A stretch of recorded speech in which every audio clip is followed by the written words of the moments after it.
Good morning. Another spectacular morning. Morning, everybody. Good morning.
Test. That's good.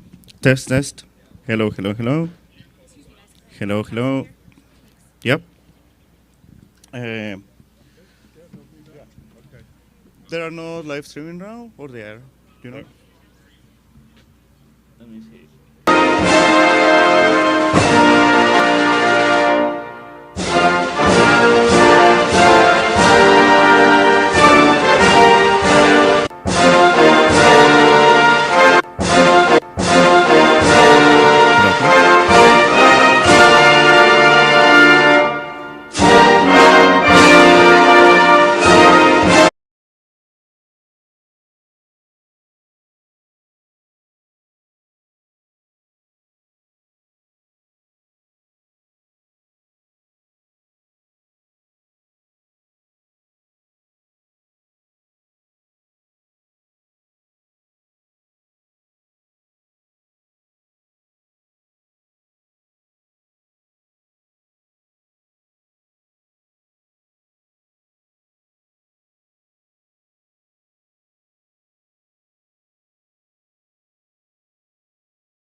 All right, good morning, everyone. Welcome to the start of Saturday's racing at the Heather Charles. It's another fine day.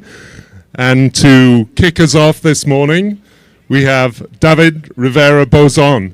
David is a graduate of the Columbia National University Conservatory and also has a master's in music from the New England Conservatory. He's sung in multiple choirs, operas, soloists all over the country. So David, kick us off.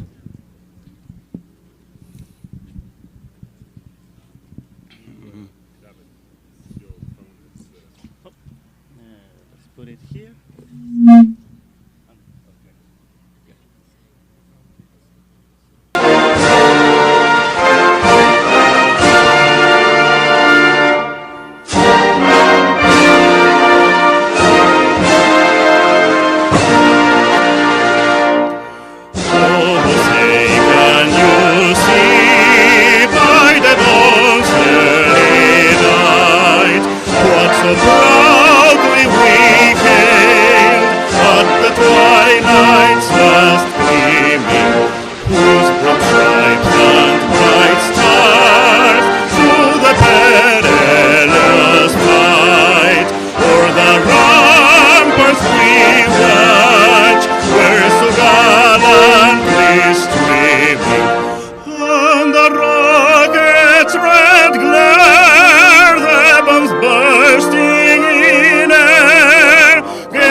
Thank you very much. Excellent, thank you. Great start to the day. And now over to our announcing team. Good morning, folks. I am Jonathan Costello. I will be one of your announcers this morning. The current time is 7:51. It is 45 degrees out, and we expect event number 9, the Men's Club Singles, to be coming down the course any minute now. The event started at 7:45, so keep an eye out, and we will announce the boats as we see them.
Good morning. My name is Greg Benning. Along with Jonathan Costello, I'll be assisting and announcing today. Cambridge Boat Club is the position that we are calling the race from. We're sitting on the roof of the boathouse, and in addition to the people at CBC that can hear this, the director's tent to our downstream side, our voices are projecting upstream over to the Fowles area, and more importantly, Elliott Bridge. Can you hear us? Okay. So for the people on the bridge, we're going to be trying to extend your line of sight down the river as far as we can. And for the people on the internet, we're going to be trying to paint a word picture of what the day is like. Right now, the first cruise, this race started at 7:45. We're about 10 minutes into the race, and the first crews are largely through Riverside Boathouse. In the lead position right now, I'm showing no time for bow number 1, so I'm not sure if that was a scratch or a no-show or no time. Right now, the leader at Riverside is Adrian Ventnor, and we'll be getting these splits from Riverside and at Weld, and then we'll be giving you obviously the CBC splits, and from here it's about 3 minutes to the finish. We'll be tracking these times on the Regattas app. So if you don't have that on your phone, that's a good way for you to get real-time race results in terms of how the race is progressing. The races can evolve. I was in a singles race yesterday, and the guy that wound up winning was not in first place at Riverside. He was in fourth, and then he was in third, and then he was in second, and then it worked out at the end. So things can change. As far as the course goes today, this is, for people on the internet, this is about as good as it gets. The only thing that could be better would be a straight south tailwind. Right now they've got about 5 or 6 southwest. So it's helpful in parts of the course, and it's not hurting them in other places. The water is largely glass flat, so it's really easy for the scull, or it's easier, I should say, for the scullers to see the buoy lines. So we'll probably see some fairly aggressive steering as people try to minimize the meters from point A to point B, and we'll come back to you with more color on race conditions as we get time between the races. Also, what's going on in some of the boat classes and some of the personalities that we know inside each of the races. But again, download the app if you don't have it. And for everybody on the internet, thanks for tuning in. And we should have some rowers for you in 2 or 3 minutes.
All right, folks, so we should be seeing the crews coming around the corner any minute now. Again, about this event, we're expecting bow number 1 or 2 to be coming around the corner first. Bow number 1 is Zachary Petronik from Pittsburgh, Pennsylvania. He placed 4th last year.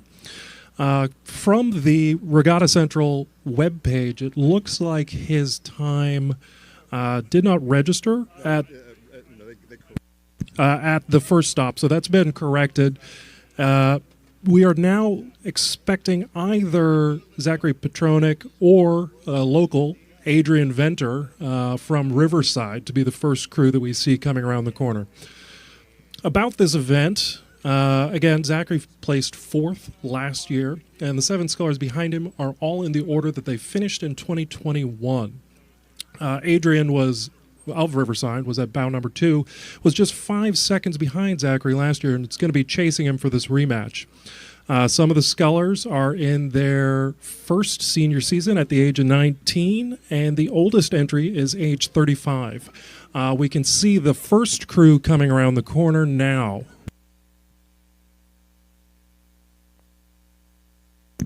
Yep, and as we called it, coming through Weld, coming around the bend right now is bow 2, Adrian Ventner. We'll be recalling these crews in front of the boathouse to coordinate with the people that are watching on online.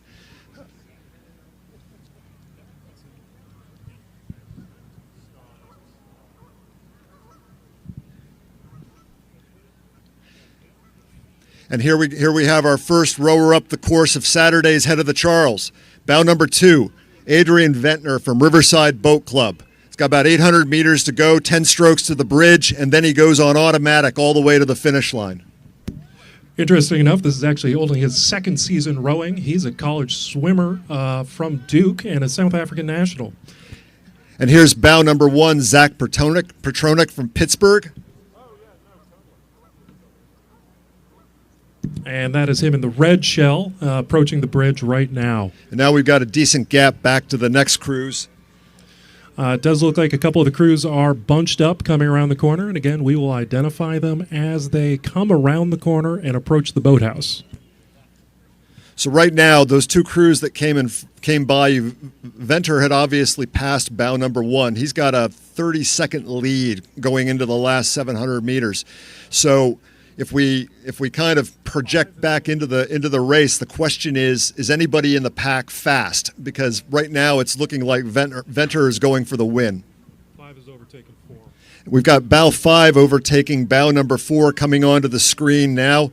Bow number 5 is Ryan Teofilo. Go Jags. Bow number 4 is a Boston-based rower, Michael Dostel, who's affiliated with Hydro Rowing. So if you're doing the internet workouts, you're probably being coached by Michael. And then bow number 6, Riverside. Coming onto the screen right now is bow number 6 from Boston's Riverside Boat Club, Graham Calloway. Graham is just happy to be here. He hopes that if he keeps trying hard and believing in himself, he'll be as fast as his fiancée, Lauren Ayers. That is very, very well spoken. 7 in front of the guys now. Bow number 7 from Philadelphia's Undine Boat Club, Jerry Harrison. Jerry's a recent college grad. He's a Dad Vale gold medalist in the single sculler, and he's also medaled at U.S. Rowing Summer Club Nationals. 3 on the Cambridge side and 10 on the Boston side. Coming closer to the Cambridge Boat Club is bow number 3, Robert Shetlick, and on the Boston side is Mihalo Melowani, this is his 16th straight year at the head, including the 4702 COVID year remote event. And 8 is in the red hull. And the red hull is Jack Higgins from Occoquan outside of D.C., Fairfax Station. He's a Temple grad out of Philly. And then bow number 13, also from Riverside, Nick Sweet, who's a Michigan grad and coaches at Ann Arbor. Which one's this one? 12. Now we've got bow number 12, Henry Vorasmarty, who is a Case Western grad, also from Ann Arbor. Neck and neck. We got 9 close to us and 16 on the Boston side. On the Cambridge side, we've got bow number 9, William Meeker, and on the Boston side, 16 from Golden State Rowing in Oakland, Will Messenger. Will is currently a sophomore at Brandeis and a captain of the Brandeis team, but he's racing for what's probably his high school club. Now we've got a decent gap. Yeah, so the club single is an interesting one. back in the day, it also used to include some very, very fast juniors, but now the junior sculling has gotten so big it's its own event. But the club single is sort of the transition event from college rowing into masters rowing. And the masters events start at 30 plus, so you've got a lot of 20-somethings in this group. And it's also kind of interesting because they're having to figure it out on their own. It's not like you've got a big coaching staff and you're traveling as a team. So these guys are really sort of, in general, they're establishing themselves as single scullers. And every now and then we'll see a really, really fast one come here. The other thing about the club event is once you win it, you can't do it again. You have to move up to the champ single, or if you're old enough, into the masters single. Now we've got a group of about 7 scullers coming at the same time, so we'll try to keep all these straight. And coming onto the field right now is bow number 11. Bow number 11 from Cleveland, CWRE, Michael Keasley. 21 overtaking Riverside, 18. 21 overtaking Riverside, bow number 18. So Queen City Barge Club, Sean Jackson having a good row. It's Riverside's Karamagi Abraham. And this is what you look for at the Elliott is some dogfighting going around the bridge. Now we've got Black Adam Nasta. He's an Ithaca grad. And in the orange boat, bow number 20, Clarkson, Will Dignam. This is his first head of the Charles.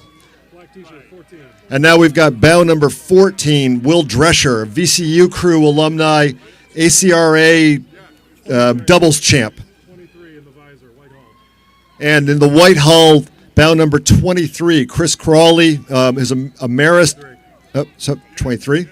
Okay, sorry, bow number 23, Connor Sawyers from Conshohocken. Use those bios, use this order. That's off by 1. She never updated the file. Okay. 25. Okay, now we've got bow number 25 from Oak Neck in Bayville, New York, Ethan Seidner. This is right, so keep track of these. Sorry, guys. 17. And now we've got bow number 17 from Manhasset. It's a Manhasset High School alum, Alex Horn from Port Washington, New York. 26 with the chevron oars. And with the chevron oars, bow number 26. Well, that's familiar blades. That's from Undine Barge Club from Philadelphia, Sean Neal. So, yeah, they are off. So it looks like the clubs are right, but the names are wrong. Yep. Now we got 3 across here. Boston's, Okay, and now we've had some crews on the outside yielding to the crew on the inside. Bow number 31 from Occoquan, Victor Corja. in the middle, 28. Bow number 28 Green blades, 24. from Three Rivers, Dylan Lucas. Bow number 24 from Newport Seabase, Eric Burt. 27 in front of us. Here's bow 27, John Simpson Saunders from Marietta, part of Greg Myers' Armada, former CBC coach. 4 coming up. And here come another bunch of 4 all at the same time. Black out in front right now is 19. On the CBC side, on the outside is, sorry, and apologies, the names got messed up and we've corrected them now. Bow number 19, Will Dingham from Methuen. Parker, 32. In the yellow boat, bow number 32, having a good row. Parker Grobe from Newark, Delaware. Red Hull, 29 out. Red Hull 29. Hagen Osman from SMU in Dallas. High Viz Uni, 22. And in the high vis uni, bow number 22, Connor Sawyers from New York. And if people are following along in their programs, apologies. We've gotten an updated set of bow numbers and names, so there might have been one off for the first part of the race. It's some of the things that happened on the first race of the day. But we are good to go now. 39 out in front, followed by 34. Okay, another bunch of 6 coming. I'll explain what that means when we get a break. 34. Okay. Okay, call them right in front for me, please. So this is bow number 39. So this is Karen Edwards from Los Gatos. Bow 34, 39 having a good row. 34, Peter Fusik from Rhinecliff, New York. And then in the blue is Spencer Reynolds from Milwaukee. On the inside, 37, Brad Wirtz from Narragansett. And then in the red uni from University of Calgary, John Perry. Okay, in the red boat. 35. Okay, in the red hull from Dallas Rowing Club, Dylan Chan. Yellow hull, bow number 30, Zane Wang from Shanghai, Dian Shanhu. That, I think he wins the award so far for distance traveled today. And in blue, from Don Rowing Club in California, no short trek either, is Jared Thompson.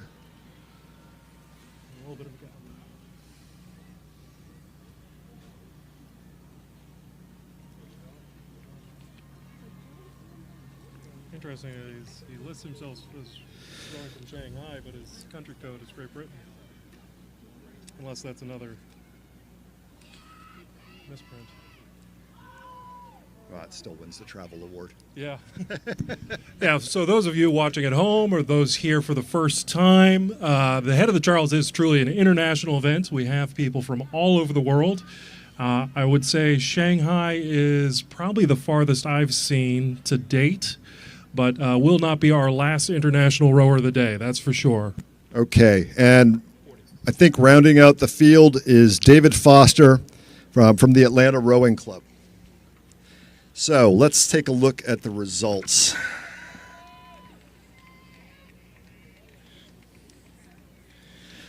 So the way it works is you row the course. The results are posted unofficially, but then the officials on the course get to weigh in. And there are an awful lot of buoys on this course, so the chances of missing one, are not insignificant. Particularly if you're trying to row a tight line. We have one more rower coming that should finish out the event. The second thing that can happen is, so if miss one buoy, it's 5 seconds. Miss a second and a third buoy, it's 10 seconds per buoy. And sometimes people will get into a position where they'll miss 3 or 4. So steering really matters on this course. And we'll pause on the color for a second while the racer comes by. This is bout number 38, our neighbor downriver at Riverside, Spencer Reynolds. He says his shell is named the King Crab, and that's all you need to know. 2-time Vail medalist with the men's 4 from Lafayette College. So the second thing about these sculling races is that they're all blind boats. And if a boat is overtaking another boat, it's very difficult for the regatta to seed these races because speeds change a lot from year to year, and you can have somebody come into the regatta that wasn't there the year before who's really fast. So the top of the race is usually a function of prior year finish, and then beyond that, everybody does their best.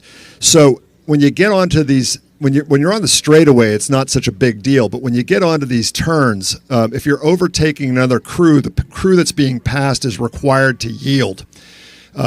Failure to yield gets you an interference penalty. Pressing your right to pass too aggressively gets you an interference penalty. So the officials on the course are watching for buoy violations, and they're watching for people being inconsiderate of other competitors. Where it gets really tricky is on these bends. So say you're in, say there are 4 or 5 boats coming onto the turn at the same time, and there's the boat at the back is the fastest. The boat next to them will start to move out. The boat next to the second boat will start to move out. When you start getting to the third or the fourth or the fifth boats, the ability of that whole group of scullers to coordinate the yield is just incredibly challenging. So you can see, in particular at the Elliott Bridge, which is why all of you guys are up there, you can see some really interesting dogfighting going on between crews as they try to maneuver this reverse-esque curve coming around CBC and then heading towards the Windsor Boathouse. All right, folks, so we have event number 10, the Men's Master Senior Master Singles, 30-40 plus. It started at 7:58, and we see the first boats approaching CBC now.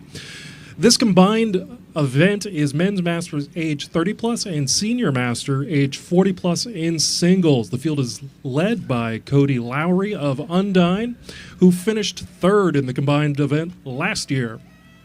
And I can hear a Cody fan from the bridge. Here we have out in front bow number 2. So that is Brian Watach from Union. And he is leading ahead of Cody. So Brian Weddick has passed Cody. I know this race pretty well because I was in it last year, and I was right between these guys. They are really hauling it right now. Approaching the bridge right now, bow number 3, Richard Connell. A preview of coming attractions.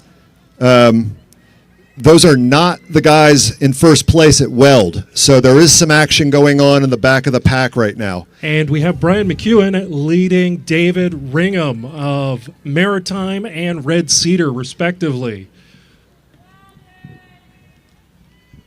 And they appear to be the leading pack. There's a fair amount of separation here between them and the next grouping that's now coming around the corner. So just to go back to the race results real quick from the prior race, the unofficial winner was bow number 5, Ryan Teofilo, rowing unaffiliated in a time of 17:32. He was followed by Adrian Ventnor from Riverside, and then bow number 39, Kieran Edwards. So those were your first 3 from the club singles. So out in front of us right now is KTC's Jamie Coven, bow number 7, who has overtaken bow number 6. Eric Grasso of Three Rivers coming up from Pittsburgh, and that is in the yellow hull.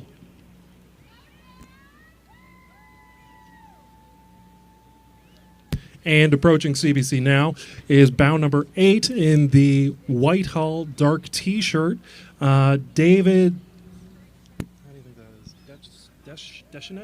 Deschen. David Deschen. He started rowing in his 30s, and he says he loves it, so welcome to our favorite course. And he's heading for the bridge.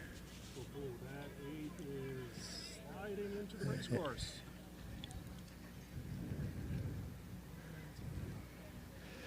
Yeah, we just had some interesting action on both ends of the bridge, both ends of the turn. Dave Deschen spotted it and got out of the way, and then some of the warming up crews are supposed to stay inside those white buoys, slid close to those orange ones, and that could have been a real tangle.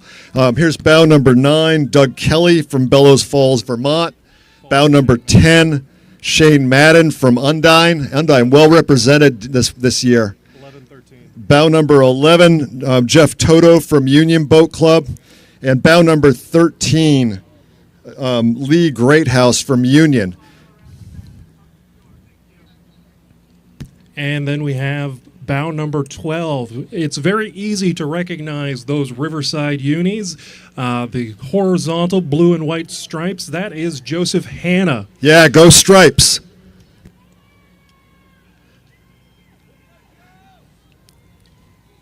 What if that 8 lost their skeg or something? They were sliding all around the corner. And they were struggling to... So we've had our first finisher, Brian Weddick, post a time of 18:26. He was in third place at CBC.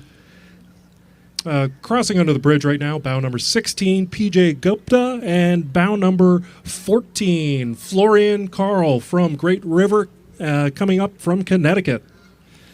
And then we have another short gap here. We have one more hull coming around the corner. In the dark hull, dark T-shirt, that's bow number 17 approaching us now, Zachary DePace from Holyoke Rose. That is Holyoke, Massachusetts, local team coming from Western Mass. So, okay, we got our crew coming through. Yep. Okay. So through Weld, if you're listening on the internet, you can probably see these results, and in particular, if you're a Trinity grad or part of Long Beach or the Graves family, brother Tom Graves was posting a really fast time. He was in first place by 6 seconds at Weld. He's bound number 25 coming up soon, so we'll see how that holds up through CBC. And now we've got bow. 18. We have bow number 18 in front of us right now. That's John Winter. Yep, former lightweight national teamer, GMS guy. Followed by bow number 19, a Charles River favorite, Igor Belakovsky from Riverside. Yeah, and there's Tom coming up on Igor, and Igor knows what he's got on his tail. Yes. Go Tom. I myself is a Trinity grad, so go Tom, go. Let's go Bantams.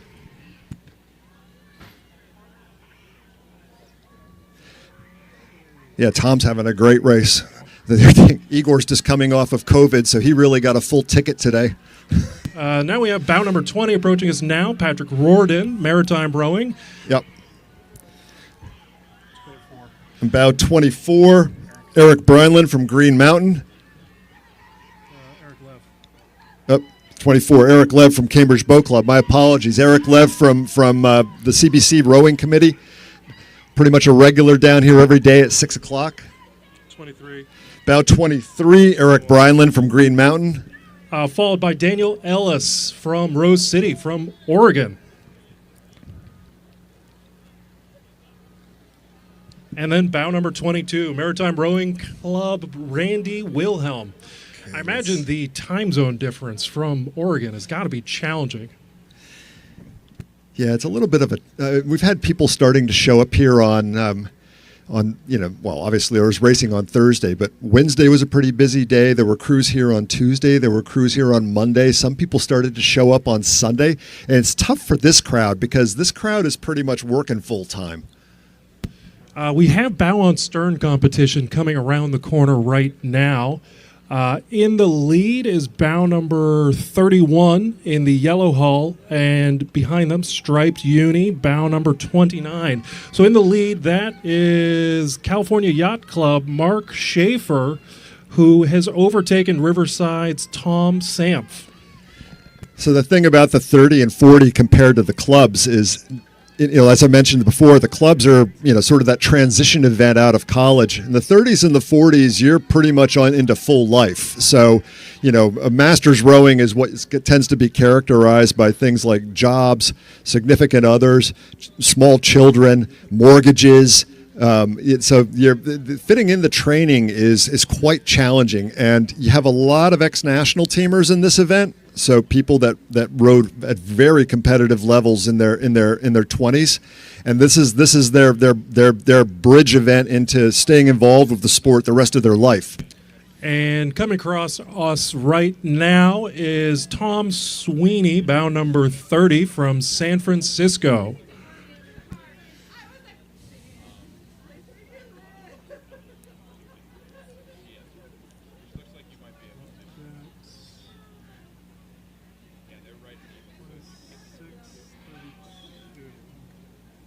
And this next pack coming up to us now on the Cambridge side, bow number 26, Mwanga William from Uganda. Another international rower joining us here in Boston. And he is currently being overtaken on the Boston side by bow number 32. Bow number 32 is Colin Phillips, recreational rower.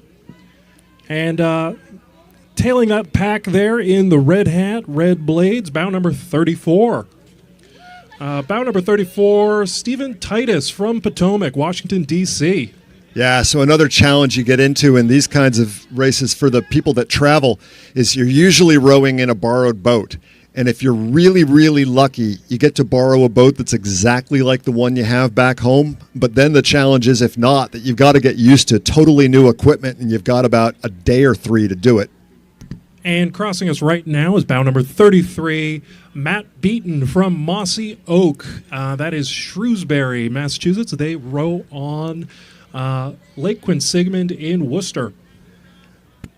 Oh, Wow. Nope. I've got Tom Graves just dropped a fast one. And I'll come coming back. across it now, bow I'll come back to that in a second. Bow 27 from Hamburg, Alexander Bernhardt. Hansa Hamburg. Again, welcome to Boston. We love to see our international competitors here. And in front of us now, bow number 37, Riverside Boat Club's Niles Kurunen. He's been a member of Riverside for about 20 years. And we have another competitive pack here, so we'll have to get back to the Graves time shortly. Yeah, that's just a teaser. That's just a teaser for the Graves family. They probably know the result. Okay, and here's bow number 43, Luke Wilhelm. Familiar name to Boston, Sacred Heart University. And bow 35, Sasha Korda. And then in all white, bow number 28, Neil Fleischem from Sagamore. And here's bow number 40, Michael Desi from DBC, Detroit Boat Club, one of the oldest clubs in the country. And in the yellow boat, the Empacher, Luis Rubio Tapia from SCRC, San Diego Rowing Club.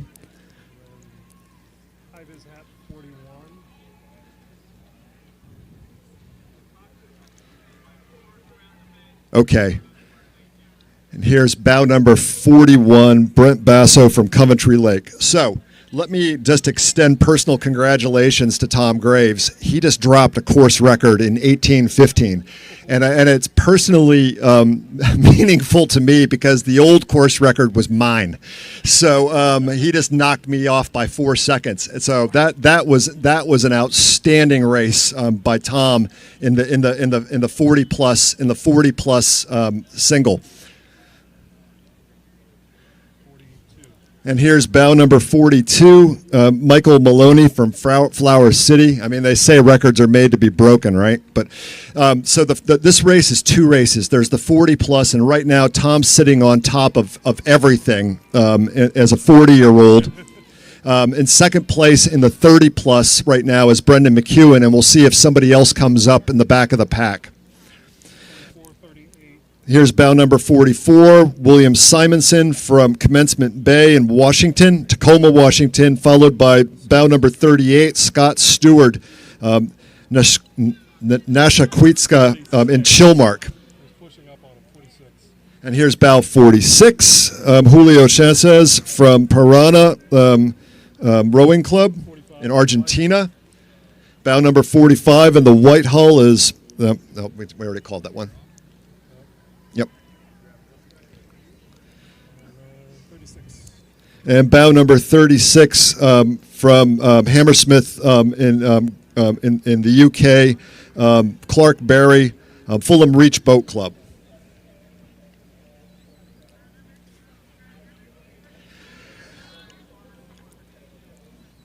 Okay. So I don't, not that I'm assessing, but I don't feel bad about having my course record broken by an Olympian. No, that's not something to feel too bad about. And I think for everybody on the bridge, the thing that's a good sign for the rest of the day is when you start seeing course records going in the first events, that's suggestive that there are going to be some smoking fast times the rest of the day. You won the Temple Cup in college, too. Oh, yeah, they won at Henley, yeah. Was he the one that stood up in the boat, or was it the other girl, the other one? It's the two brothers. That they both stood up in the boat. Tom and Peter, I believe. There's some races that you're allowed to stand up in the boat. I'm not sure that's one of them. 51-49. Okay, bow number 51. Oh, last in the pack, Timothy Whitney. Tim Whitney, unaffiliated out of Brattleboro, doing a little bit of passing. Overtaking Matthew Love from Maritime Rowing Club in the high-vis hat right in front of us now. And then they have both overtaken bow number 50 in the black hull. Yeah, that's Michael Gross from Huntersville, North Carolina. And they are being trailed by bow number 48. And that is Matthew Love from Maritime. Seth Fagans. Sorry, whoops. Yep, that was 49. Seth Fagans from Quinsigamon. about 45 minutes away, home of the Eastern Sprints in Shrewsbury. Yes, all the local rowers here know that course very, very well. Maybe too well. I hate some of those lines in particular so much. Yeah, so we were talking conditions. We were talking about the wind. That obviously helps in terms of dropping fast times. The other thing that is good this year is the flow, because sometimes the week prior to the regatta we'll have a monsoon, and the amount of river coming down the course, I think that's the right choice of words, can add 40 seconds to your time if it's really cranking. But right now, the flow up at the Waltham Dam is sort of in line with typical conditions. So again, it's not slowing you down, but you can get days where you get a high flow and a headwind, and the race can be a minute and a half longer for guys like this than it would be on a day like today. And I can think of about 51 people in this event that are happy that we've got these conditions today. Yes, and I would say candidly, I would not be surprised to see if we have several other records broken or very close to broken today with these conditions. Approaching the Cambridge Boat Club boathouse now is bow number 47. Another Quinsigamond rower, Peter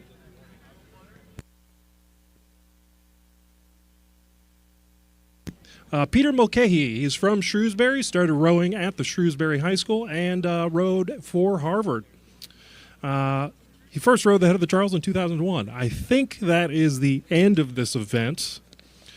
If we have any more rowers come around the corner, of course we will announce them, but the next event is the Women's Club Single. Women's competitors, club singles, aging in age range from 18 to 37. Bow number 1, Mary Coletta from San Diego, came in 6th last year, placing just 3 seconds ahead of Megan Northey from Lake Washington, who is bow number 2. So they will both come streaming around that corner, likely neck and neck. So we got 2 more single sculls races coming next. First will be the women's club singles. Course record goes back to 1997, so that's an older one, and it's held by Cambridge Boat Club's Cindy Mathis, whose daughter owns the juniors record, and I think Cindy and her doubles partner Mary Mazzio may have accrued a master's double record over the year. I don't think they're the course record holder now, but they will get to see them in 3 or 4 events. Women's club singles, there are 27 entries in that event. Mix of local, U.S. and international crews, and then there's a 44 competitor deep 30 and 40 combined event that will feature I think a real fight at the front of the pack. You've got a couple of U.S. Olympians racing in the top 5, including the current course record holder, Jevy Stone, who set that record last year. That was a time of 1921. So I think that record, just given the quality of the competition today, could be one that gets challenged. So we'll be watching that one as it comes up the course. So 2 singles races. Second one's a race within a race. It's a combined 30 and 40. So we'll be giving you the winners on both of those, and then we'll transition over into the 40 plus doubles. And let me go back and look at those results for the 30 plus. Yep. So we've got Tom Graves in first place in the 40 plus, followed by Cody Lowry, followed by Jamie Coven, and then in the 30 plus, Brendan McEwen. Make sure I get the names right. Yep, Brendan McEwen, followed by Brian Weddick, followed by Middlebury's Richard Connell. Were the top 3 in the 30 plus. And what just came by? And we're a little bit negligent in calling the races. We've had the first of the club singles go by, Mary Coletta from San Diego, followed in order by Megan Northey from Lake Washington, Seattle. In order, that was probably one. Yeah, no, yep, called it. Yep. So San Diego leading Lake Washington, and I'll get you some times on those. Through Weld, the San Diego crew was in second place by 2 seconds. So this last 800 will matter. Here's bow number 3, Claire Botterill, also from San Diego. And she was running in 7th place through Weld.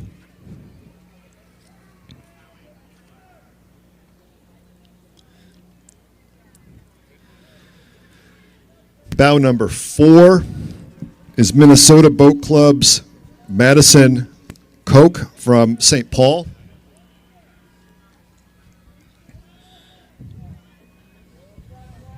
And then we have a slight shuffle in order coming down the course. We have bow number 6 leading this pack coming around the corner. Grace Libben from Washington, D.C.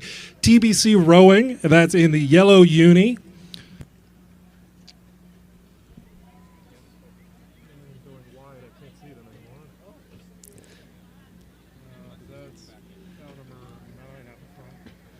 And then in the dark uni with the white T-shirt underneath, that's bow number 9 leading this pack.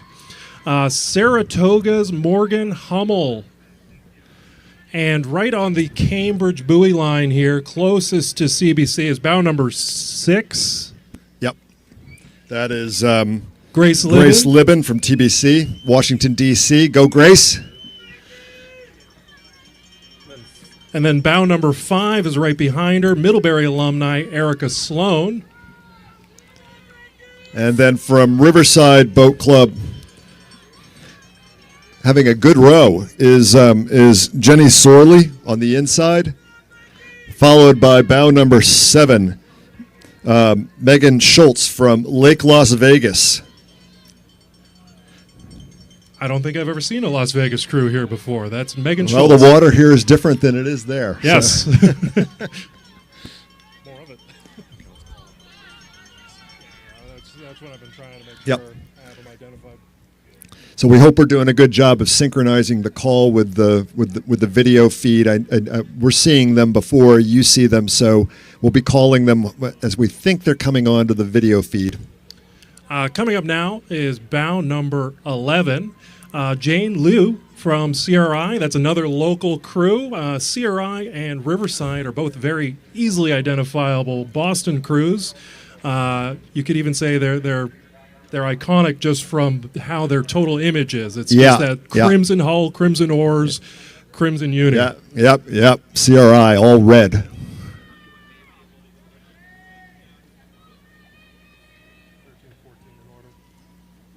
And now in order, we've got bow numbers 13 and 14. Adrian Turner, unaffiliated from Colorado, and Onyeka Ogoagaha, I'm sorry about that, from Nashville Rowing, Nashville, Tennessee. Go Nashville. Followed by bow number 17, having a great race, Kate Maestrenko from Seattle Scullers. And then in the high vis uni, bow number 16, Charlotte Kopp, unaffiliated.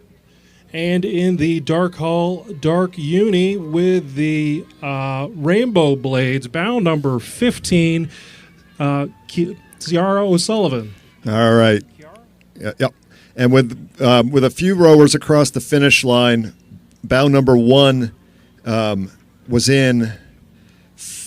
Went from second place at Weld to first place at CBC and has posted a time of 20:07. But remember, it was only a 2-second difference between the second place crew, which was the first place crew at Weld. So we might have some more action here in the next few minutes. And crossing under the bridge right now is Charlotte Foreman of Vesper. We can hear the cheers coming from the bridge for her, so we know there's some Vesper teammates there or friends and family. Yep, and here we got bow number 12. Is that right? Yep. Willow Arts from Ann Arbor, followed by bow number 19 coming up nicely, Kaylani Doring from Fort Collins, Colorado, and CSU. And then bow number 18, Shara Stevenson from Delta D's in Delta, California. And then we have a little bit of a gap here till the next couple groups of hulls.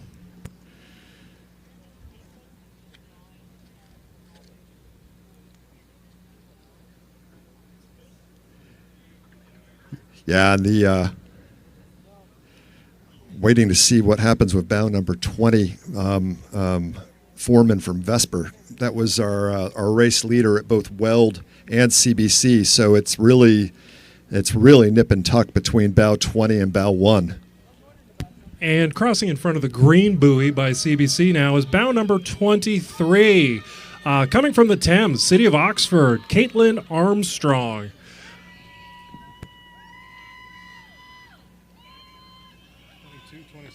Okay, got it.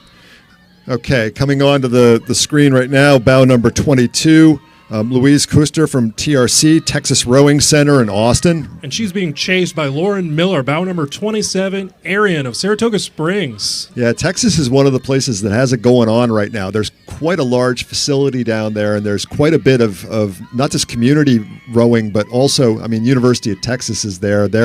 They're one of the top-ranked college teams, and then there's a elite training center down there, Texas Rowing Center, that's currently home of a half a dozen of the top small boat athletes for the U.S. Yeah, I've been down to that Texas Rowing Center in Austin as well, and it is one of the most pristine race courses and training centers I've ever been to. It is phenomenal. Highly recommend it. Particularly nice in the winter in the Northeast.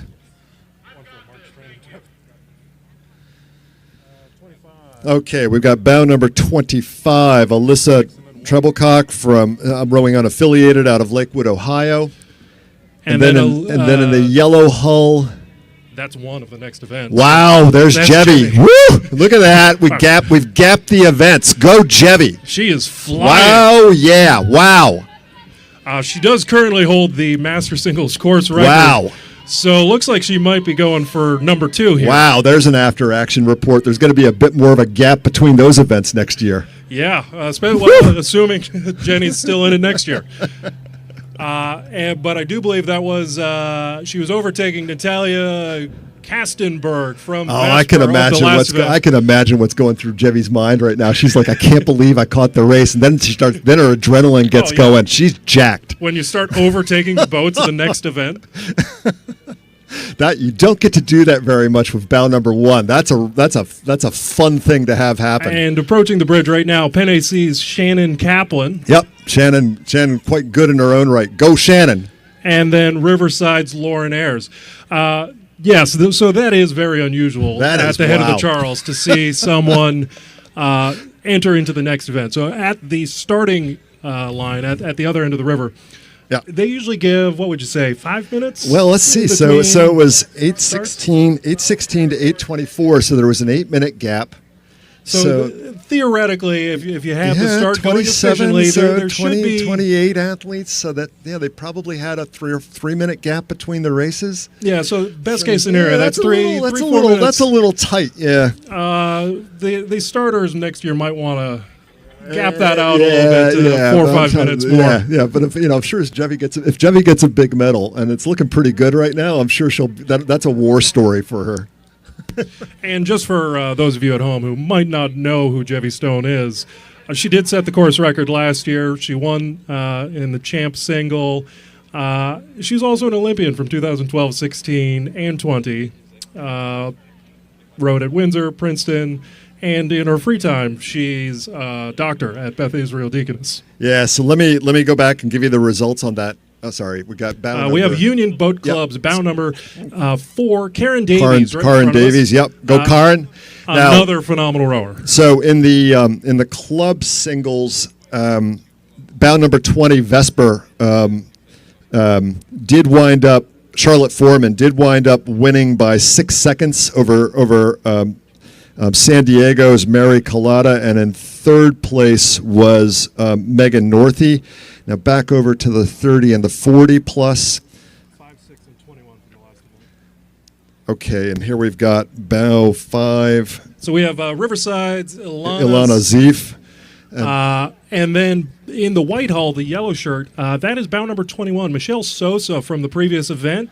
She's unaffiliated, South Dakota native, former Michigan State rower. And then on the Boston side, in the Navy Hull, yellow uni, that's bow number 6, Independence Rowing Club from Nashua, New Hampshire, Aaron Lallemond.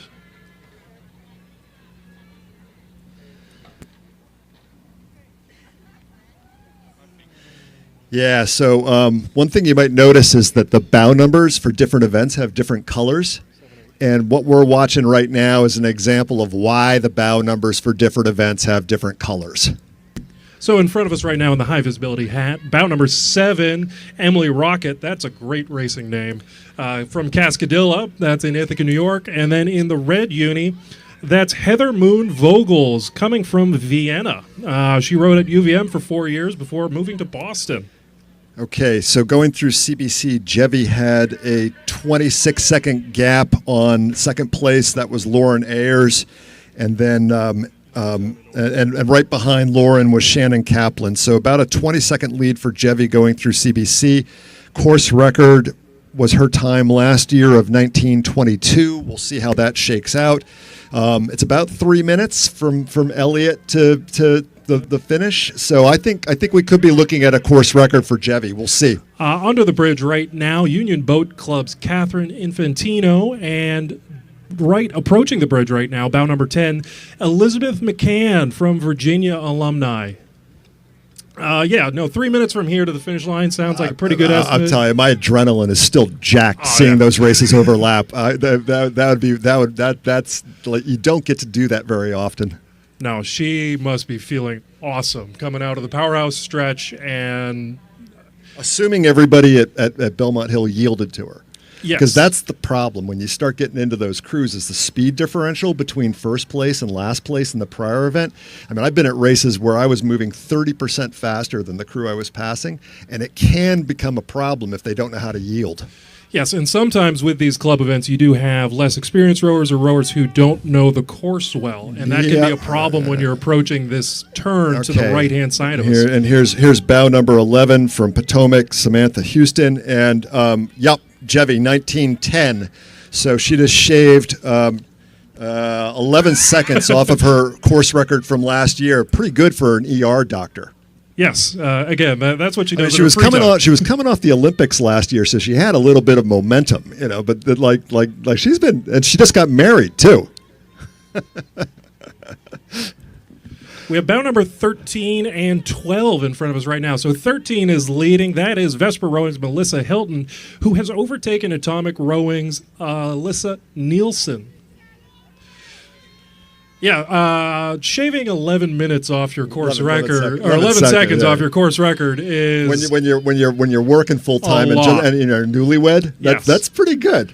And you did say she just came off Olympic training, and just a reminder for those who don't know the Charles that well, this is a totally different distance than the Olympics. This is not the same kind of racing. But as Greg was saying, the course here, for those not familiar with the geography of the Charles, you have a large turn to our left here, and then you have a snaking serpentine turn to the opposite direction on the other side of the bridge. So that can create a very challenging route to navigate when you have less experienced crews or crews who don't know the course very well. Yeah, okay, so now we've got half a dozen boats coming through. Bow number 20 in front of us, right? Yes, Emily Caffey from Hinsdale Rowing has overtaken bow number 16, Lori Criado from Alexandra. Yep, so that's about a 40-second swing versus the start. Bow 15? Okay, bow 15 in the blue boat, Sarah Richmond from CRI. Private hull, not that red CRI fleet. Bow number 14, Allison Mueller from Carnegie Lake Rowing Association in Princeton, another home of U.S. Rowing's elite training centers. And then 18 in the red hat, Sarah Baker from Atlanta. Yeah, followed by 19, Tanya Roger from South Niagara up in Welland. And then 24, who's jumped up, Caitlin Pauls from St. Catharines, Ontario. St. Catharines is another great rowing facility up there. It's a great lake. It's protected. It's a fantastic place to get to row and compete and train. So one of the things that gets kind of funny in these Masters singles races is people are, do I row the single? Do I row the double?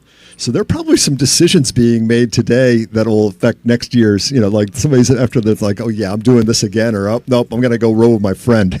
Oh yeah, so, there is a certain degree of solitude that can be very rewarding or very lonely, depending how your race day goes when you're out in a single. Yeah, but I mean the one thing about the single is you can fit it better into your life schedule than an 8. As someone who I never bragged about being finesse rower, I'd be what you'd call an engine room guy. I was never great at the single, so I would definitely opt for here, 8. Here we go with bow 22, Sue Ann Curtis from TriStar, followed by bow 25, Eleanor Aiello from Olympia, Washington, followed by bow 23, Sarah Forsting from Burnaby Lake, Burnaby, Canada. And then Chandra McCarthy from Union. Yep.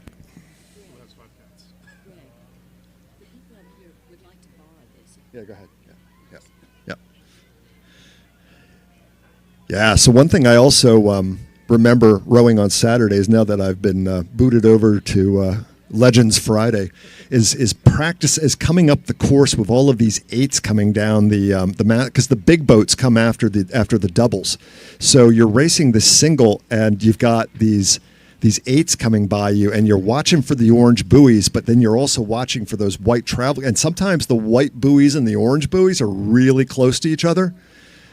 Okay, here's bow number 26. 26 is Gabby Cutler from UBC, Philly. University Barge Club in Philly. And then Amber Oakey from Dawn Rowing.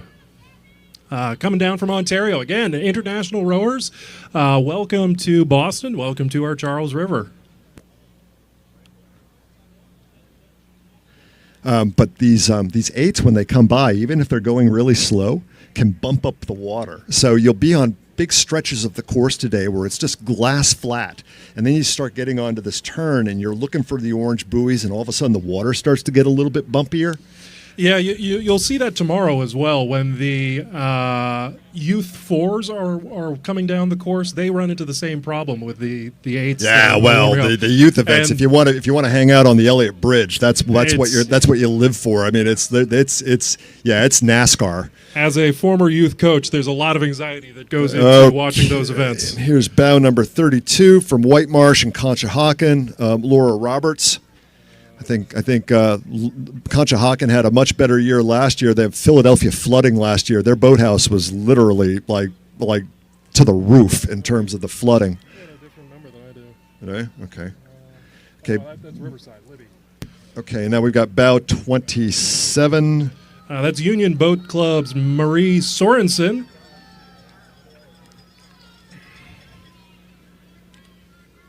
Followed by bow 33. Did I see that right? Yep. Bow number 33. Nope, there you go. That's White Marsh. That's Laura Roberts. Sorry, that's Conshohocken. Yep. We do have another clump coming up here in front of us now. Bow number 29, followed by Dion Sturd from Tulsa. In the magenta boat, bow number 34, Emily Crowley. Yep, from Capital Rowing in Washington. 35. 35 is Union Alice Boat Taggart Club. from UBC down at the other end of the river.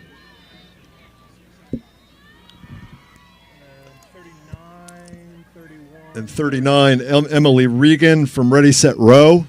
And then there's a national team alum. Siobhan Flynn and Christy Seymour. Bow 31, Siobhan Flynn, yes, from Worcester. And we have some Canadian geese crossing the river. And Christy Seymour from Cooper River. Yeah, so yesterday we're sitting on the start line, and we're all in the chute, and I'm looking up at the BU bridge, and there were a couple of swans under the bridge. It's just like, what's the worst thing that could happen at the start of a race? You don't want to mess with swans. They're big, they're mean, they will take out a single. Okay, and here's bow number 42. That's Mika Kimmins coming from Riverside. From Riverside. And another big gap here. I believe we have another half a dozen or so crews in this event, but Yep. you So never know let's- what happens at the other end. Sometimes let's- people let- scratch, yep. sometimes people And get some- and sick. Sometimes you have an Olympian starting last. Yeah, sometimes the Olympian gets to the start line late. So and right things happen. now in the 30 to 39, we've got Jevi with that course record, 1910.8 to be specific, followed by Lauren Ayres about 30 seconds back in 1940. So pretty healthy gap. And then third was Ridley Grad's Caitlin Pauls. And then in the 40-plus, Shannon Kaplan goes home with a big medal in 1942. Let's check and see what the course record there was. Yeah, okay. So the 40-plus was a course record as well. So that used to be Margarita Jacobson's in 2018, and now Shannon Kaplan gets to go home with, she knocked 30 seconds off the course record. So congrats to Shannon. Okay, here's bow number 41 coming through. That's Margot Seiler Schmidt. Yep, from Plymouth, Virginia. Followed by Catherine O'Brien coming up from Dallas. Wow, that was a fast race. Oh, that Two was, course records in like the winner knocks 11 seconds off of her own course record, and the 40 plus knocks 30 seconds off of a course record that goes back to 2003. which is astronomical. I think we're going to see a lot of fast numbers today. Approaching the bridge right now, Kelly Dent, and then in the yellow boat in front of us, Yep. we have Elizabeth Avery, Cambridge Boat Club. Go Elizabeth! and bow number 38 in the yellow shirt Yep. is That's Mignon Gousson from Rhineland. Go Mignon. She's been training out of Cambridge this week. Thank you for that name. 44. And St. Catherine's Rowing, Marlowe Stoutenberg coming up the course now. I think that is everyone from this event, but we will keep our eyes peeled for any more competitors. So as I was saying, I do expect to see several more records being broken today just from the conditions alone. This is as close to ideal rowing weather and rowing conditions as you could get on the Charles. Yeah, it's like, well, we've got 3 so far today? Yeah. Yeah. And water's flat. Yeah. Minimal wind. It's cool. It's sunny. Yeah. Now, for the Elliott Bridge, I mean, everybody up there I know are fans of Masters rowing. Come back tomorrow for the big youth boats. I mean, we've got like 3 or 4 events with 90 boats each in them. And the thing about single sculls is they're fairly maneuverable. So particularly if like Masters rowing, you kind of say, okay, well, maybe I'll try the mirror, and then you realize on a bendy course it's actually good to be able to see where you're going. But these big boats with these coxswains, when we were talking about the challenges about coming around a bend and the boat that's the second or third or fourth or fifth one out having to make room for a fast crew on the inside, or maybe a coxswain decides it's a smart idea to try to pass on the outside. That is when the Elliott Bridge gets its name. There's actually like an Instagram account that this features crashes at the Elliott Bridge. But tomorrow late morning, the junior big boats. That's the one you want to watch if you're on the Elliott Bridge. Yes, and just a note on the maneuverability. When you're talking about a single, you're talking about 300 pounds for a men's boat total in an inertia going into the bridge. That's a big boat. Okay, so I would be 300 pounds going into the bridge, but fairly easy to stop. Yeah. When you're talking about We're a talking high about school these eights. you're talking about it's a ton. yeah. 1,200 to 2,000 pounds of inertia. And when carbon fiber meets the bridge, it's not pretty. No, it snaps like a twig. So obviously we're hoping. Yeah, we're not for everybody to be safe. Yeah, but and a few years ago there was something downstream where I think it was a boat from China had a boat on boat and its bow got impacted and they ended up perpendicular in the center it arch. made it up the course, but the fracture in the hull was getting worse and worse, and the 5 front feet of the bow snapped off as it was going underneath. And I guess they got first place in the submarine race. but to the regatta volunteers and their experience here, the race chairman, Ed Smith, who's been around this regatta for 50 years, saw it coming, knew what was happening, didn't talk to anyone, jumped in a safety launch, and was literally on their stern directing traffic around them within 5 seconds of their sinking. So the responsiveness of the leadership at this regatta is really amazing sometimes.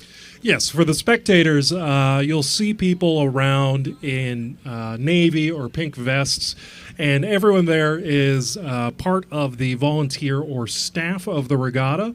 Many of them are watching particularly and specifically for safety issues, and they can radio ahead or radio back for any sort of safety or medical emergencies. And there's teams of people on bicycles and boats to respond to any sort of incident on the river.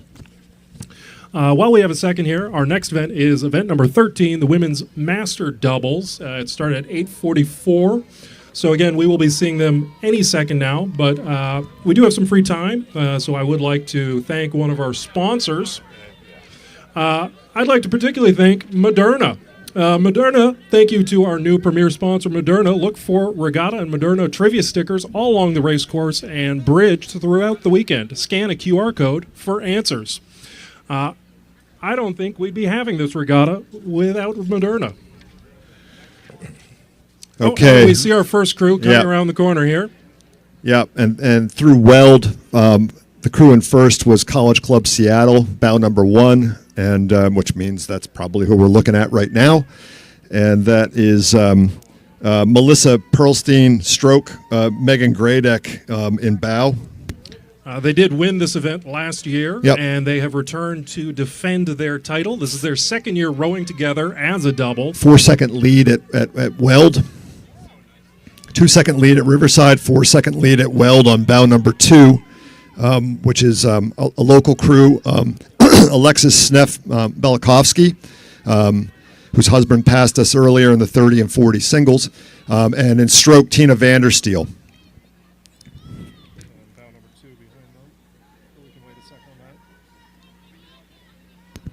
And I know from the previous events when we were talking about double-digit leads for the Heather Charles, but a 2 to 3 second lead is still fairly significant. Yeah, it's a length. So here we go. Alexis and Tina. Go Stripes. Now, it's hard to tell, necessarily just on the gaps, what's going on with the leads, which is why the app is so helpful. Because when you're sitting on the starting line and the starting marshals are saying, come on, come on, come on, come on, come on, they tell you to keep a 2 to 3 length gap.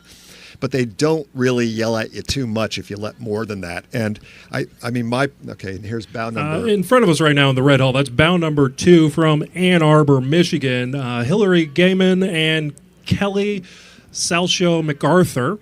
Yep. They competed in Sydney and Athens in the quad. And they were running in 4th place at Weld. So your objective is to cover the course as fast as possible, and your objective is to minimize things that slow you down. So, if you're trying to get into a tete-a-tete with the crew in front of you, you might leave a bigger gap. Okay, now local crew, Cambridge Boat Clubs, Yvette Martz and Roberta Turi-Weiss. Roberta is the current club president at CBC. And you can Go hear CBC. You can hear the CBC crowd here cheering them on. And approaching the green buoy to our left, downstream, that's bow number 7. So they've overtaken a couple crews. That's Lake Union, Elizabeth Gallinger, and Kathleen Pratt. Yep. CBC was in 5th place at Weld and is in 4th place here. So we'll sort of see if that holds over the next couple of crews.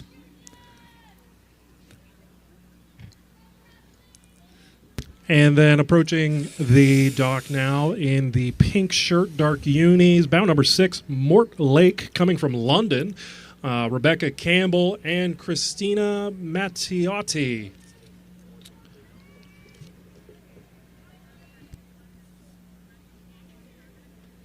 And they have overtaken bow number 5 in the pink unis. That is Quinsigamond Rowing Club's Amy Mayer and Jennifer Devlin. Yeah, so right now you had College Club Seattle with a 10-second lead over Riverside at CBC, and then Riverside with a good gap over Lake Union in 3rd. And again, for those at home or on the bridge or shoreline, these numbers, we're getting them from the Regatta Central webpage. Yep. So you're Which is welcome also, to follow on which is your also own. on the app. And it's on the app. So you're welcome to follow along or follow your favorite cruise through the app. This isn't any sort of secret proprietary information we have. We're just announcing you as it comes public. And these are unofficial times until later in the day. Is that correct? Until the referees, so you overlap the race in front of you. Somebody doesn't get out of the way. There's the possibility for some interference one way or another. So that's why they try to leave healthy gaps. Okay, bow number 8. That is Row America Rye. Yep, Elise Napek and Marjut Savage. And they're being overtaken or being closely tailed. By Narragansett's Francesca Baudin, Kimberly Worrell. And bow number 11. And then we've got bow number 11 from Medford, New Jersey, Dana Anders and Tanya Stack. Still a little out of date. I just have them listed as unaffiliated here. And got some interesting sculling going on up here. Okay, look for little. Oh, watch out! Oh, we have oars on hull. In high vis, we have bow number 14, Riverfront Recapture, Jill Shepard, Jill Hardy, who are taking a cross-course route, and they tapped into bow number 13. Another London crew, Mortlake, Anna Ramsden, and Zoe Brass. Bow number 9, Stephanie Faulkner and Michelle Weller from Treasure Cove in Palm City. So those of you just watching right now, you did see they had to hold water. That's Riverfront Recapture. Bridge collision, which should be okay because I think the tightest line is on the other side of the bridge, so they'll press their way off the bridge abutment here. Looks like the boat's in good shape. They have plenty of gap before the next cruise, but they did have to hold water, and they tapped the bridge there with the bow oars. And bow 16, Catherine Timms and Shannon Van Balen from South Niagara up in Welland. Being chased by bow number 17, Jessica McClary and Heather Hollis from Whitemarsh. Yeah, so we'll get to it. We'll talk about the outside of the turn here when these last two crews go by. In front of us right now in the yellow hull, San Diego Rowing Club's Michelle Nielsen and Tina Meld. And trailing them, approaching us now in the high vis. It's another club that I love because they're easy to identify. Riverfront Recapture, Laura Christoph, and Sanda Fair. Yeah. Also, I rode in Hartford, so I saw them all the time back in college. So, other nuances of the Elliott Bridge, aside from rather unforgiving bridge abutments. As you're approaching this turn from about 500 meters down, it's a gradual turn to your port side. So, it's sort of 1, 2, 3, turn 2, 3, 1, 2, 3, turn 2, 3, and you can kind of come around the bend pretty evenly. But then you get to about 100 yards from the bridge, and it bangs a 90-degree angle. So if you get lulled into following these orange buoys and you're on a comfortable line, you have to recognize that you've got to sharpen it up and work it for 5 or 6 strokes. So it'll look like the stroke ratings popping up at CBC. Because what people will often do is shorten up on their outboard and go dead on their inboard and just jack it for a few strokes. If you don't do that, in a single, you've got a fair amount of real estate between the orange buoys on the Boston side and the green buoys on the Cambridge side that you can correct. If you don't correct, you saw what happened in that doubles race where it's a gradual kiss of the bridge abutment on the Cambridge side. If you're in a fours race, or even more likely in an eights race, and you miss that 90-degree turn 100 yards from the bridge, your ability to correct and stay away from that bridge abutment on your starboard side is very, very limited.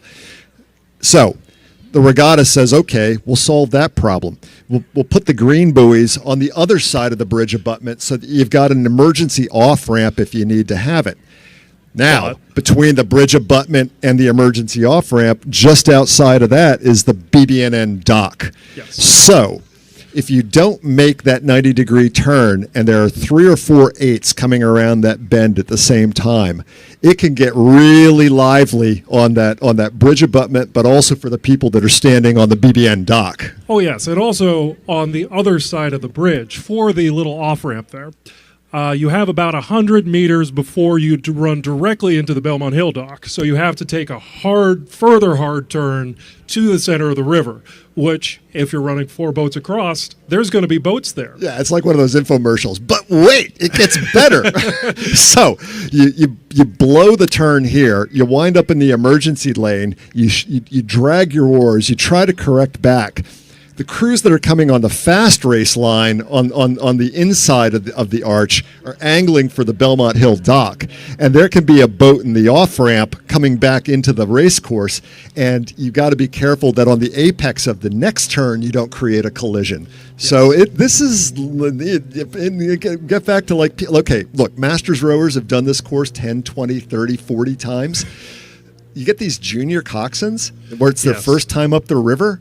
And they're flying in tight formation, or maybe they're dogfighting with the crew next to them. It gets wild. And I am not a coxswain, but I have been debriefed by coxswains who have told me when you're rowing an 8 at speed, at pressure, coming around the corner, the calculations for that hard 90-degree turn to make it through the center arch, that's essentially a blind corner when you're dealing with youth boats, because you are so far back and the rudder is so small that to be able to make the turn, you have to start making the turn when you're still around the corner. You cannot see the bridge yet.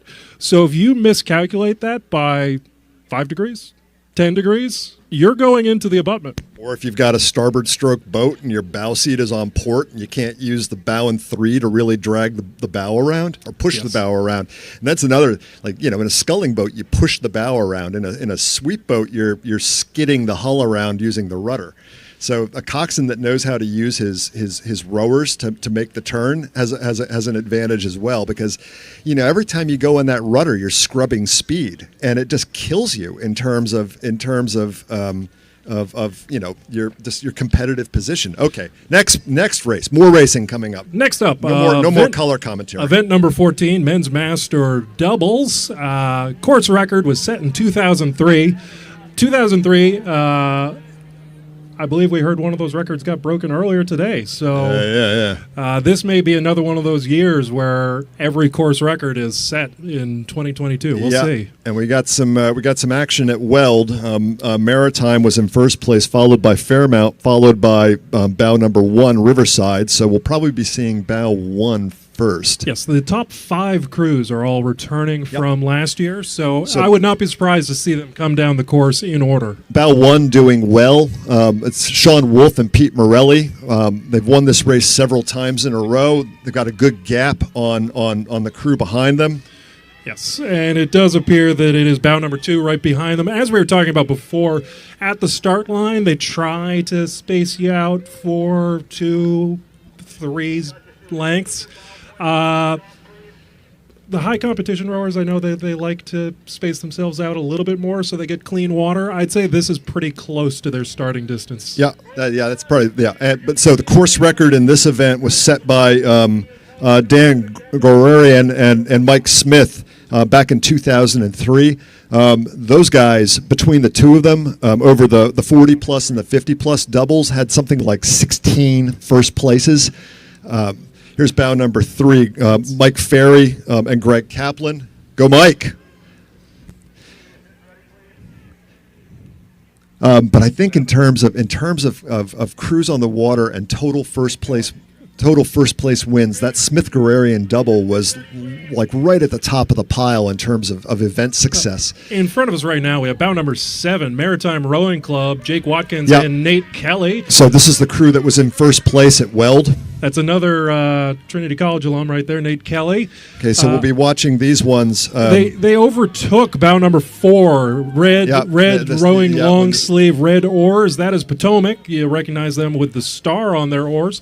Sherman Knight and Jason Hughes. So Sean and Pete went through here in 14:19. Let's see what we got for the Maritime guys. 14:01. So that's an 18-second lead. We're on course record watching this event. Okay, so 14:01, under 3 minutes to the finish line from here. It was a 17:13. I'm putting my chips down. I think we're going to have this is going to be our fourth record. This is going to be our fourth record of the day. I wouldn't be surprised. Nate's really good. Yeah, I think he's got a Penn guy in the boat with him, right? Yeah. Bow number 6. Okay, And now approaching us now is bow number 6. I'll let you handle that one. Yep. So bow number 6 is Edgar Nan and Danilo Chinchilla from Amatitian Rowing Club in Guatemala. Again, welcome to Boston. Excellent international representation. Happy to have you guys here.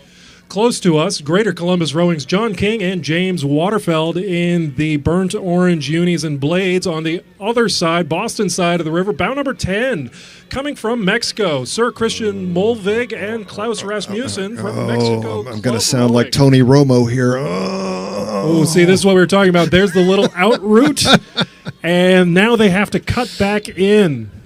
Wait for this crew to come through. We'll give a little more color. Bow number 12, Edward Demetrio and James Beasley. Yep. Eddie Cornell Demetrio, and yep. Dartmouth, a couple Ivy League rowers rowing together. So one thing about announcing and officiating at this regatta is we have to zip it when we see somebody heading for a bridge. Yes, which it can be challenging at times. We're not supposed to comment or give advice or anything along the nature if there's going to be a collision. So last week we had a race here called the Q, and it was like 170 juniors, and we've got a referee's launch every 200 meters. At that one, it's like make it fun for the kids, and the referees are actually allowed to actively coach the athletes. So that one, it's totally different. It's like you're doing great. Hey, look out for this, look out for that. This is more let the racing happen. Yes, approaching is now bow number 13, Scott Gavin Wisniewski and Matthew Henwood coming from Shipley. That's Bryn Mawr, Pennsylvania. Yes, as a... Oh, boom. Gorarian and Smith's record lives another year. They were at 17:13.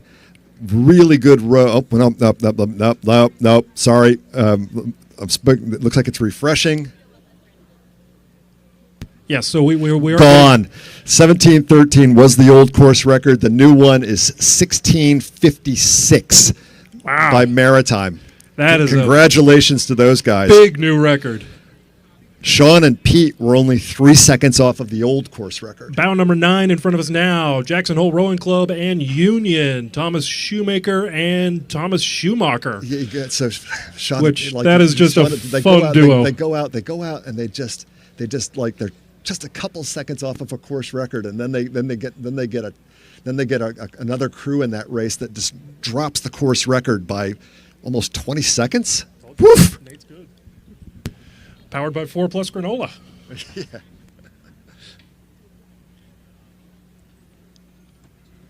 We're obviously having fun. Oh yes, I have volunteered at a couple other events or activities at the Charles before, but announcing is by far the most fun. Yeah, we've got a good view. Yes, best view. We get to sit. I have a captive audience who has to listen to my jokes, and I can tell you we are sponsored by Italy, which is part of the reason why I'm not racing. I am too fat from Italy. Italy Boston is the proud volunteer lunch sponsor of the Head of the Charles Regatta. At Italy, we cook what we sell, and we sell what we cook. We're bustling 45,000 square foot Italian marketplace overflowing with restaurants, takeaway counters, a full grocery market, and cooking school. Yeah. So we invite you to eat, shop, learn with us all season long. Visit the kiosk at Weld this weekend for their specialty snacks and retail favorites. So if you go to Silver Skiff in Turin, that's where the first Italy is. And you can go there, and like everybody wants to eat something different during a race or something like that. So it's a combination of supermarket and little boutique restaurants. Yeah, I've been so to everybody one can in eat what they Manhattan, want. I've been the one here. So it's this one's in the Prue Center, so it's pretty easy to get to. But Raw Bar is outstanding. All of the cured meats, the charcuterie is outrageous. The pasta is homemade. And the pizza is outstanding. It's just and then there's the secret sauce for going fast to the regatta. There's a Piemontese drink called Beecherin. Okay, yes, I was going to get to that. Yeah. The one of the dangerous things is that it is a grocery store, import, fresh-made grocery store with restaurant as well. But they also let you drink wine as you transition from restaurant to grocery store to grocery store to wine. And they sell some grappa in the liquor store too. So they know how to get you. Beecherin, just to get you going, is the hot chocolate is made with a little bit of cornstarch, so it sticks. So they layer in some hot chocolate. Then they put a shot of espresso on top of that, and then they layer that with whipped cream. So, you need something to make you go fast, go to Italy and get a Beecherin.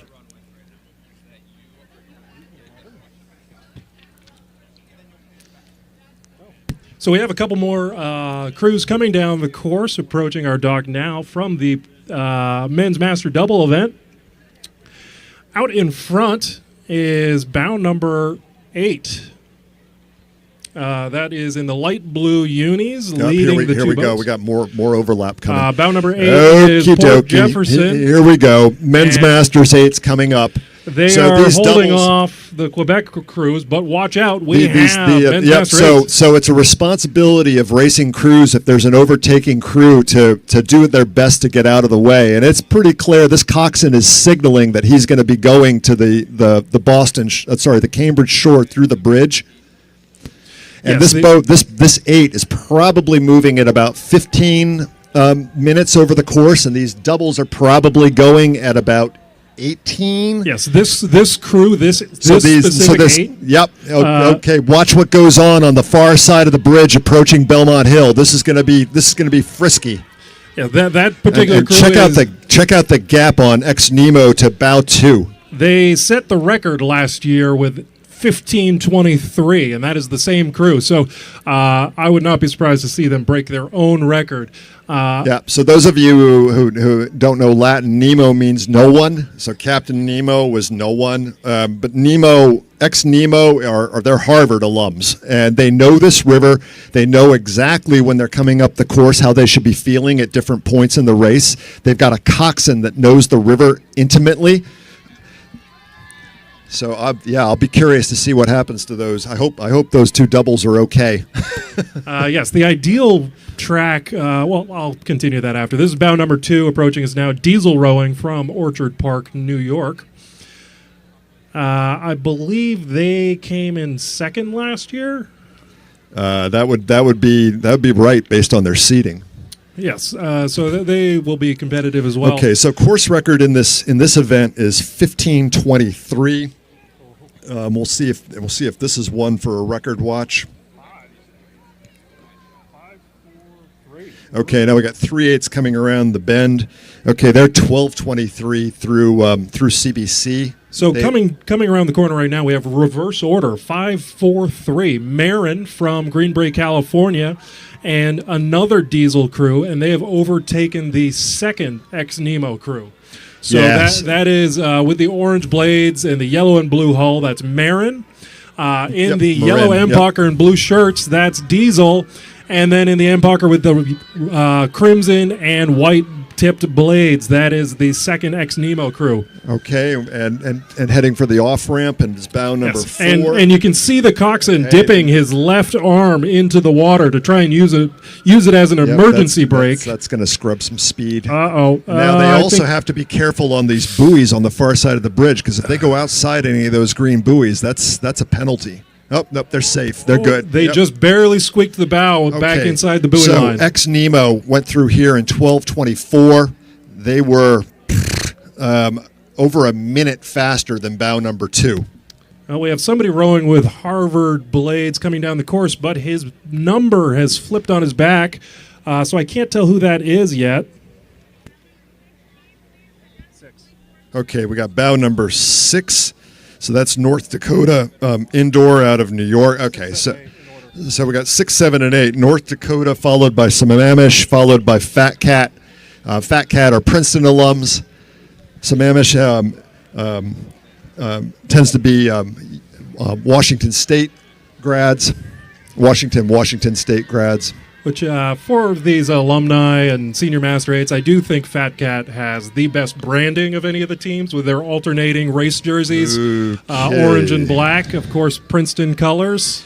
We got another course record. Nemo A was in 15:12 versus the old course record that they set last year of 15:23. Wow, everybody's obliterating these course records. 10, 15 seconds. So the Cox, that's Travis Metz.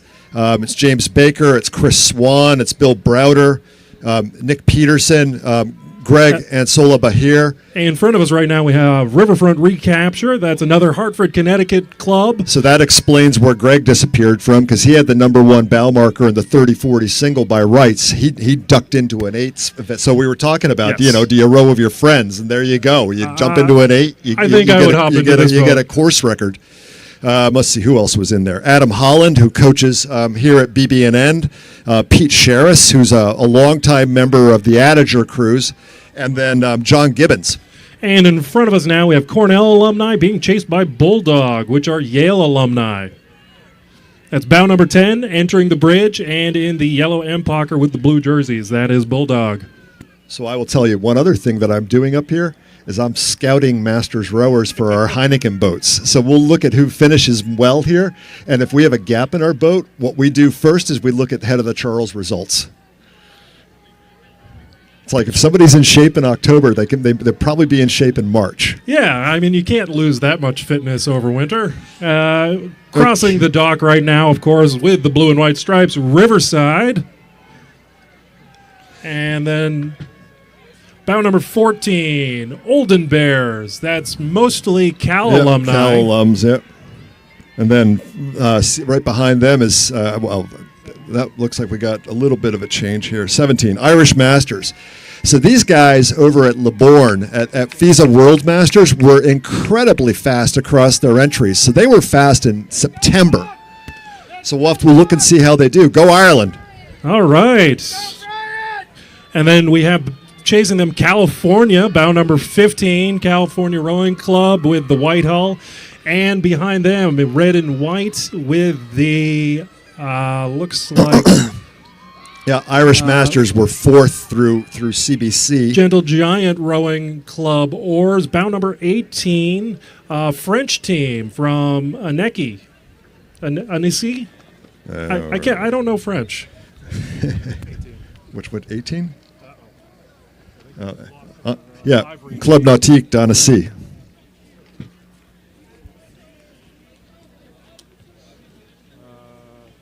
Bow number 19, so that's RCA alums out of Canada, followed by bow 16, so a little bit of passing going on there. Group TNT from Belgrade. Lost the live read sheet. Somebody grabbed it, though. 22. And then bow 22, Molesey from Great Britain. All right. Typically quite fast here. Great Britain, Ireland, China, Guatemala, Mexico, Canada. Well, we have quite the international event going today. This is a big road trip. And, the competition to get into these lineups, I mean, it's like erg scores, summer racing results. I mean, these guys don't mess around. Belgrade, is that Romania?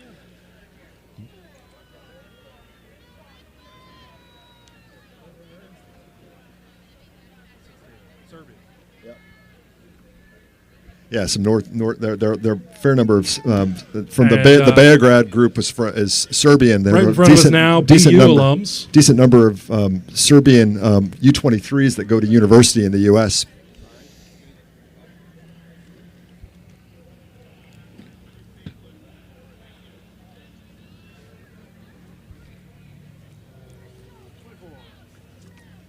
Okay, bow 24, Chinook. It's a Rolodex crew. Well, it's a virtual crew, I should say. Also very competitive in terms of race results and submitting erg scores and crew selection. Go Chinook. And then bow number 23. Yes, sometimes you get these Franken crews, people who just know each other via email, phone number, erg score. Well, they've shown Chinook will go to the Masters Nationals, and they'll rack like a typical score that will win you a points trophy is 300 or 400 points. They'll show up with these armadas and rack up like 700, 800, 900 points. Oh, and we have two crews coming around the corner going side by side. As they approach the camera view, we will be able to feed you more information. So it looks like okay, so they're starting to pan with the camera now.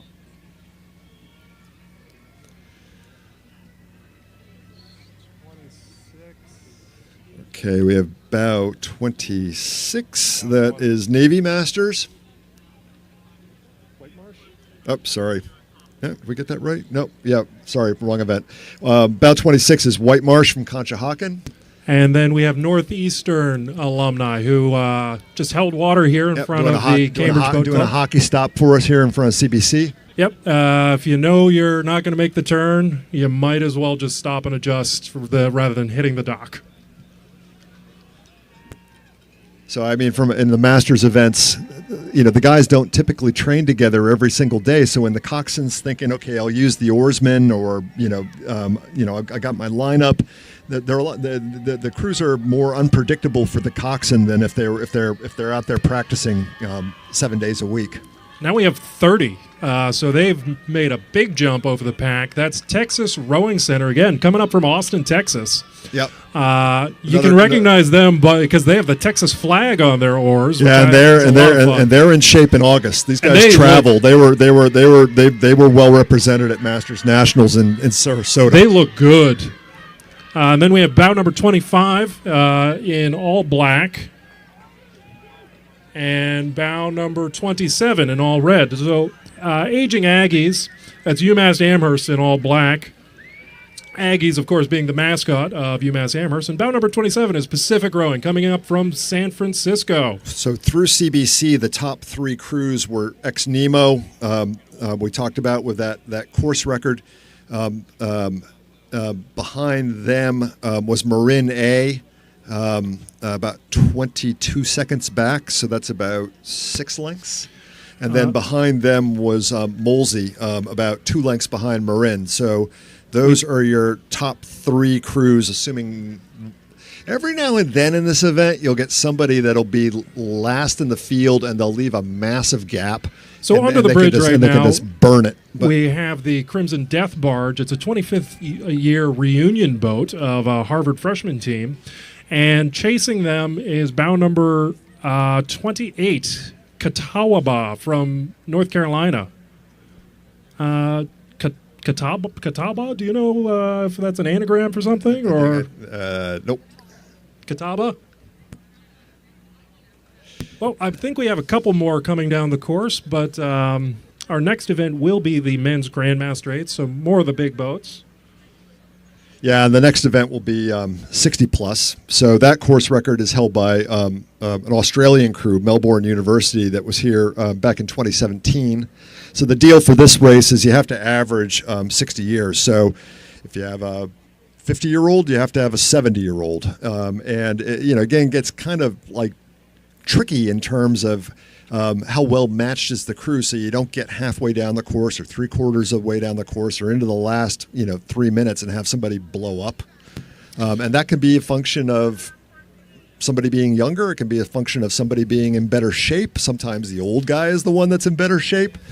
Sometimes you have somebody that was in shape and they come back a year later and they're a bigger person than they were the year before. So it changes a lot. Bow one. Okay, so we're into the 60 plus, and here's bow number 1. Last year's defending title is Marin. 29, splitting bow 1 and 2. And then from the prior race, Avalon from Chincoteague, Virginia, Avalon Rowing Club. So well done by bow 1 navigating around that. And now we've got bow number 2, the 1980 Rowing Club. Started off as a reunion crew for the 80 Olympic team.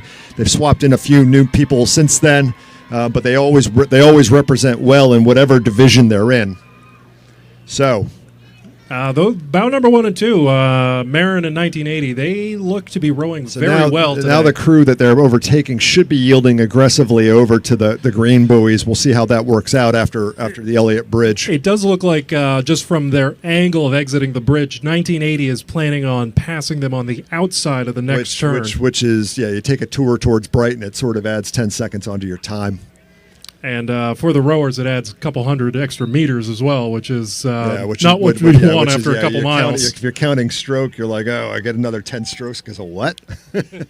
Okay, bow number 3, Palm Beach. Another. There's a Palm Beach boathouse. They're actually doubling the size of the boathouse, but I would say probably half these guys are from Palm Beach, and the other half are friends that they've raced with over the years. Okay, and now we've got bow number 4 in green, which is New Haven Rowing Club, which is on the Housatonic, followed by bow number 5, the University of San Diego alums.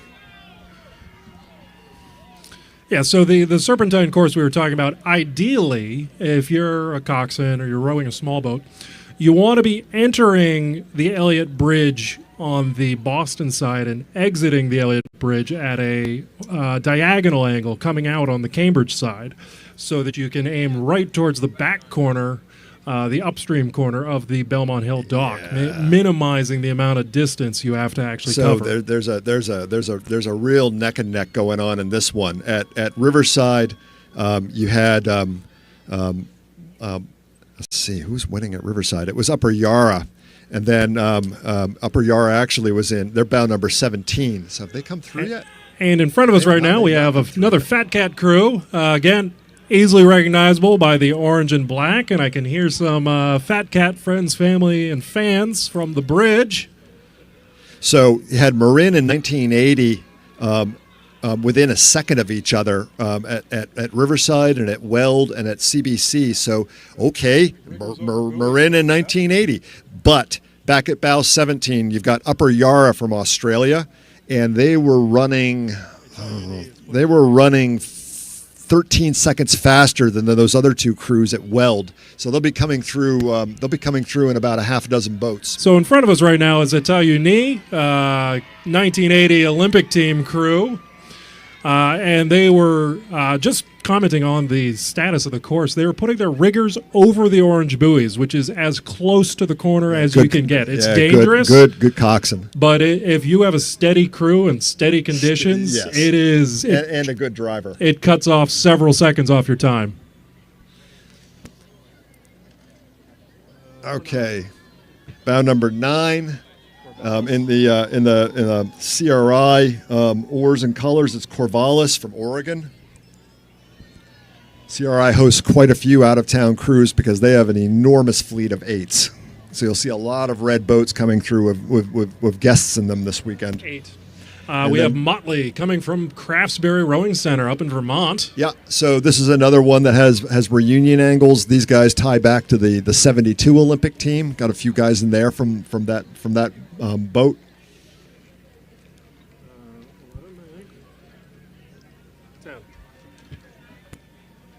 And Saratoga Springs approaching us now with the black and white chevron oars and the white racing shirts. I'm going to be really curious to see how Yarra handles this turn, if they've got any kind of issues passing anybody, because they've got to be coming pretty soon.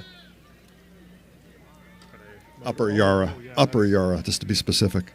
Just looking at their bio, they have many multi-world and Olympic champions. In that but this is the Yarra is the river in Melbourne, Australia. Bulldog. Okay, we've got a Yale reunion crew, Bulldog. 11. Chasing them, Team Adager. Yeah, I would hazard a guess this is them right here. Look at the blade work, nice and tight. Good entry into the water. Yep. Just driving the hips, swinging the shoulders, really moving the mass. So with the dark unis, white hull, white blades, that is Upper Yarra, the Australian club. So that's another country to the roster of international champions who have joined us here, and they look fantastic. I would not be surprised to see them competing for the record here today. Course record in this event is 16:23, and they are through. They're not enough time yet. because they have overtaken at least 3 crews now. So they are motoring down this course.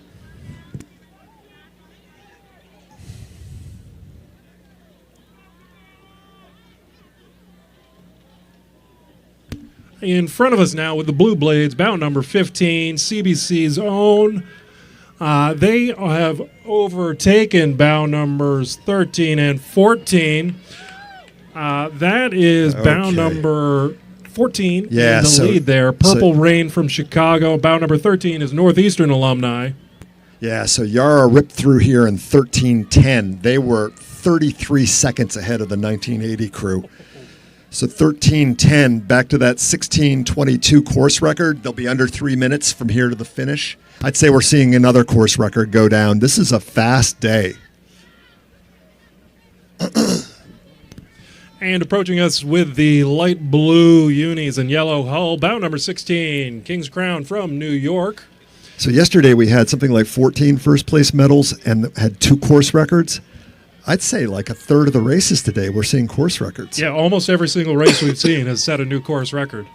In front of us right now in the high-visibility green and red hull, bout number 20, Tyrion from London, University of London alumni.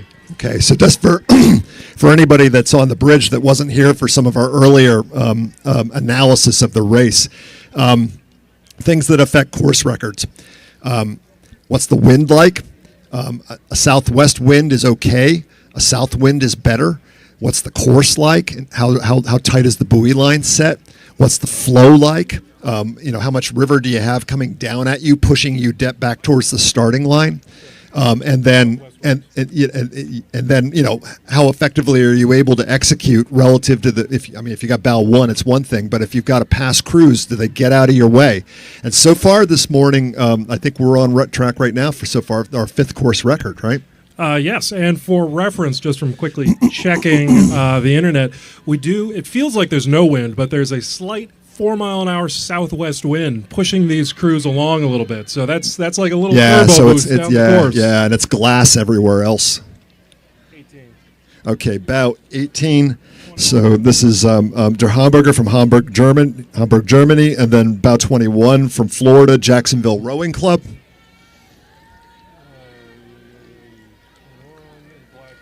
22 in white. 22, Ancient Mariners from Seattle. And then Thames in 19 with the Trinity College Blades, the blue with the gold sash. And then in bout number 24, chasing them in the red hull, Cornell alumni. Big Red. Here we go. Records. I feel like I'm like that guy on CNN calling election results. Upper Yarra, old course record 16:23. New course record 15:56. Boom. That's not even close. That is incredible. Yeah, I think every event that we have competitive athletes in, we're going to be seeing new records today.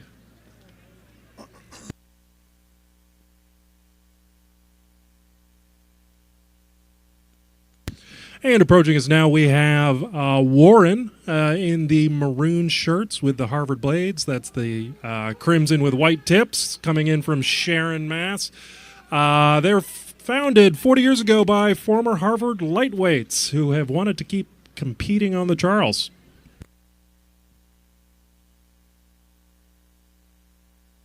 After these 8s events, the next group of races up the course will be Masters 4s. So you see that group heading downstream, being careful to stay inside the white buoys. And, they'll bump up the water a little bit going down, but, it's 8s, so it doesn't matter as much. In front of us, we have the Navy Masters with those iconic gold and blue blades trying to hold off. Bout number 29, California, coming in from Oakland. That was last of the pack to start. So they have crossed several crews off their list, and they're coming for Navy now on this next turn.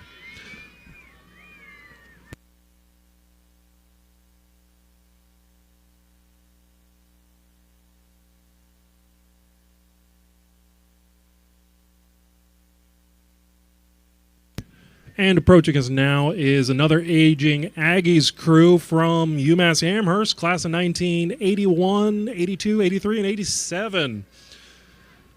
That is with the maroon and white blades, maroon and white unis.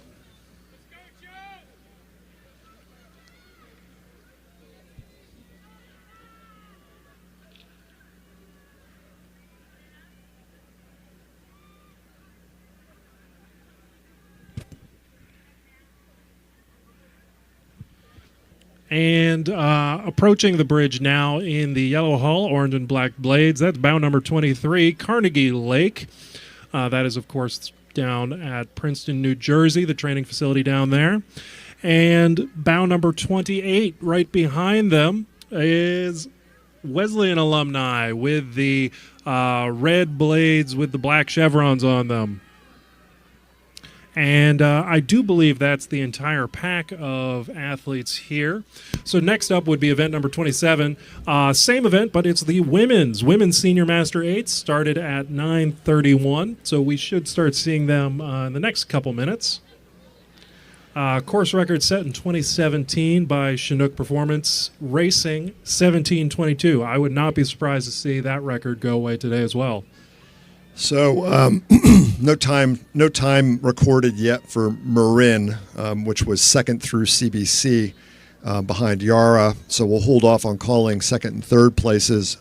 But again, new course record in the 60-plus men's eights, 15:56 by Upper Yara, breaking the prior course record from Melbourne University. And I kind of wonder if they're both on the Yara, if there might not be a little bit of overlap between those crews. Yeah, I wouldn't be surprised if there's a little bit of swapping and trading going on there. Yeah, my ringer's as good as good guys. Good oars are a valuable commodity. Oh yes, especially when you're just downriver from each other, and you see each other every day out there training. Sometimes we might think, maybe we put them in our boat, see what happens.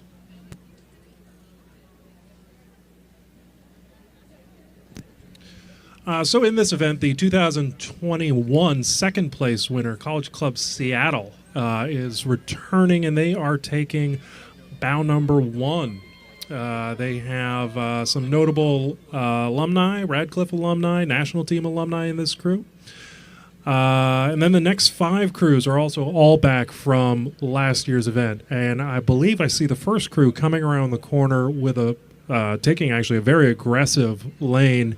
It looks like they're putting riggers over buoys as well. Yeah, and these guys brought a strong contingent. We saw earlier in the Masters doubles, the 40-plus College Club Seattle winning that as well.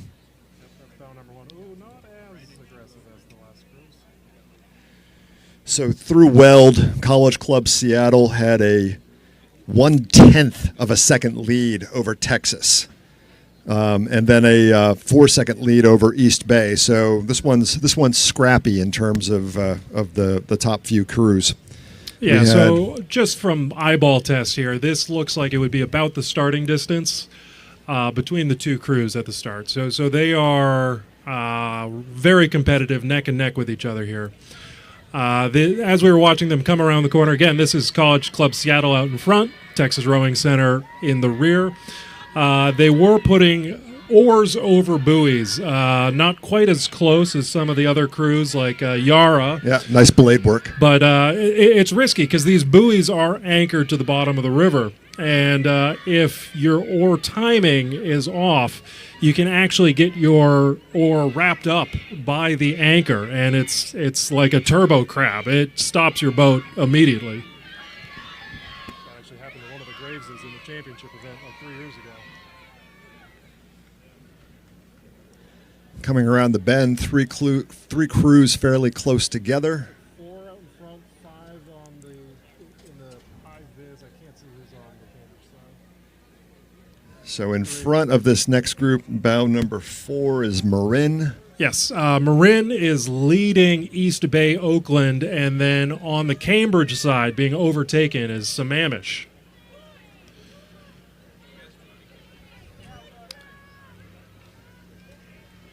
Now, I know from the shoreline and the spectators and fans here, they all look very relaxed, which is, I can confidently tell you they're not relaxed, but that is a sign that things are going well for their crews, that they're very well in sync and that their technique is on point and they're locked in. Yep. So bow 5 again is East Bay, and they've overtaken bow 3 Sammamish. So nice job by Sammamish, allowing all that to happen. Bow number 6 is Atlanta Rowing Club, Yes, coming up from the Chattahoochee River. and in terms of splits watch through CBC, it looks like College Club Seattle and Texas Rowing Center were still separate, a 2-second lead to the Seattle crew coming through here. So about 3 minutes to the end, and stuff can happen. Yeah, they're about 3.5 minutes off the record, just eyeball testing. Or sorry, 3.5 minutes from the finish. So maybe 20 seconds off the record. We'll see. Again, anything can happen. They could really have it locked in for the last 500, last 1,000. Yeah, because 8s move faster than singles. Singles, you'd sort of say about 3 minutes. 8 in all black, overtaken 7. Okay, in the black, in the black, of course, it's Radcliffe alumni, bow number 8. Of course, easy to identify. Very well-known black and white blades. Black hulls, black blades, black hats, black race shirts. They've overtaken bow number 7, Philo from New Jersey. About a third of the way through the field in this event so far. Yes. Got another 30 entries in this event.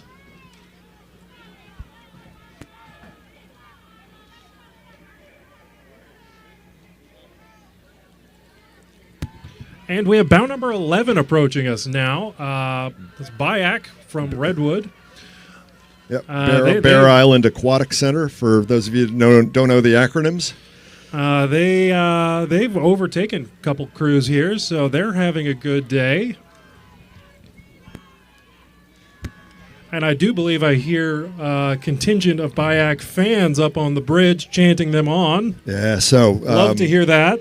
Let's see, we got Number 10 approaching us now in the red hull, Genesee. College Club was leading at every step of the way. They clocked in at 17:52 at the finish with a 5-second margin over Texas. And I don't see another crew, I think, that's going to be, there wasn't anybody coming up dramatically, so I think that's probably your gold and silver. And approaching us now in the red unis and gray hull, bow number 9, Masters Coaching. They provide clinics and camps all across the country. Yeah, they showed up at World Masters in France. They had a big contingent there.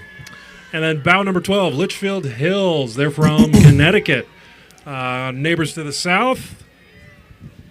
So these summer races tend to be sprint races for Masters, and the big ones for this group tend to be U.S. Masters Nationals, which was in Florida this year, and then this event called World Rowing Masters. So this year it was in Libourne, which is Bordeaux, which is pretty nice. Hard to complain. Next year it's in Pretoria. The year after that it's in Brandenburg, which is near Berlin. And then the year after that it's in Banyuls, which is Barcelona. So there's bow number 14. Bow number 14, BMA. BMA, New Cornell alums. And then we have bow number 13, Ann Arbor. Of course, that would be Michigan. So these are those FISA regatta, the World Rowing Regattas. The races are on 4-minute centers, and they go nonstop for 4 days. And it's not unusual for somebody to go over there and race 10 or 12 times in 4 days. And they always tend to be someplace that has really good food. If you're looking for bucket list races and you can think out 3-4 years and say, okay, yeah, I'm going to Barcelona in 2025. Yeah, that's about the timeline. That would be a nice little trip. Approaching us right now, Riverfront Recapture coming up from Hartford, Rising Star, Connecticut, or Rising Star, New England. And behind them in maroon and black, bow number 16, Prince William. That would be from Lake Ridge, rowing on the Occoquan Reservoir in Virginia. And then another little gap here. Yeah, I wouldn't mind going out for some Spanish food in Barcelona. Catalonian, in between races. Catalonian food. Oh, Catalonian. Excuse me. Fill up on some tapas. It's and, pretty ceviche between races. It's pretty outstanding.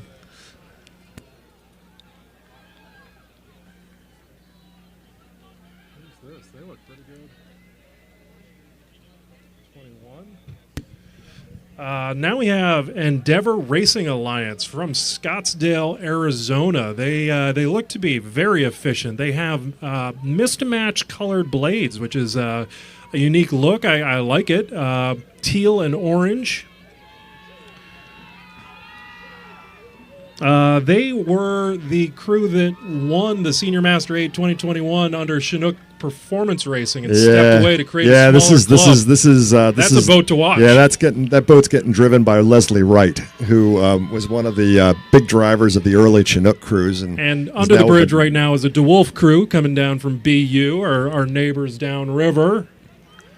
And in front of us now, bout number 17 in blue, Blood Street Skulls. I love the name Blood Street Skulls. I think it's punny and great, and it's just fantastic. And in front of us now, Annapolis Rowing Club coming up from Maryland in blue.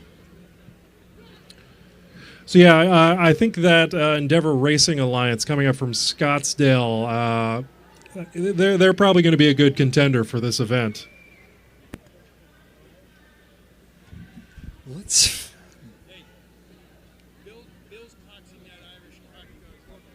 Okay. Bill who?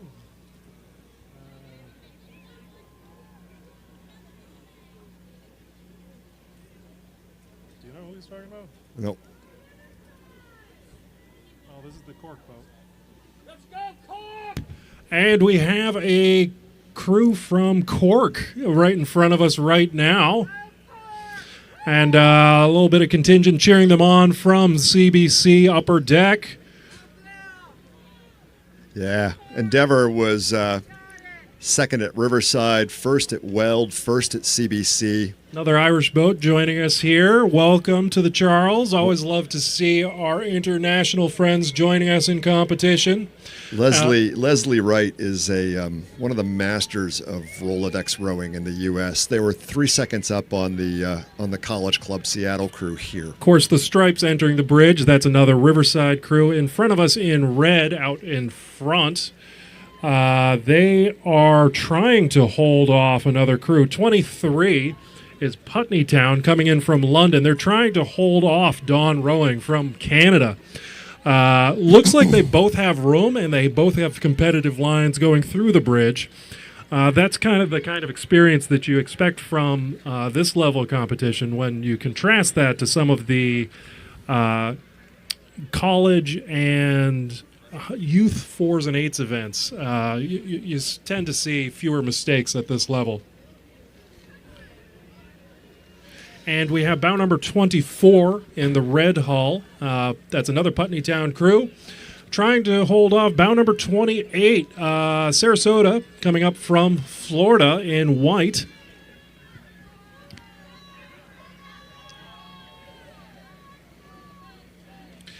And then in order, we have another Great Britain crew in orange. Lee from the 1996 Olympics crew. Yep, and out of London. Yep. Yes, Anne-Marie Phelps. And then bout 27, the Aging Aggies. Yes, and of course, Aging Aggies, referencing UMass Amherst's original name as the School of Agriculture. Okay. And I think we have a couple more crews coming down, but that is almost all of them for this event. And we've got a time for Endeavor. Looks like they are winners in 17:50, 2.5 seconds ahead of College Club Seattle, who were 3 or 4 seconds ahead of Texas Rowing Center. So tight at the top, at the front of the field, with bow 21 overtaking bows 1 and 2. That coming through the field like that, Yeah, probably I don't know 5 or 10 seconds of something. I think if they were starting in the top 3, they likely would have had a new record. But starting in 21st, Yeah, there's some work there for the coxswain. you got to take the less ideal race routes, and you have to navigate around the And competition. it's also harder to get into the zone as a rower because you've got stuff going on around you, Yeah. where, with all the noise from the other crews. And you got your coxswain telling different sides to row stronger, weaker, to No, try and overtake. Yeah. We have bow number 29. Yep, Greater Greater Lawrence. You can Lawrence. always hear Yep, the local crew. GLR Yep. chant. Up on the Merrimack River. They always come out to support their own. It's great to see them down here on the Charles. Bow number 2, so that's the next event. And next event, Women's Grandmaster 8s. Bow number 2 is the next crew we see here. Another very slick-looking crew coming down the course. Bow number 2 is Long Beach, coming here from California. Stroked by Rowan Carroll, who is from the year 2000 British Olympic crew. And they came through Weld in 1946, a little less than 1 second ahead of Wallingford. Still missing bow number 1. Bow 30 going wide. On the Cambridge side here in red, we have bow number 30 from the last event. That's Ottawa rowing from Ottawa, Ontario. Welcome to the Charles again. And on the Boston side, oars over buoys. Bow number 3 with the blue blades in the white hull. That is Etat-Uni. Etat-Uni, of course, holds the course record from 2016 with 18:37. Again, with these conditions and their starting position, I would not be surprised to see... Being coxed by Holly Hatton. Yeah, I wouldn't be surprised to see Etat-Uni or Long Beach on top of Some the record very, chart today. very big names in that boat, including Carol Bauer, Kay Worthington, Carol Brown. We have another Chinook boat right in front of us now, bow number 14. Bow number 4, entering the bridge. Looks like another fandom over the bridge cheering them on. We always love to hear from our spectators out there on the bridge. Make some noise for your favorite crews.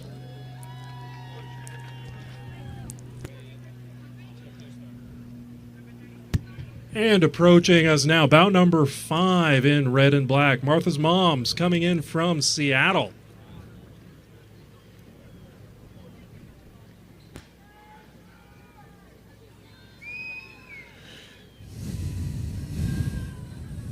Any big upsets?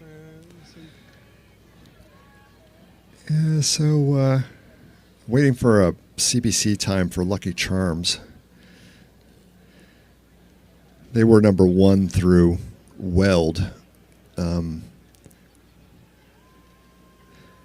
assuming they held that, you got Long Beach, Etat-Uni, and Chinook right behind them coming through here. And right in front of us, in the very intimidating all black, is Saugatuck. Saugatuck comes up from Westport, Connecticut.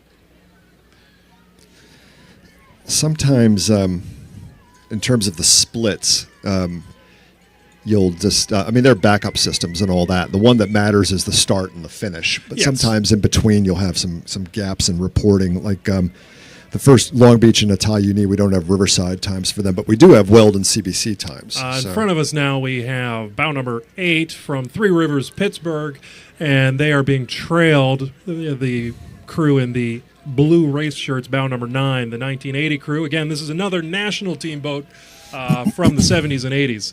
Correct me if I'm wrong here, but the split times are still being done by eyeball count and manually done by volunteers along the course. Yeah. One day, hopefully, we'll have this automated with technology, but for the time being, the split count live is an imperfect system. Yeah.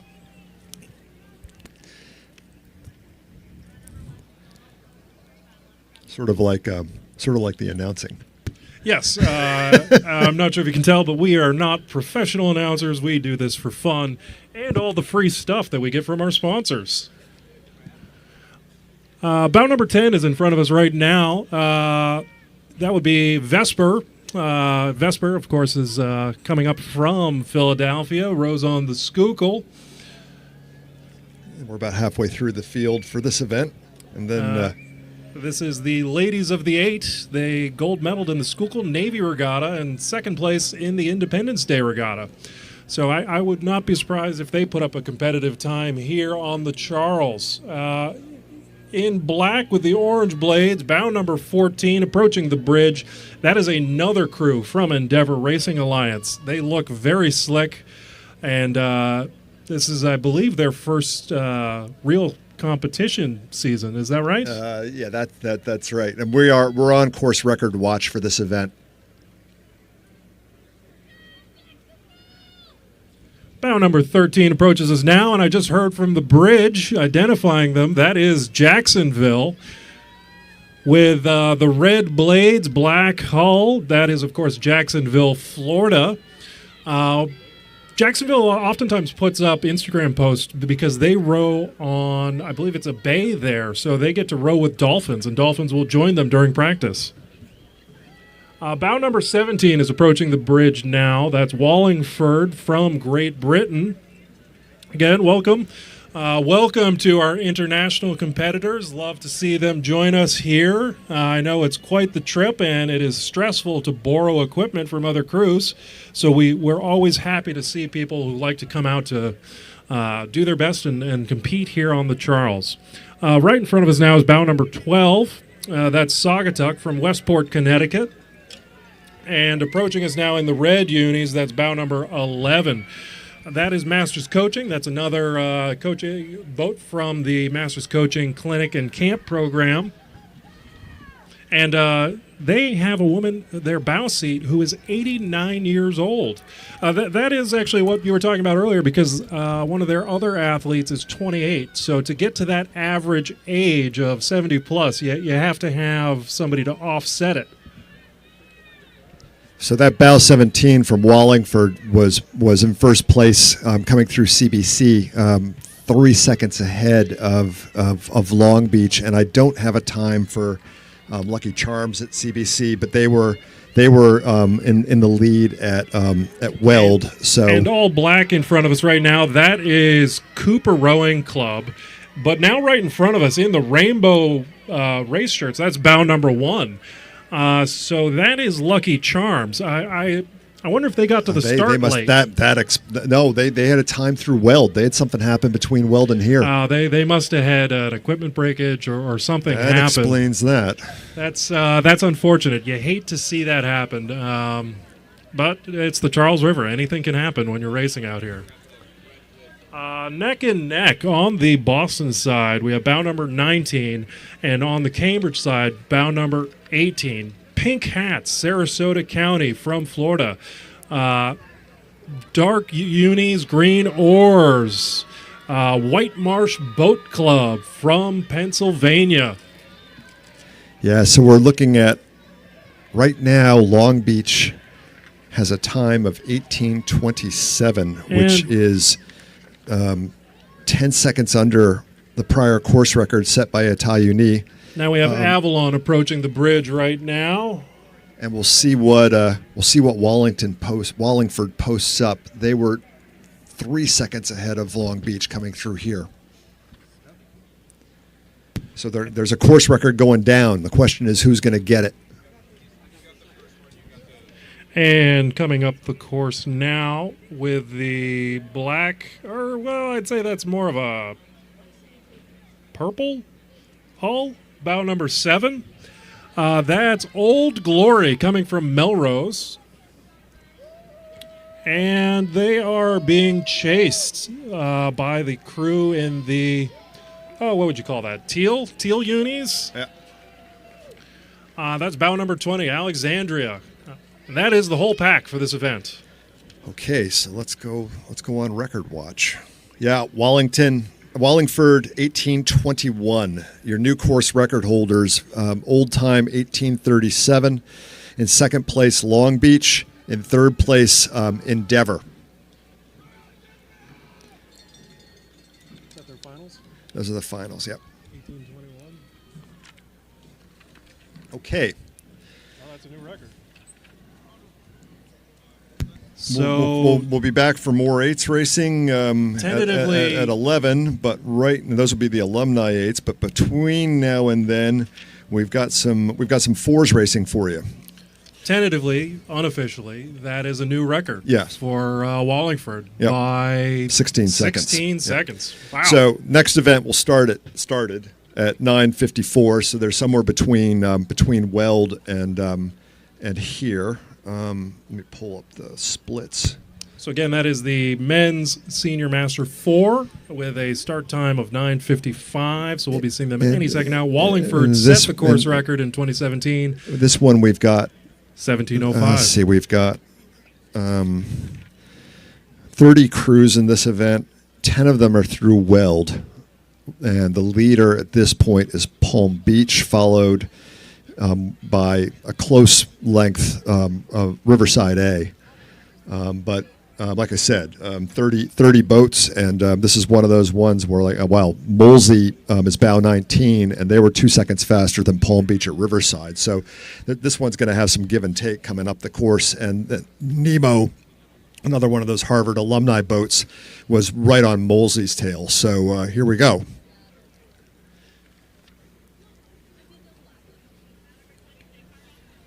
First one coming down the course. Bow 1. Trinity Blades, bow number 2. Bow number 2, Palm Beach. Okay, so bow 1 is Marin, but bow 2 is the first crew coming at us. Yes, that is white shirts with the blue blades with the white sash. That is bow number 2, of course. Palm Beach.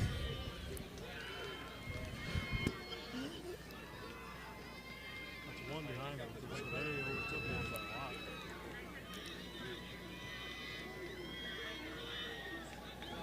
Sounds like they have some fans on the Boston shore there. Jonathan Moss, Toby Ayer, Cliff D'Souza. Who else is in that boat?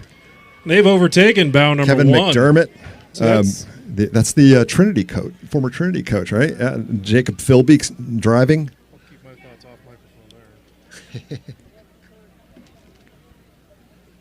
And they have overtaken bow number 1. That's Marin out in front of us right now. And they are holding off bow number 3, the Cornell alumni boat, coming in here. And, oh, wow, their coxswain is young. They have a 16-year-old coxswain. Yeah, Scott Whitney, Andrew Calfels, Brian Hallstrom, Chris Clark. 3 guys in their 50s and 1 guy in his late 30s.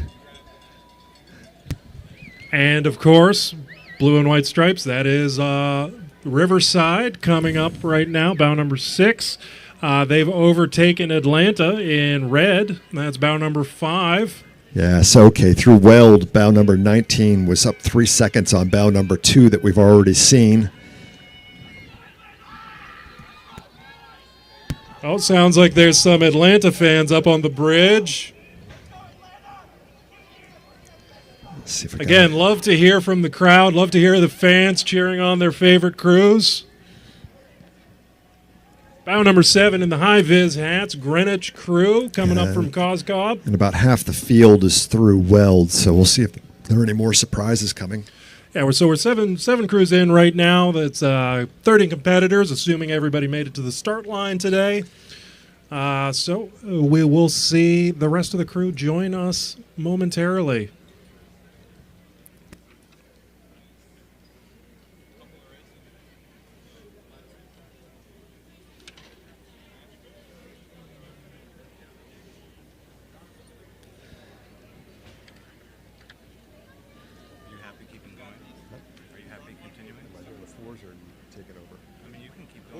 I believe he's supposed to start after you, but I'm also happy to just kind of. Okay, I can do the men's and you can take the women's.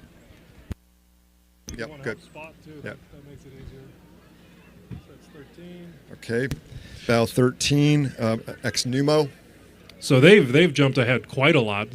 We've seen bows 1 through 7 now, so they've overpassed 8, 9, 10, 11, and 12.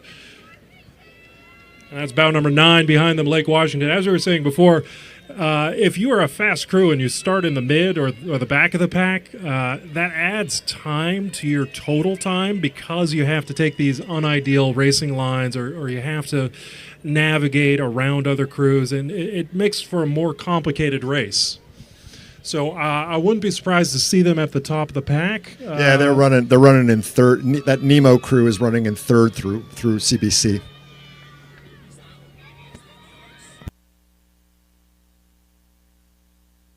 That's Gentle Giant crew, bow number 14, right in front of us right now. Rich Whalen actually runs the youth program there, and bow number 12. Yeah, Gentle Giant hires many, many rowers. Right behind them, Cornell alumni, yes. And their youth program's fantastic for the high schools up there on the Mystic. Big shout out to Larry O'Toole, who's in that, who's one of those Motley Crue guys. Yes, and a perpetual icon in the rowing community in the Boston area.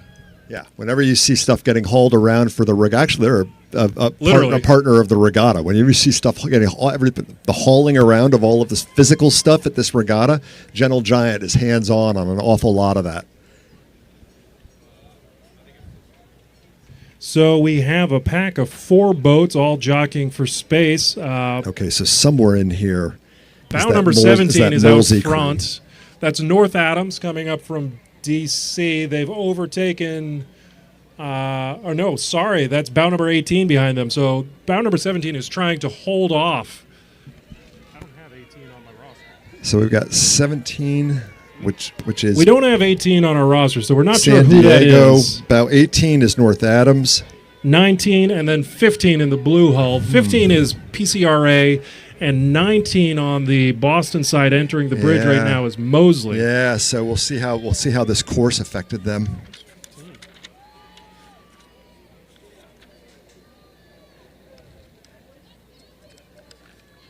Oh, they're still showing them at 14:27, so 3 seconds up on Palm Beach.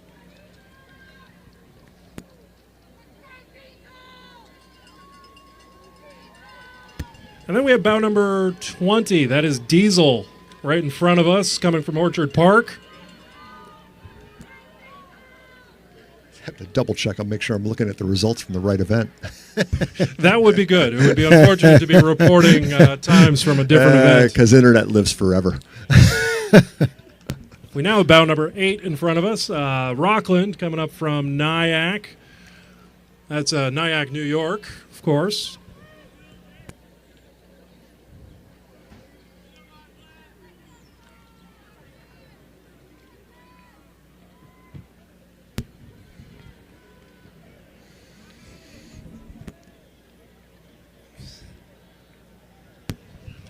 And approaching us now is bow number 16. That is... Bow number 16 is PNRA. PNRA. On Mercer Lake in Princeton. Home of the Women's National Team Training Center. Casperson Boathouse. Bow 24. Argonaut Rowing Club from Toronto. Again, welcome. Welcome to the Charles. Do you think Ontario's close enough to bring your own equipment, or do you think they mostly borrow equipment? Bringing shells across the border can be a challenge. Yeah, I've only had to do that once, and it's arduous. Yeah, because we get it going to Canadian Henley. Yes, that is my only experience of going cross-border. I always wonder what you're tucking away inside the boats. And there's a lot of hardware and equipment, and it if you're not familiar with the sport, it looks awfully suspicious.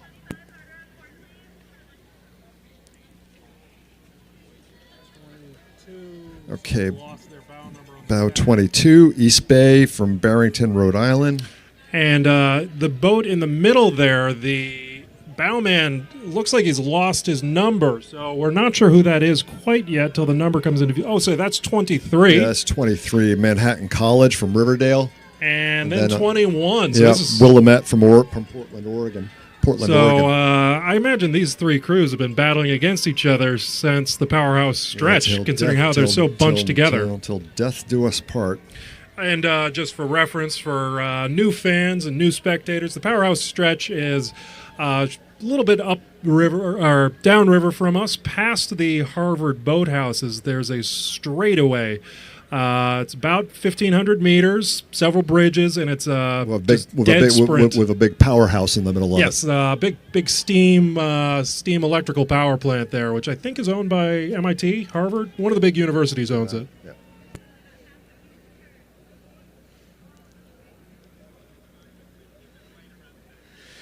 Okay, so Molesey right now. So coming up now, we have bout number 30. So they've jumped far in the pack. That's River City from Sacramento, California. Molesey in 1727 at the finish line. Hey, we got a fan up on the bridge. Over Palm Beach in 1730 and Riverside in 1742. And I don't see... And approaching is now bout number 25, Litchfield Hills, coming from Litchfield, Connecticut. I'm looking down into the weld times. I don't see anybody that was in top 3 there. So I think those top 3 places are good. So and in front of us now we have bout number 27 and 26. So bout number 27, Ann Arbor has overtaken bout number 26, Aging Aggies. Bout number 27, the red and blue oars White Hull. Bout number 26, maroon, white and black oars with the White Hull. Yeah, and Molesey led it from start to finish. Harvey Warden, Florian Herbst, James Wright, Clive Roberts, and the driver was Adrian Ellison. And in the rear, we have Texas Rowing Center, bout number 4. It's another situation where I wonder if they got to the start late or if something happened, because they are. They'll let you do that from time, but usually they'll make you go dead last. So yeah, I don't know. I'm not quite sure what the story was there. Or you never know. Sometimes. Or something happened on the course. Somebody's hurt or somebody got hurt. So anything can happen where your race doesn't go quite how the seeding predicts your race to go. Yeah, we want everybody that comes to Boston for the Head of the Charles to have a great race, but there are adventures out there. Now we have bout number 11, Evergreen Rowing. That is typically Dartmouth alumni. Always identifiable by the Dartmouth green. They are being chased by bout number 28 in the White Hull green unis. That's Green Lake from Seattle, Washington. And bout number 29 with the looks like silver and yellow Chinook. hull. Yep. I do like how the hulls are getting more variety to their design and color. It adds a little excitement to the announcing rather than here's an Empacher, here's an Empacher, here's a Vespoli, here's an Empacher. So it's fun to see the unique club designs being added to the hulls themselves. Here comes the next event. Oh, yeah. All right, so tight gap between the two events. This is the 60 plus 4 coming up. Bout number 1 is Cambridge Boat Club rowing in Belmont Hill Blades. So let's hear it for CBC. The course record for this event is 18:04, set by Sammamish in 2017. We'll see. They have a huge gap between them and So else. this is Chris Boyd driving, John Everett in bow, Greg Wilkins in 2, Chris Richards in 3, and Rich Sampson stroking. Go CBC. How's their time looking? They were 9:37 through weld and bow. They're in first place by 13 seconds over bow 13. Wow, that is So a they were big gap. they were more than a minute. They were 50 seconds ahead of bow 2 at weld.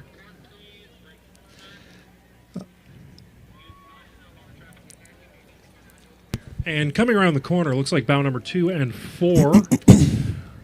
So I'd say that CBC boat, as of now, is definitely the one to watch for either the gold or a record. Yeah, so let's do a refresh on the time. On the Boston side in white, yellow hull, that's Narragansett crew. They are overtaking Rocky Mountain on the Cambridge side. Narragansett's always identifiable by their tank tops with the horizontal bars with a large N emblazoned on them. I'm sounding like Marty Cross. I'm just going, yeah. So CBC through CBC was 14:58, and the course record in that event set by Sammamish was 18:05. So they've got, we're on record watch for this one. Rocky Mountain's blades are actually the Colorado flag. I wonder if the altitude gives them any advantage here. Bout number 5 is in front of us now. That's a Riverside crew with the blue blades. And not to be a homer, but that bow seat, John Everett, the guy they dropped in there, he is a horse. He was like, I think, a 3-time Olympian. Oh, that won't give him any advantage at all. Always nice. Bout number 10 in the high vis yellow. That's another Riverfront recapture coming up from Hartford. They have overtaken bout number 7 in the Chinook. blue hole. Another Chinook Franken boat. Yep, Chinook. They're rowing in different hulls, but they've got consistent blades across the whole team, so they definitely hold some boats here from somewhere. And then we have bow number 3 in the red boat, San Diego Rowing Club.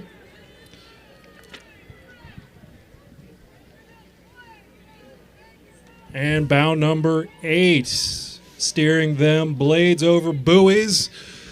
That is another Sammamish club. And again, the putting blades or riggers over buoys, it's a very risky move. You have to have a lot of confidence in your crew and in your coxswain to pull that off effectively. But when you do it right, it feels really good. Just to see the buoy go zipping by right on your hull. Oh yeah, there's nothing cool. Nothing makes you feel like a winner or like you're having a great race when you nail this turn coming into the Elliott Bridge. Entering the bridge right now is bow number 12. That's another Marin crew rowing with the Harvard blades. And tailing them is bow number 13. White blades, white hull. That's Wimbleball for another Great Britain crew. Oh, Cambridge. Good news. Oh, wait a second. Oh. Yep. Gotta wait for one more time. And coming up next, bow number 14, a Norwegian crew. That's a new country to add to our international competition roster. Coming from Oslo, Orsmund Rowing Club. Welcome to the Charles River. It's comprised of the Norwegian national team and the competitors from the Olympic Games of 84 and 88. Pretty fast from CBC. And in blue, bow number 9.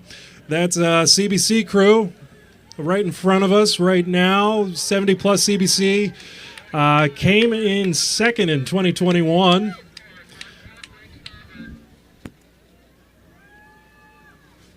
And, of course, without even looking, I can tell you that's Riverside, bow number 11 in front of us. Riverside Blades, Riverside Unis.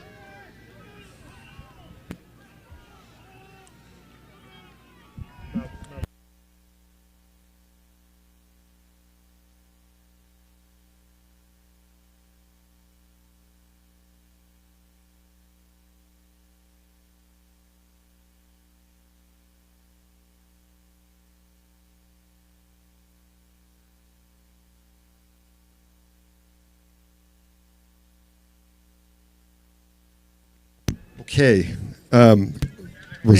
Tentative results so far. Entering the bridge right now is hold off for a Catawba second crew, bow here. number 18. Yeah, those are weird too.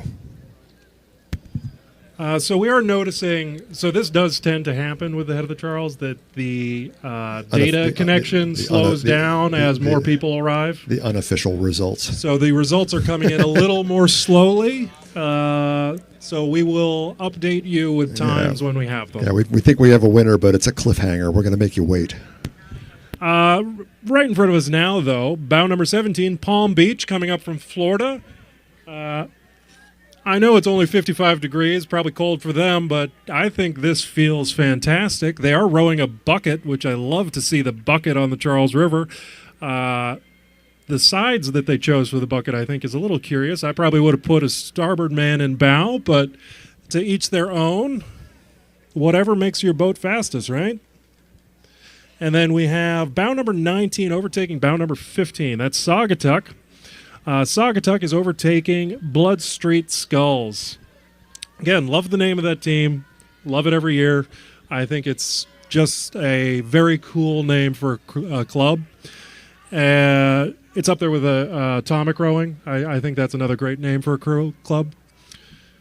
And right in front of us right now, bow number 20. That's the last crew of the event. That's Cornell alumni. So they've finagled their way and raced and pushed their way past bow number 16 and bow number 6.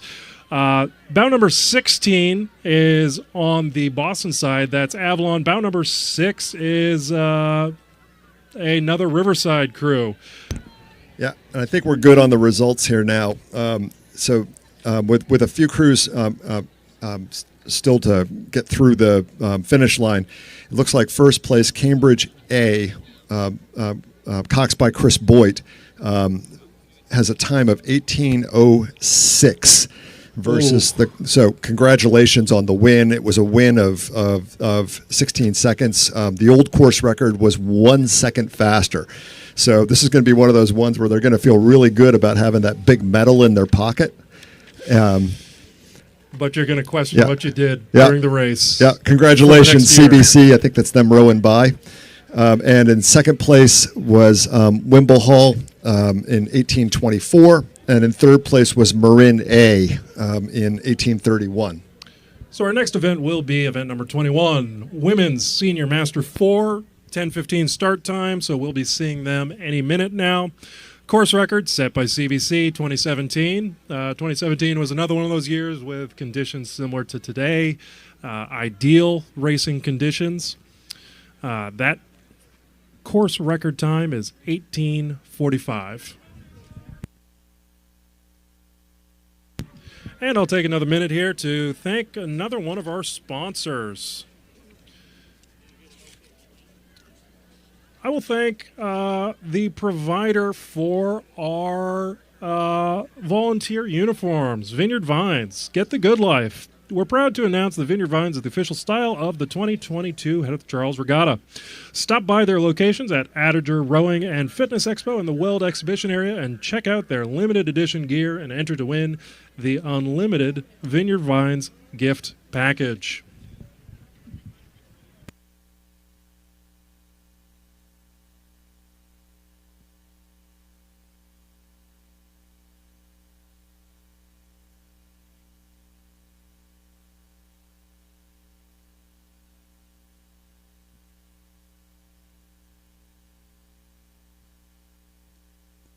And we have bow number, it appears to be bow number 10. So that would be Riverfront Recapture coming up from Hartford.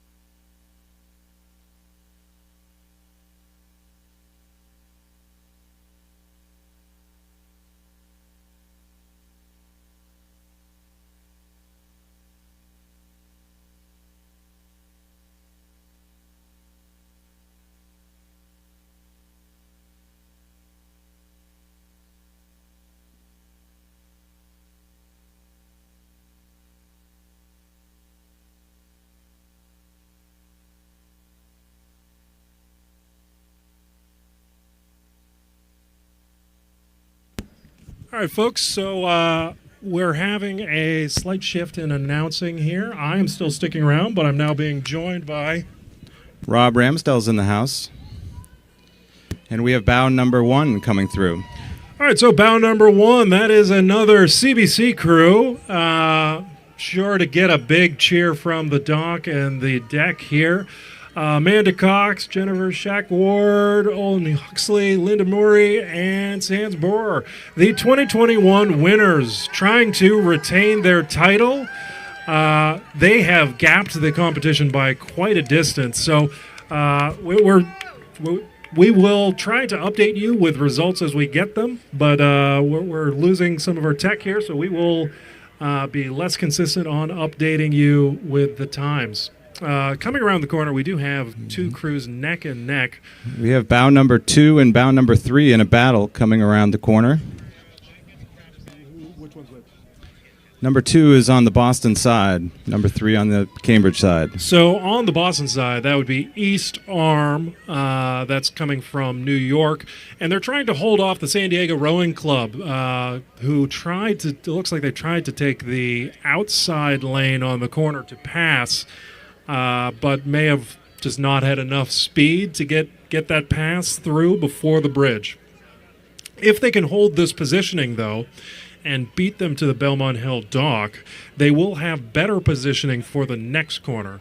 That's what I was talking about earlier in the day about this serpentine course, that it's all about maximizing your efficiency on this corner and then being in the best location for the second corner past the Belmont Hill dock. We have bow number 5 coming through. So bow number 5 in the red unis, that is Willamette Rowing Club coming from Oregon. And they have overtaken bow number 4, Western Reserve from Cleveland, Ohio. So with these two competing serpentine curves, ideally, as you see these experienced coxswains, they're going to want to enter right where the Western Reserve crew is entering on the Boston side of the bridge, and then have a diagonal course cutting across the bridge and exiting on the Cambridge side. Bow number 6 coming. In hot pink, that is Alexandria coming up from Virginia. That's the women's 4. They've ranked in the top 10 last year, and they're hoping to rank in the top 10 again. It looks like they've gapped the competition by quite a bit. We have a pretty decent spread between our pack of first 6 or 7 here, and then the next grouping of rowers. Excuse me.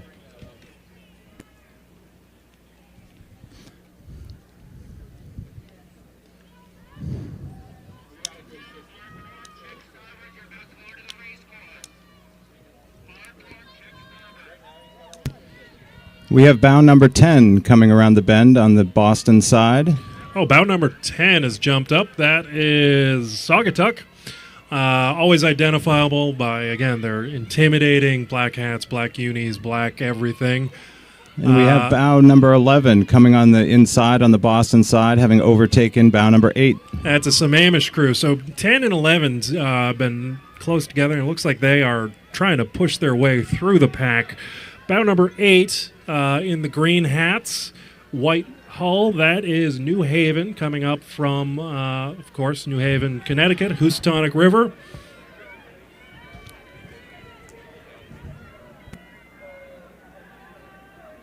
And we have another little gap here. Those of you on the shoreline may have heard some of the refs and race officials directing the crews warming up. As we were talking about earlier, the 8s, as they warm up and come up the course, they have to stay on the other side of the white buoy line. So that's between the white buoy line and the Boston shore. If they cross over the white buoy line, they're actually entering the race course and can disrupt the race for other athletes. And in front of us now, we have bow number 12. That's Pocock. Pocock coming out of Seattle, Washington. They're, of course, known for their racing shells.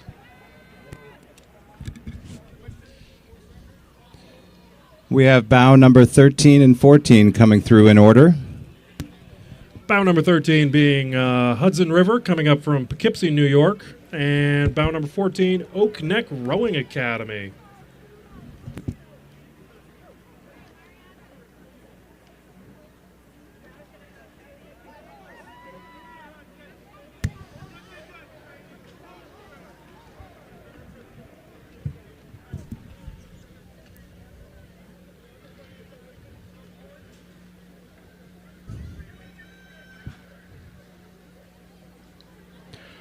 The first boat is through the finish line in just over 19 minutes.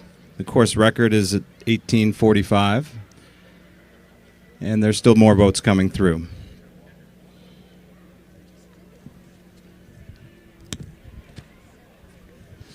Yes, but with, of course, for some of our novice spectators and viewers, of course, the first boat to start does not necessarily mean they are the best boat to win or most favored boat to win. Sometimes you have changes in lineup or roster changes, or anything can happen on the Charles River. So results are not final until every boat has rowed their race. Speaking of rowing their race, we have bow number 16, who has overtaken bow number 15. That's Quinsigamond Rowing Club and Minneapolis Rowing Club. Both jockeying for position under the bridge. And next down, we have bow number 18. Yes, bow number 18 in the red and white unis black hull. That's a PNRA Mercer crew coming up from Princeton Junction. And that's followed by bow number 17. Bow number 17 is Rock Creek in the blue hull with the red hats. Easy to spot them. And we have another bunching of crews coming around the corner now. From this distance, they look to be spaced out enough so that there won't be any real drama entering the Elliott Bridge. But again, you never know. Strategically, when you're rowing the Charles, this is often one of the times that you're going to try to make a big move if you want to try and overtake someone. Bow number 19 coming through. Yes, out in front here with the high visibility racing tanks, that is Greenwich Crew. Bow number 26, cutting a great line. Bow number 26. So speaking of crews that may outperform their racing slot, their roster spot, bow number 26 has overtaken about 7 crews. That's RCA Canada. So welcome to the Charles, to our international crews. Bow number 23. With the yellow hull, that's Lake Union and the Harvard Oars. They just entered the Elliott Bridge. Bow number 20 is in the green hull, green oars, East Bay Rowing. Bow number 22 is right in front of CBC now. That's Green Lake.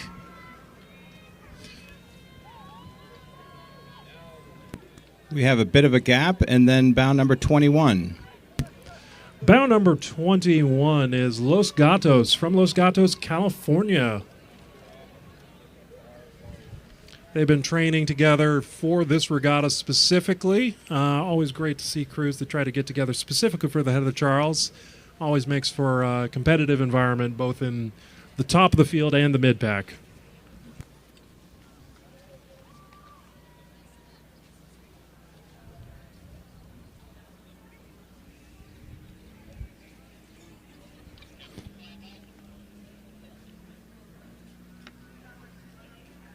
Next up, we have bow number 29, followed by 24. Bow number 29, that is Grunau. That is a crew from Berlin. So again, welcome to the Head of the Charles. They have been rowing together successfully at the Pfizer Masters and the Masters Games for many years.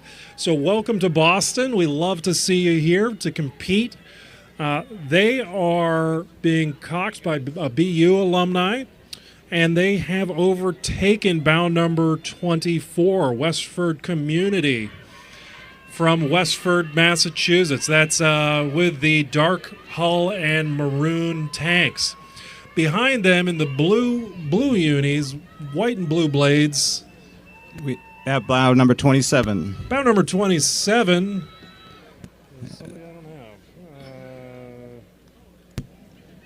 That's a Chinook Performance Racing crew.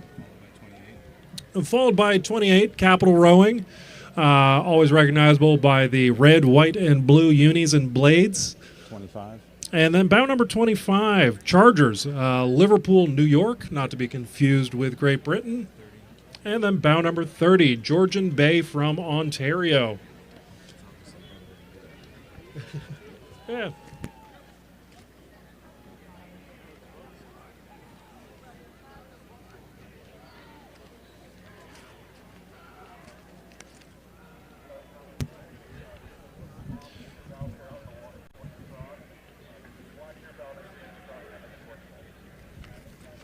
So just looking forward, we have another couple Grandmasters events. Those are the 60-plus events.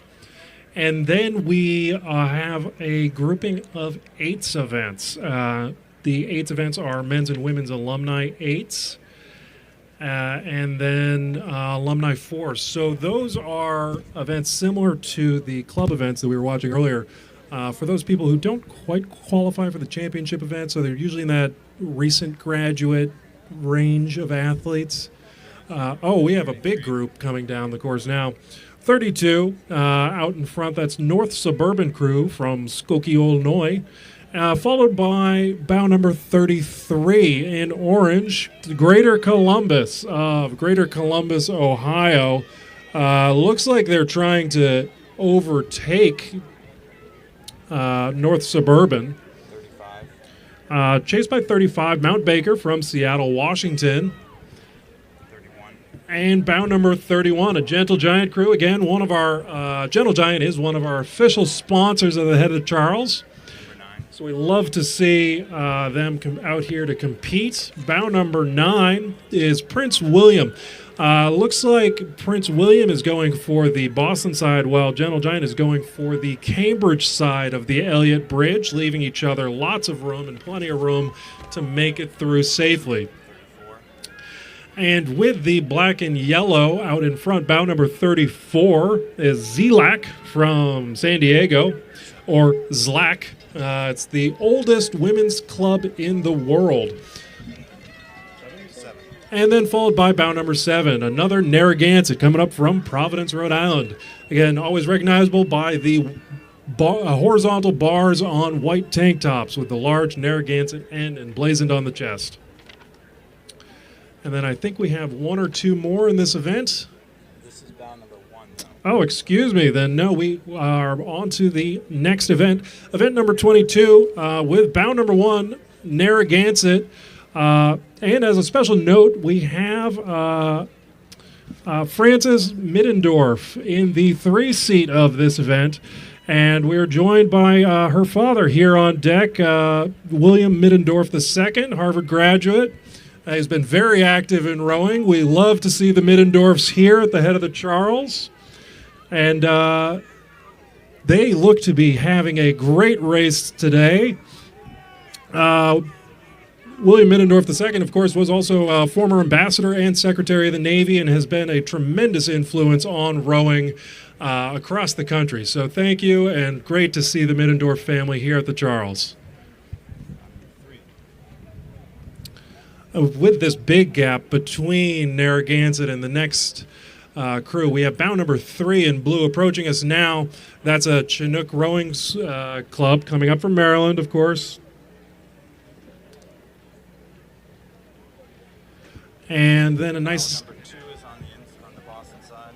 grouping coming here is bow number 2. Followed by 4. That's Watercat. Watercat from Sammamish Rowing is on the Boston side, followed by, of course, CRI. Equally iconic as Riverside with the red and black with the waves.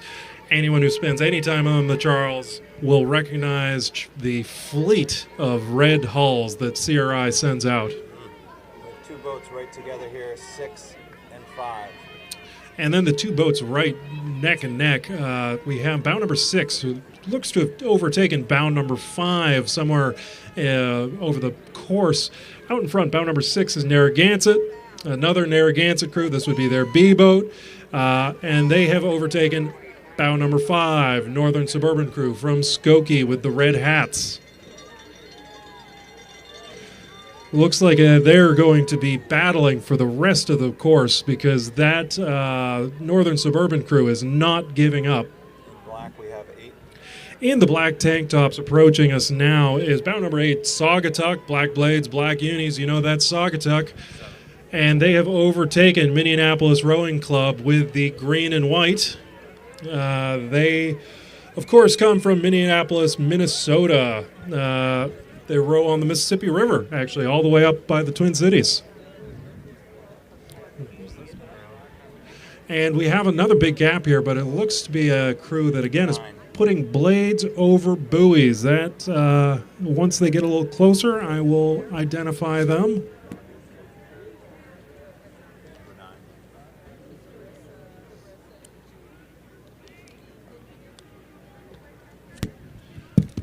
And it appears to be bow number 9, another Saratoga Springs crew. They, of course, host the Head of the Fish up in Saratoga Springs, New York. And, they host us, we host them. And they are here, and they have put a sizable distance between them and the next crew as well. Now, I will take this moment in the break in racing to check the results of the last event.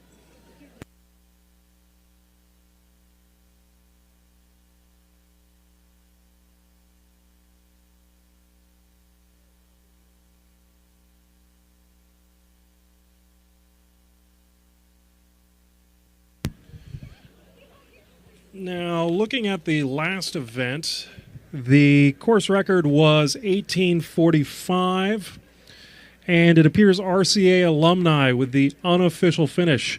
They got the gold, but they unfortunately missed the record by 9/10 of a second. That is another one that's just a heartbreaker.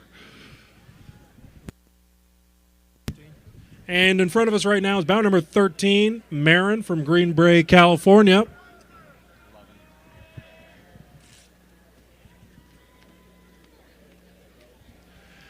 And approaching us now is bow number 11. That's Hudson River, Poughkeepsie, New York.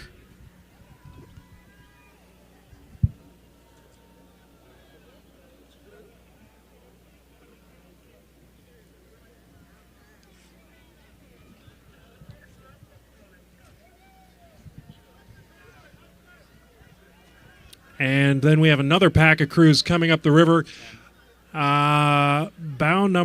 Appears to be bow number 10 with the blue unis. That's another Chinook crew.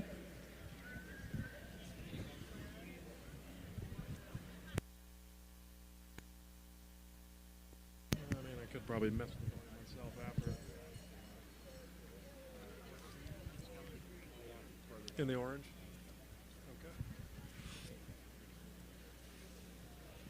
So bow number 10, approaching the bridge right now, Christina Holland, Paula Cran-Merkel, Marjorie Eisberg, and Barbara Plon, with an average age of 71. It's one of the few crews in this event with an average age of 70 plus.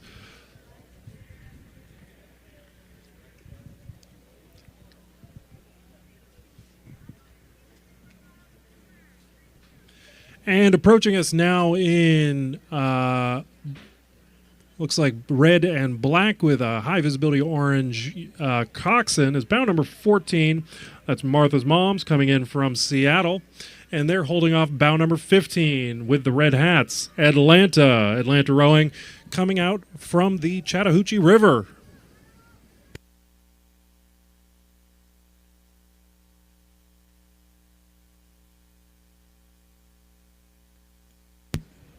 All right, and we have another clumping of boats approaching us now. 18 has led the pack, so they have jumped ahead.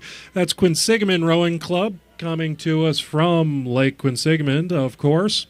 On the Cambridge side, we have bow number 16, Avalon, another Virginia crew. And then trying to undercut them on the Boston side is bow number 20, the last crew in this event from Conibear Rowing Club from 1984. Their competitive women's rowing club coming out of Seattle. And then we have another group coming around the corner next. And I think these will be the last 3 boats of the event. Out in front, approaching the corner by the green buoy line here, red hull is bow number 19, Genesee, coming down from Rochester, New York. And they are being trailed by bow number 12 with the black and blue unis, red and white blades. That's an Endeavor Rowing Alliance crew. Again, that's a new club. That's their Women's Veteran 4. Louise Hastings in that boat is 85 years old and is a driving force for Canadian Henley. Audrey from New Haven, Lorna from Canada, and Lynn from Arizona. Average age of that crew is 72. And they're trying to hold off bow number 17, Burnt Hills Rowing Club, that's trying to overtake them on the Boston side of the river as they enter the bridge. And we do believe that is the end of this event. The next event is event number 23, Men's Alumni 8s. They tend to give a little bit more of a gap between this event and the next event because those 8s will be moving fast.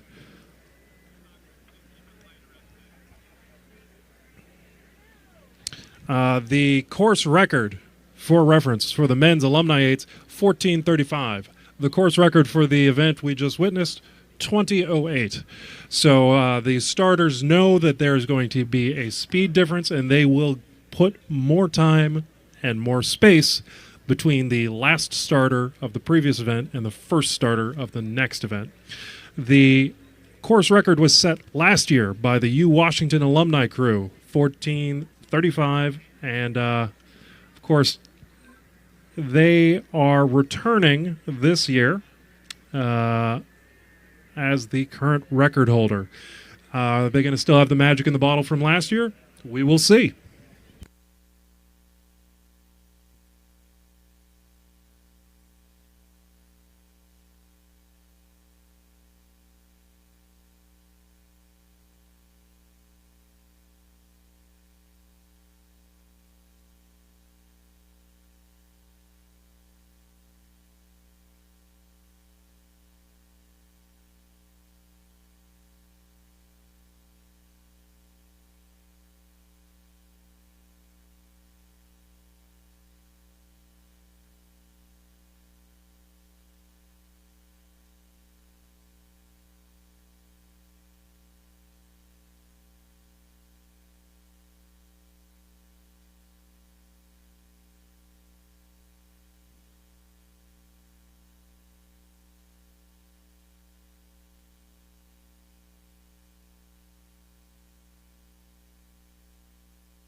All right, folks, so while we have a short break in the racing here, I'm going to take a moment to thank another one of our sponsors and give them one of these live reads. Let's see. Let me pick a good one. How about Sperry? I think I own 4 pairs of Sperrys, so I can talk about them at length. Welcome back, Sperry. Shop a great selection of footwear at the Rowing and Fitness Expo directly across from the main awards stage. That was a short one. I'll give another one. How about Teddy Peanut Butter, a local peanut butter factory? They're just up off the Mystic River. I don't know if anybody's ever rowed or spent any time up on the Mystic River, but when they're roasting the peanuts, the whole river smells like peanuts, and it's fantastic. The head of the Charles is pleased once again to have Teddy Peanut Butter as a proud supporter of this year's regatta. Teddy Peanut Butter is all natural and the perfect fuel for rowers and elite athletes. Have you had your Teddy today? Would also like to take a moment and thank Blue Cross Blue Shield. Thank you to premier sponsor, Blue Cross Blue Shield of Massachusetts, the presenting sponsor of the 2022 director's tent, which, if I recall, is immediately to the left of CBC.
And just for an update of those folks at home and on the shoreline and on the bridge, we are trying to check the live results, but I believe there's too many people trying to check the live results simultaneously, so we're not getting any data through at the moment.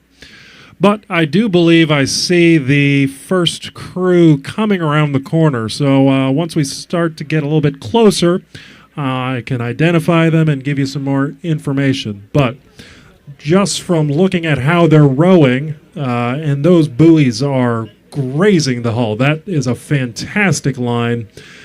That I would have to guess that is bow number 1. Now, most of the boats in this event include alumni from the classes of 2016 to 2021. And it is bow number 1, is it not? Yes, that is bow number 1 in the yellow MPOCR, lightweight, high-efficiency racing shell, white tank tops. UW alumni, they are flying down this course. They look fantastic.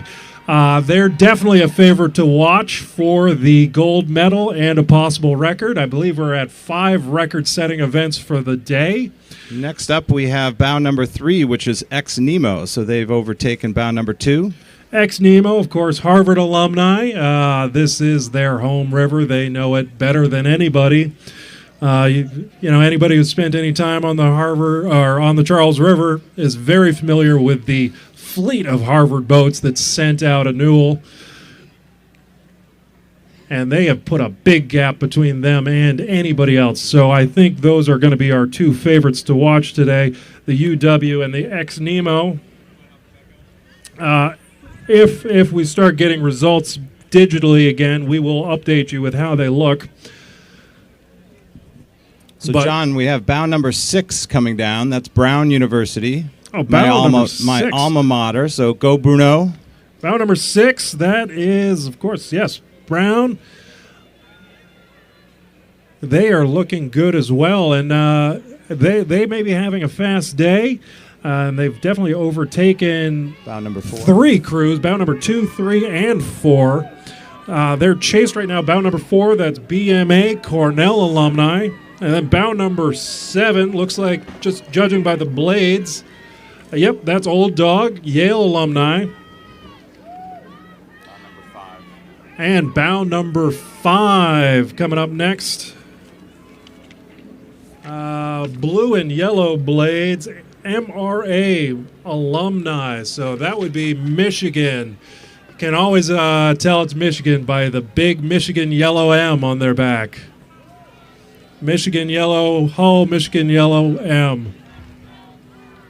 Oh, and we have a contingent of Michigan fans up on the bridge. Next up, we have bow number 9, Evergreen.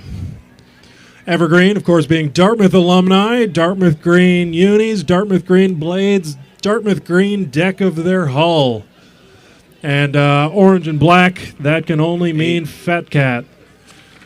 Which bow number 8 is... Oh, excuse me. No, that is bow number 8, Syracuse alumni.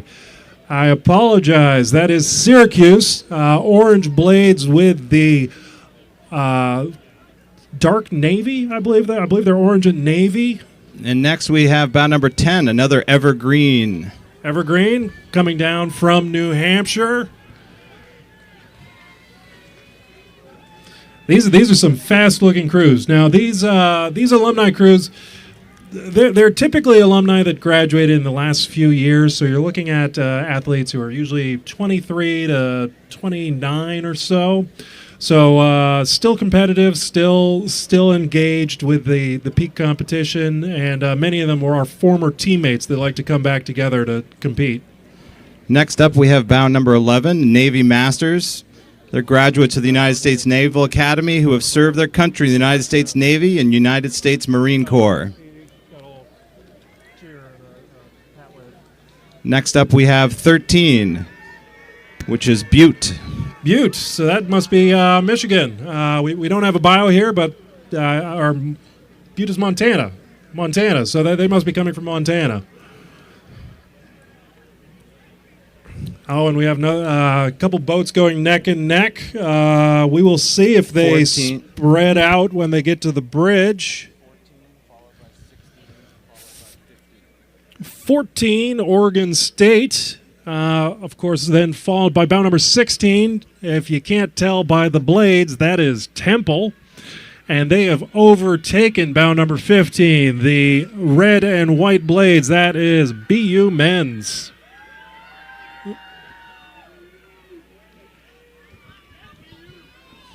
BU, of course, also their home course, just as familiar with the Charles as Harvard. Love to see the home crews out here. They always put up a good show. Bout number 18, St. Joseph's Alumni has overtaken bout number 17, Boyce RC. Now, I don't know if that's St. Joseph Academy or is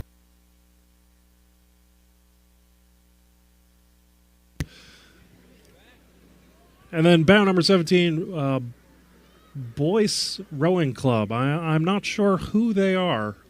A lot of the crews submit self-made bios, self-submitted bios. But some just say TBD or are left blank. So if we can't immediately identify you, I'm sorry, but I think we're doing the best we can. I think Boyce RC is a Harvard lightweight crew who were unable to race their senior year and have come back together for this year's racing. Yes, that would make sense. I actually recognize the stroke seat there. I coached him when he was in high school. It would be one of the Crawfords for those at CBC. Bout number 20 is just entering the bridge, Queen City Barge Club. Coming up from Poughkeepsie.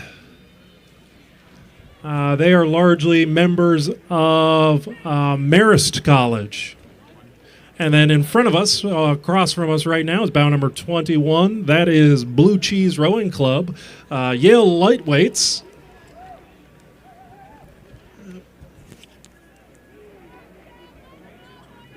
And then we have bout number 22, Georgetown, of course, coming up from D.C. This is their Alumni 8. And I believe that's bout number 23 approaching us now. That's another Butte Rowing Club, Butte Rowing.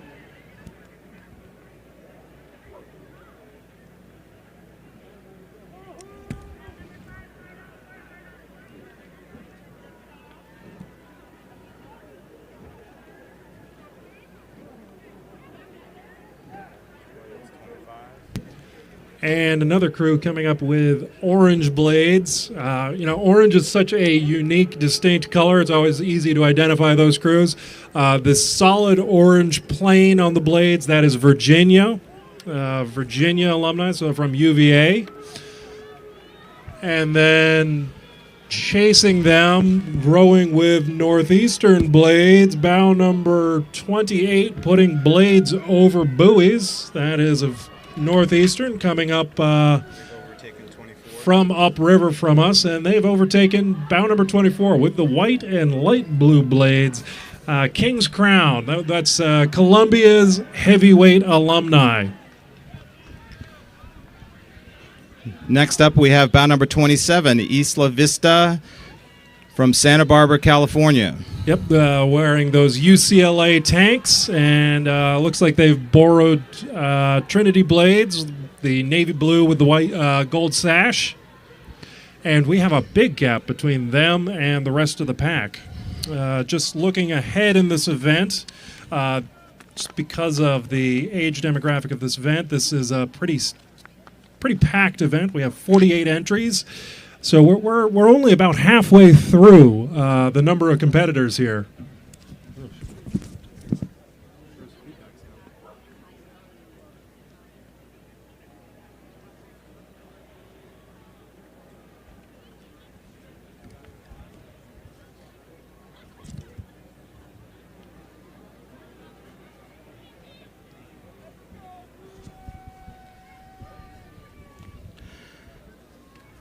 Coming in order of their start, we have bout number 29, followed by bout number 30.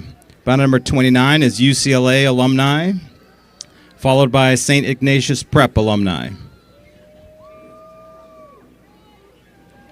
St. Ignatius has members from the 1997, 2005, and 2006 U.S. Youth Nationals rowing together here at the head of the Charles.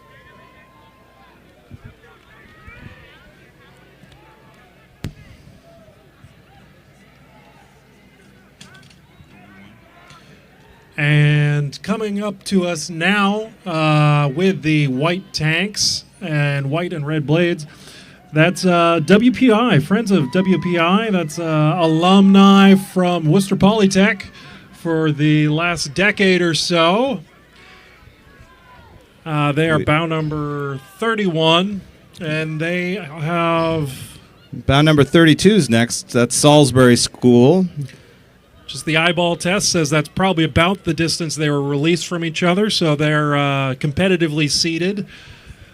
But there's a pretty sizable gap between 32 and our next hull coming around the corner, which is bout number 36, which is Bucknell. Bucknell from Pennsylvania. These are alumni, of course, from Bucknell College. Another university with the orange and I believe they're navy blades. And I think this is UVM. It's not Tulane. Excuse me, it's Tulane. I wasn't using my binoculars. I was just taking a guess there. So that is bout number 33, Tulane with the blue and yellow blades and green unis and racing shirts. John Hoopy's in that boat. He had a bronze in the 2021 World Rowing Beach Sprint Finals for the USA in the quad. And approaching us now, bow number 35, Gonzaga, coming from DC.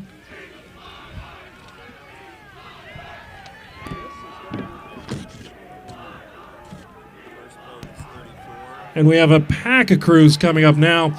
Out in front, bow number 34, that is Trinity College, my alma mater. Bantams holding off two other crews. Bow 38 trying to push up on them on the Cambridge side, George Washington University, and then BHRA, Bromfield Acton Boxborough on the Boston side. Let's see if they can squeeze three across going through the bridge here. It's going to be tight, but I think there's enough room for all three crews to safely make it. Let's go, Bantams. And that's some Hold great it up. racing. Love to see that kind of competitive racing as you enter the bridge. I think all three crews are going to have pretty good lines entering the Belmont Hill turn on the opposite side of the bridge. As I was saying earlier, the ideal line is cutting across the bridge, going Boston to Cambridge side.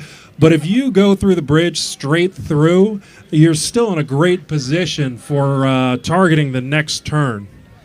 Coming from in front of CBC right now, we have the Hobart alum. They're the Comeback Kids.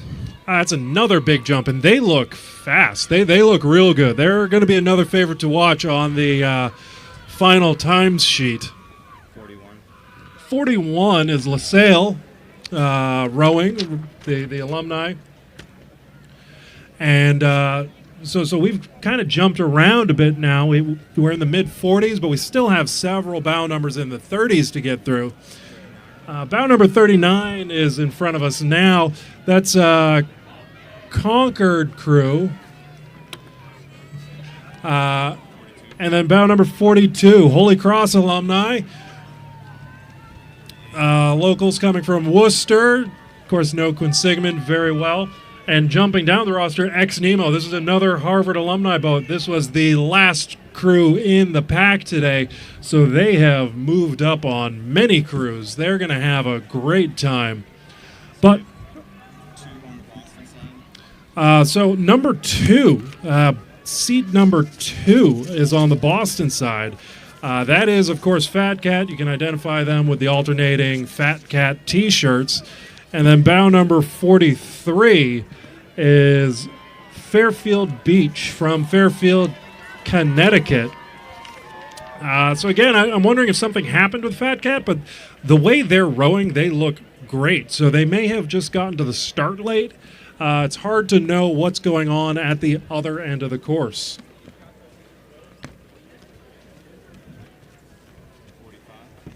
Bow number 45 is approaching us now in the white race shirts, red hull.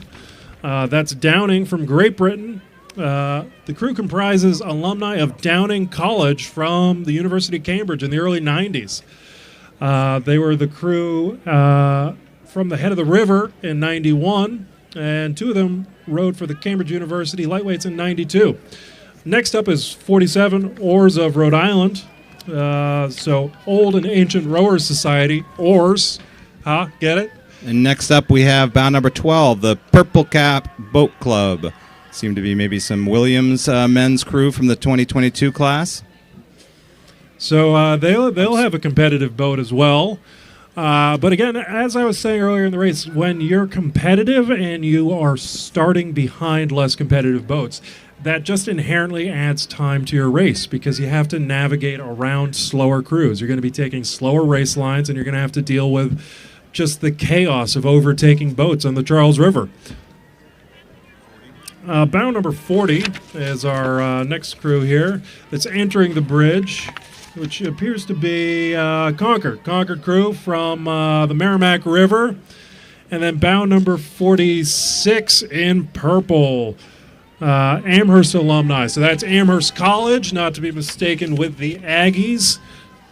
And I think that's most of the pack. We may have a couple more stragglers coming down river, but that is most of the competition here for the men's Alumni 8. The women's Alumni 8 is the next event. And while we have a break in the racing, I will check to see if we have any results that are coming out.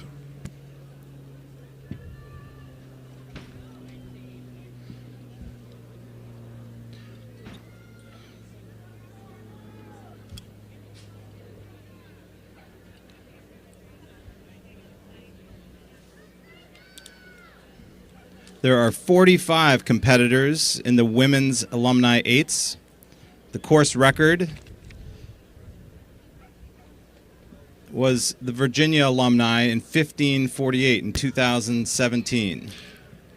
Again, 2017 was another one of those years where the conditions were perfect and you just had a lot of course records set that year. Conditions are similar today. Now that it's starting to warm up a little bit, might see a couple fewer records. I have noticed the wind's picking up a little bit more, and the athletes are going to get a little more sweaty and winded, and it's just hotter now. But the water conditions themselves still look fantastic. And just a note, I do have a result from the Women's Grand Master Event 22. Saugatuck ended up winning the event with a time of 20:32.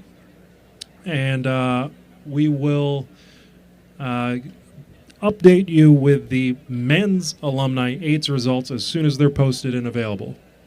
Current forecast results have the UW alumni boat in first with a time of 14:30, which would be the course record. That would set the course record by 5 seconds. So those times are unofficial, but that does set the course record, and they beat the second place boat, Ex Nemo, by 15 seconds. We still are waiting on a couple boats to go across the finish line, but unofficially, UW alumni have now set a new course record. In this next event, the Women's Alumni Eights, the 2021 first place finishers, the Fat Cats of Princeton, are defending their title, and they're starting with bow number 1. But last year, they were less than a second ahead of Bula Bula Boat Club, that's a Yale boat, who returns in bow number 2. Third and fourth finishers from last year, Evergreen Boat Club, Dartmouth, and University of Washington alum are also returning this year, and they were less than 5 seconds behind Princeton's Fat Cats in 2021. So, what do you think? Maybe some good racing here? Oh, yeah. This is going to be a competitive event. Much like the last one, we're going to see some athletes who are, I'd say, close to, if not at the peak of their athletic performance and competition at this point in their lives. I'm very excited to see Fat Cat, Bula, Evergreen, and UW. I think the top 10, give or take, boats in this event are going to be very fast, and we could see another course record getting broken. Looking downriver, I believe I see a Fat Cat crew coming around the corner. Once they get a little bit closer and in camera range, we'll give you some more information.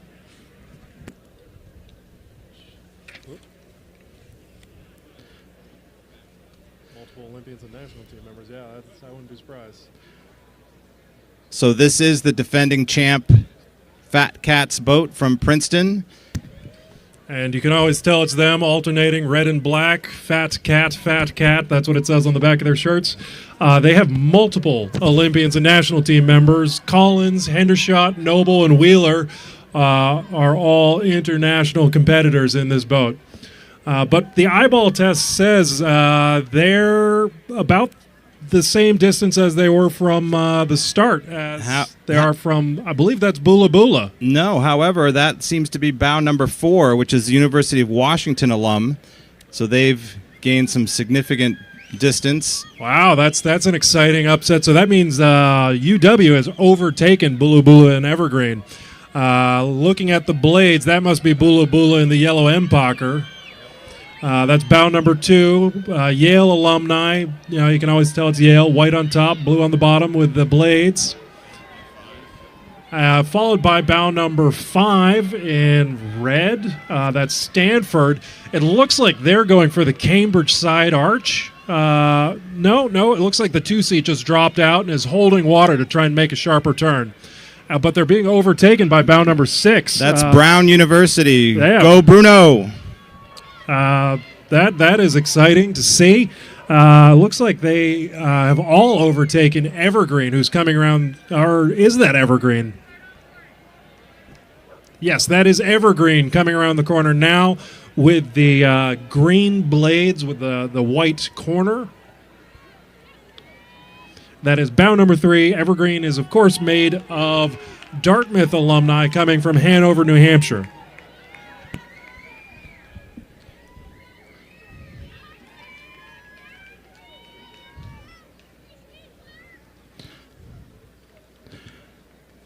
Coming around the bend, we have Penn. The red and blue are celebrating moving into a newly renovated boathouse on famed Boathouse Row. It's the first full renovation for the team since 1910. It's exciting. I believe they're renovating Newell and Weld over at Harvard as well, which is about equally as old. So that's always good to see, trying to preserve the old boathouses, but updated for the new needs of the cruise. I think it's called Scaffolding Row up the river right now. We shouldn't have been that surprised by the UW alum boat jumping ahead.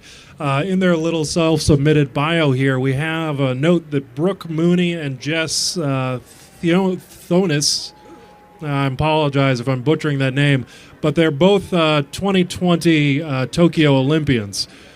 So there's a wealth of talent in these alumni boats. In Next. front of us now is bout number 9, Stanford alumni boat. They raced 2 times in the Head of the Charles event, and many champions in this event, followed by bout number 8 closely. That is Bula Bula. That's their Yale alumni B boat. 10. And then we have bout number 10, Red and White Blades. That's BMA, Cornell alumni. Their blades, you can always tell it's Cornell. They're essentially the inverse of the Harvard blades. But right on their tails, bout number 11, Radcliffe alumni with the very intimidating black and white.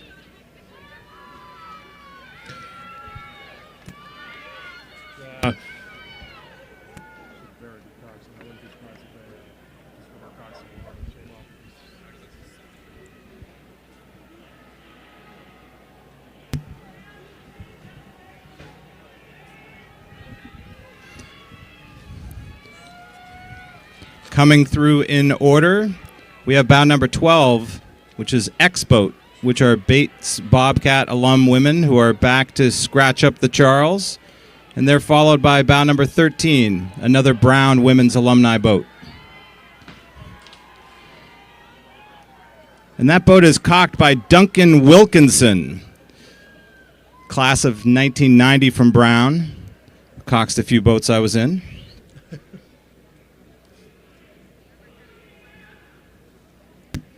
Oh, yeah, you could hear that, oh, yeah, coming from Duncan as they went through the bridge.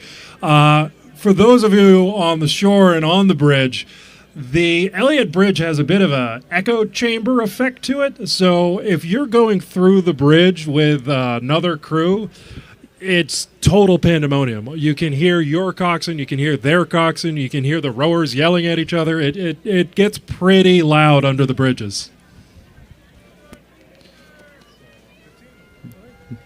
Yep.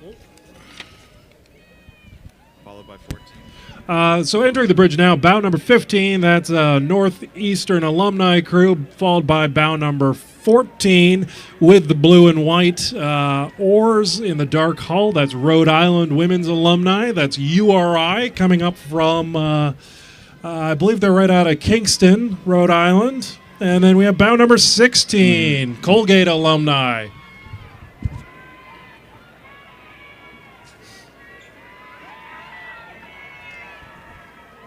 It sounds like we have a few Colgate fans up on the bridge. Love to hear when the bridge makes noise for the crews. It energizes everybody here, and it energizes the crews. Next up, we have bout number 18, which is a Connecticut crew. This 8 won silver at the 2014 Youth National Championships, I assume that is. Yes, presumably it just got cut off there or auto-corrected.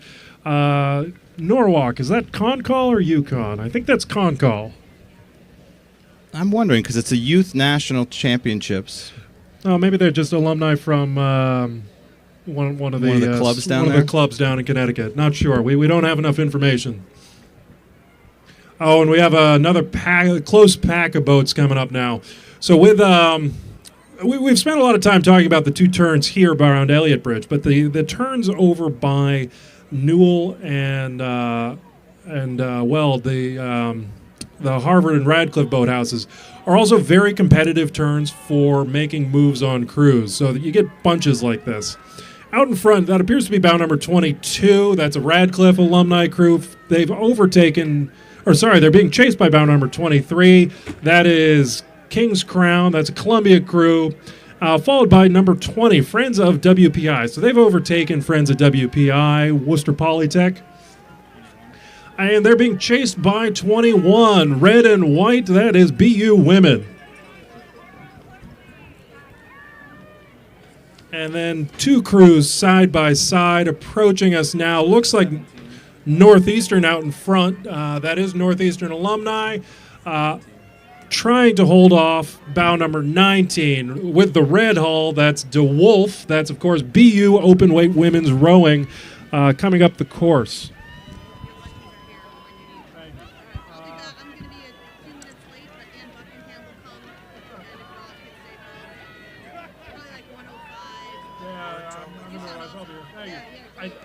something that they can't quite hear us on the bridge, so you know, turning it up low, do I get feedback? I think you can turn it up. I'm just scared to touch it because I don't know enough about how those. Do you want me to send the PA guy over? He's Yeah, okay. or if we could like take a listen from the bridge and Yeah, then I actually can hear it, but it's hard to make it out. Okay. Either way, Yeah, appreciate it. Thank you.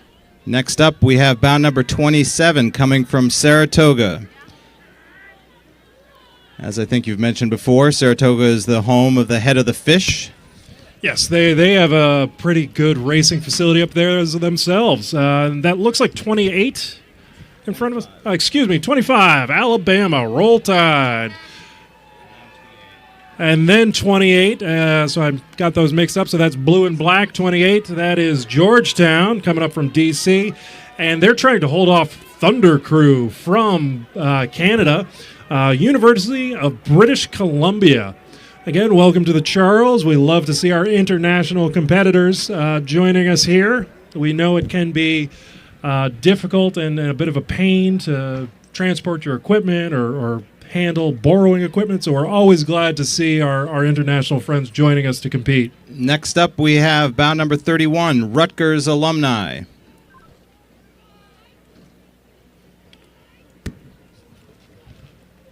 And they've put a pretty decent gap between themselves and the next clumping. We see two hulls, one in red, one in yellow, approaching the corner.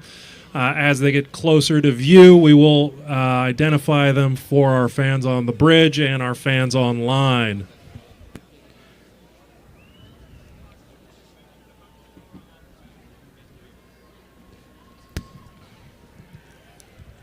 So we do keep checking online to get data and results. It is slow going, so you'll have to bear with us. That is just how it goes, especially with the college events. Oh, we Yeah,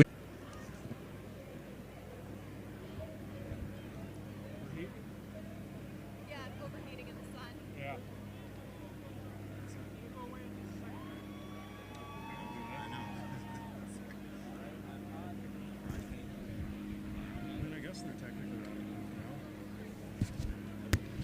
And approaching us now with the orange and blue blades. It's bound number 14, ILRA alumni. So that would be University of Illinois.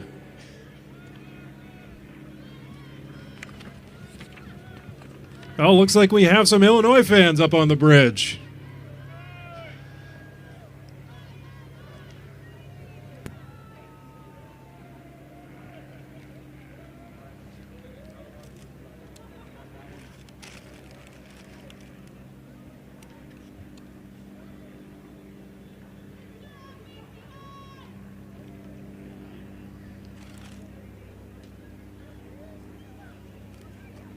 We do have a few more boats coming down the river in this event. One is approaching us now, but just to give the spectators a heads up, the next event is event number 29, Men's Masters 8s. So we're jumping back to the 8s again.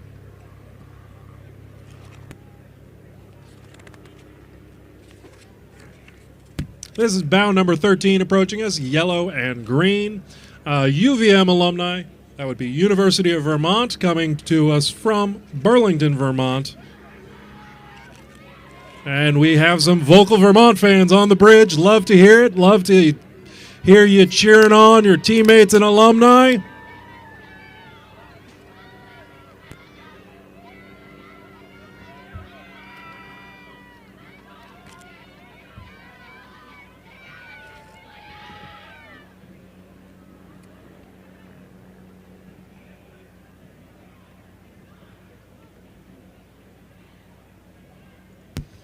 And we see a couple more 4s coming around the corner now. Approaching us first in the white race shirts, mostly white blades, dark hull is bound number 17. That was the last crew to start this event. And that is the Holy Cross alumni. This is alumni from the Holy Cross. And their little bio here is that they say they are on a crusade to conquer the Charles, which a Little pun going on there with the Holy Cross.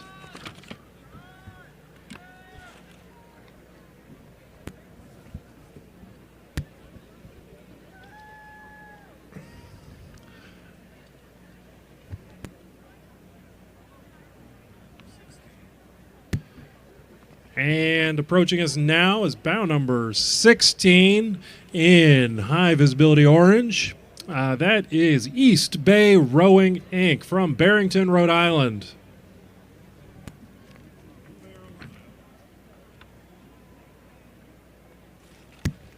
And I think that might be the whole pack.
So, folks, just an update here.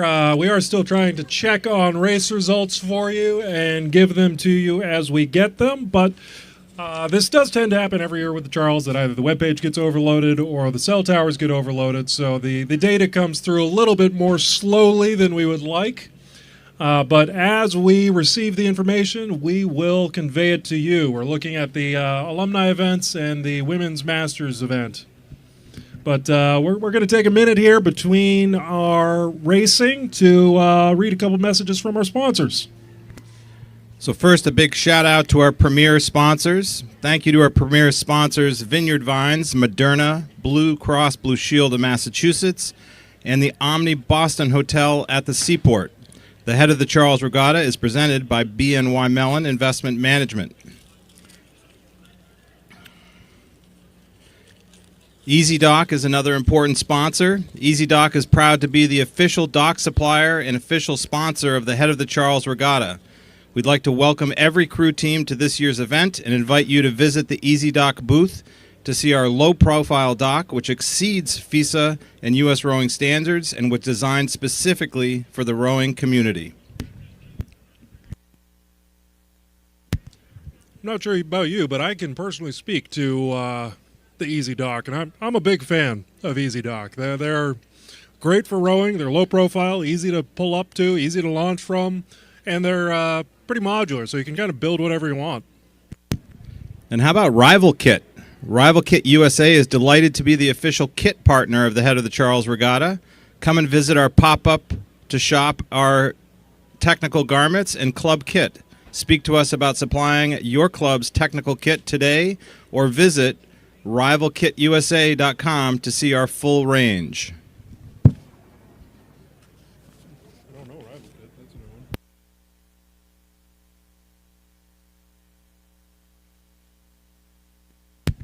All right, folks, I can see the first 8 coming around the corner.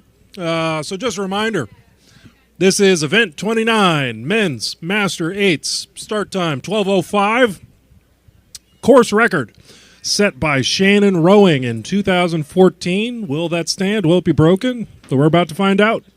Their time was 14:46. So out in front is bow number 1, and they put a pretty sizable margin between them and anybody else. That's Marin. So this is the Marin's Masters Men.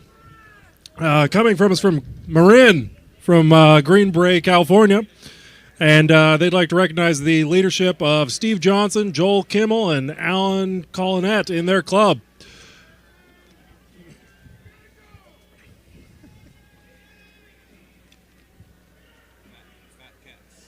And on their tail, coming around the corner, another Fat Cat crew, red and black. Marin was the first place winner last year. So, the Fat Cat's right behind them, and so is Old Glory. So this is going to be I think, a exciting finish when we're checking the results. I think all three of these crews are going to be very competitive.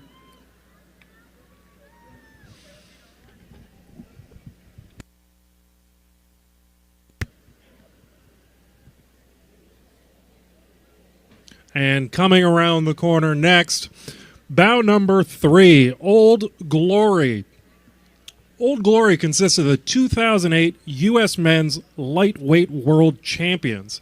This is their 4th time racing at Head of the Charles, and they started in 2018 at a 10-year anniversary of their championship win. And they look pretty good for somebody who was competing 10 years ago. So this event has only 13 competitors in it, so it's fair to assume that all the crews that are racing this event are pretty competitive and going to be a tight pack, I think. So out in front with the navy oars, yellow tips, dark unis, dark hulls, bow number 4. That's Penn AC coming from Philadelphia. They have those unis with the yellow eagle on them. They're looking pretty good, but they're trying to. They're fending off bow number 7, which is a group of Canadian national team alumni, the RCA alumni. Yep, coming down from British Columbia. They have overtaken at least 2 crews. So I think bow number 7, RCA alumni, they are going to be one to watch.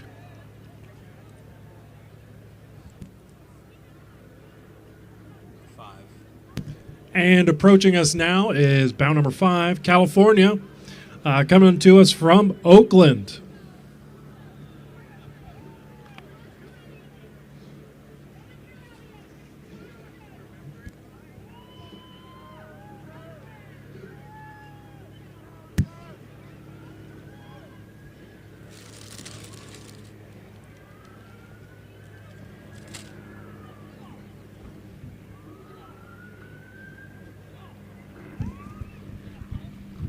Next up is bow number 10. This is Crabtree Boat Club, which is an alumni rowing club for Cambridge University's, plus some suitable friends.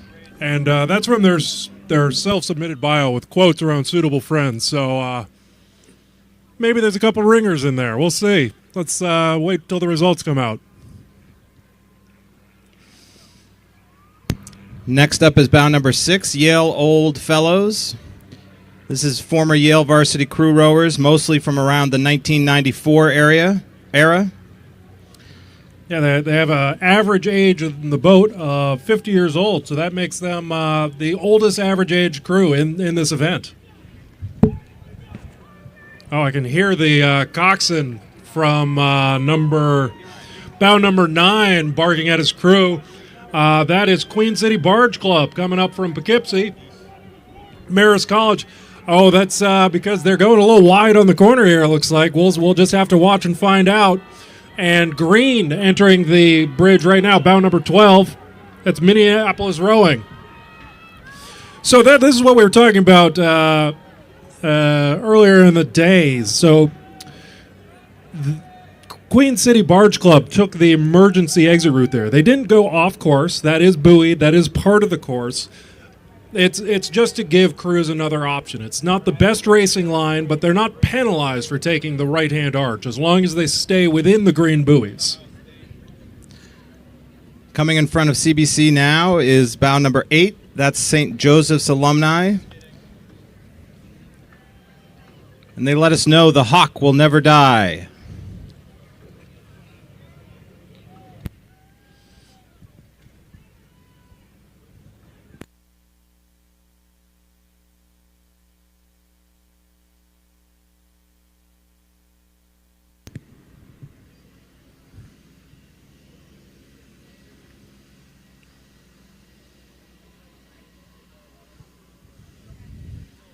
And coming around the corner now, in the yellow Empacher shell, white race shirts emblazoned with a large blue C. King's Crown. Of course, that is Columbia. That is a collection of Columbia oarsmen from the 90s and 2000s. In their bio, they say, "Roar, Lions, roar." Oh, and they seem to have been targeting the head of the Charles banner hanging from the center post of the bridge there. So rather than taking the emergency off route, they had the port side rowers hold water to come to a abrupt stop and readjust so that they entered on the Cambridge side of the bridge to go through the center arch.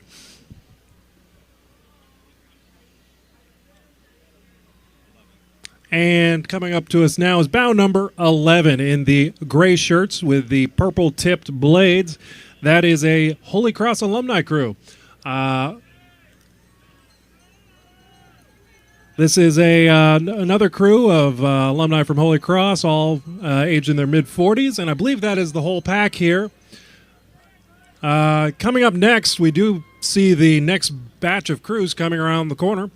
That would be the Women's Master 8s, event number 30.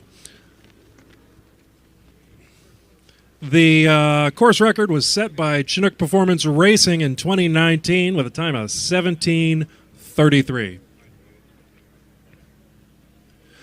And out in front here, bow number 2. So that is Capital Rowing from Washington, D.C. Having a good day, it seems, with their red, white, and blue unis. They have overtaken one. That would be Pocock from Seattle, Washington. Pocock won this event last year, but they had a pretty major shift up in their lineup. So it's not a surprise to see that they aren't leading the pack as dominantly as last year. And they're being chased by 3. Even without looking at the program, you can tell that's Texas. They got the Texas flag on their oars. They got the Texas flag on their unis. That's the Texas Rowing Center from Austin, Texas.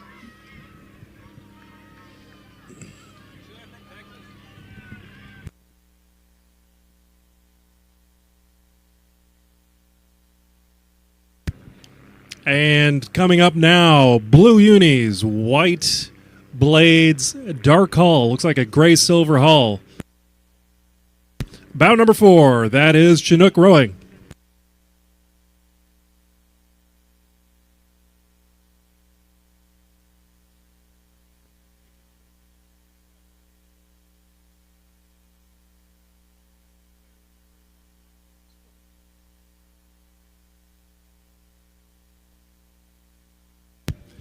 And these crews have put a sizable gap between themselves and the next pack coming around the corner now. Out in front, bow number 7. That is Ottawa coming to us from Ontario, Canada. They placed in second in 2018 and 2019. So they have the coaching and the skill to win it again. So let's see how they do this year. They have overtaken bow number 5. So blue and white blades, dark unis, dark hull. That's bow number 5, College Club Seattle. They say they have 7 Huskies, 1 Bear, 1 Dartmouth, moms, professionals, sisters, mostly Washington natives, but they're here to kick butt in Boston and eat some oysters.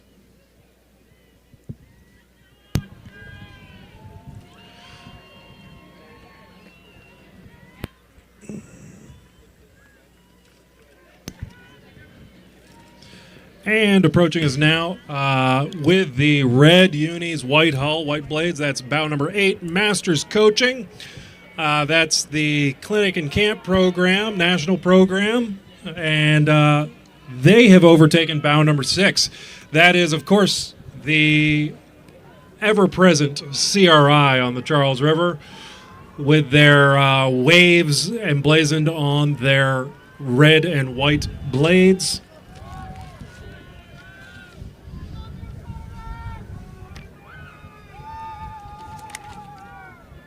And sounds like we have some enthusiasm coming from the sidelines.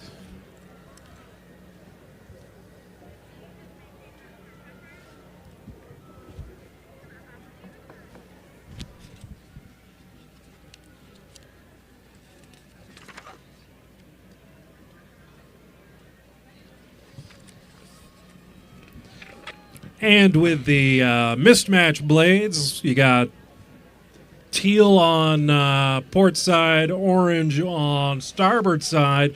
Bow number 12, that's the brand new Endeavor Racing Alliance. You have rowers from various schools and organizations, including Oxford alumni, Caitlin Davidson, and has the women's course record with her Osiris teammates. Also have Renee Cunningham and Margaret and Adji Mokin. Next up, we have bow number 14, which is Everett Rowing Association. They describe themselves as a bunch of beautiful, dedicated folks who love rowing. That's them with the high-vis hats just flying under the bridge. And we should have another 2 or 3 groups of athletes coming down the course in this event.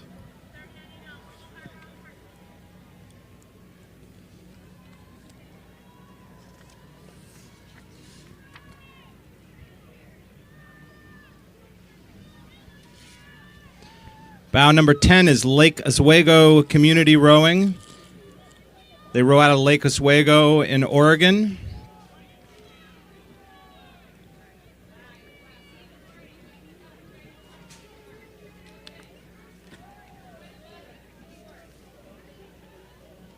At 11, 9, 15. Coming in front of CBC now, we have Avalon. Their note was, "Hi, Mom." Sorry, what'd you say? And then we have bow number 9, splitting these 3 crews. That's San Diego Rowing Club. And leading up the rear of these 3 crews in black, bow number 15. It's Thames Rowing. Thames from London, England, of course. Great Britain. Welcome to Boston. Home of the Oxford-Cambridge boat race. Many of the Thames Rowing Club Masters Women's have rowed at elite levels in the past and just haven't been able to put their oars down yet.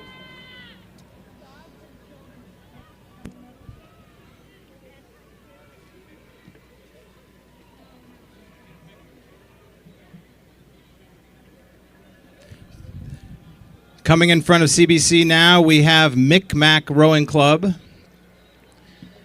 This is a group new to the head of the Charles, and they're fulfilling a bucket list as one of the most awesome regattas, which I think we'd have to agree with. Absolutely. Perhaps the most awesome.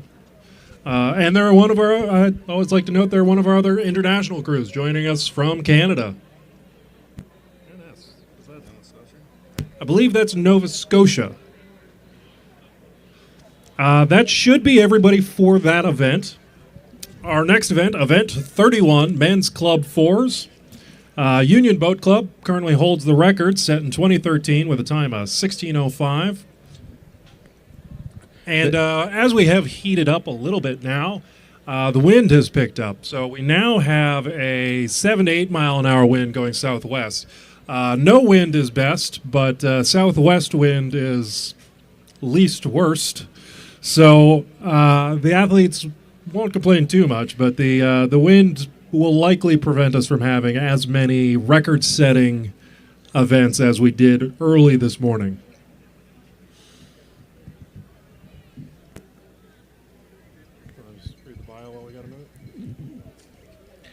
There are 50 competitors in this event, the Men's Club 4s. This event is going to see a rematch of the 2021 with the 2021 first place winner Harvard returning in bow number 1. 2021 second place finishers Riverfront Recapture are returning in bow number 2, but there are 48 other boats in the field with a lot of fast crews that I'm sure will be hunting down Harvard and Riverfront Recapture. And for those spectators, it's worth noting this is a club event. This isn't a college event. This isn't a championship event. So the athletes in this Harvard boat are pretty much the exact same athletes as last year's Harvard boat, and they're all undergrads. They are essentially one of Harvard's competitive boats. It's their heavyweight four. So I would not be surprised to see them put up a very good time today.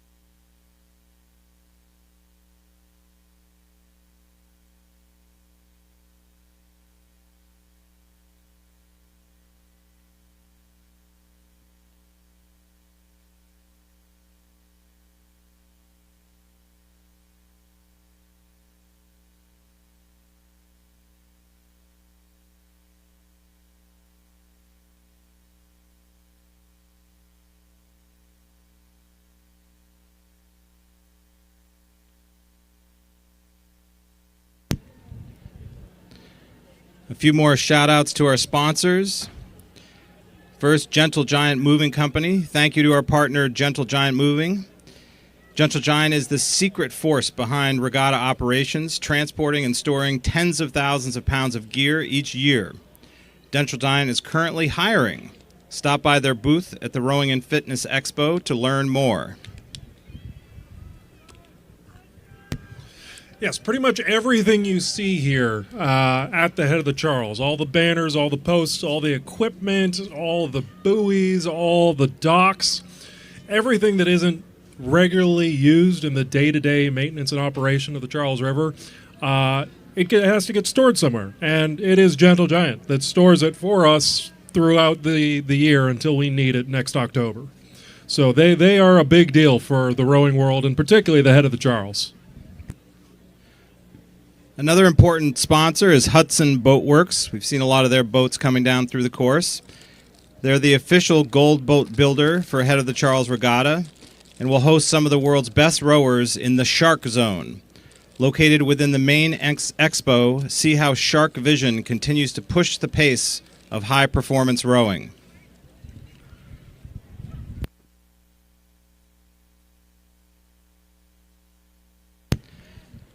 And maybe just because I'm a little bit thirsty, LaCroix Sparkling Water is the official sparkling water of the Head of the Charles Regatta.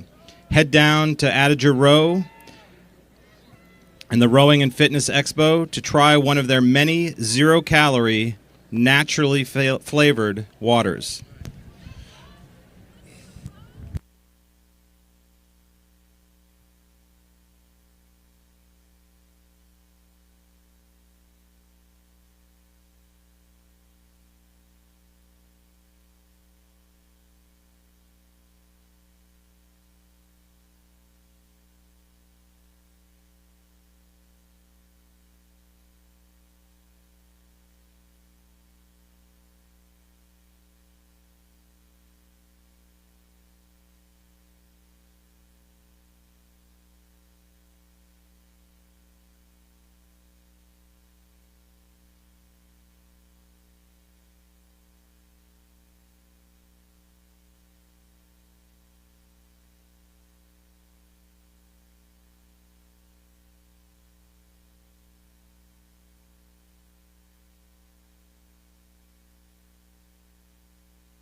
All right, folks, so this is the men's Club 4 coming down the course. Bound number 2 is out in front, so that's Riverfront Recapture coming up from Hartford, Connecticut.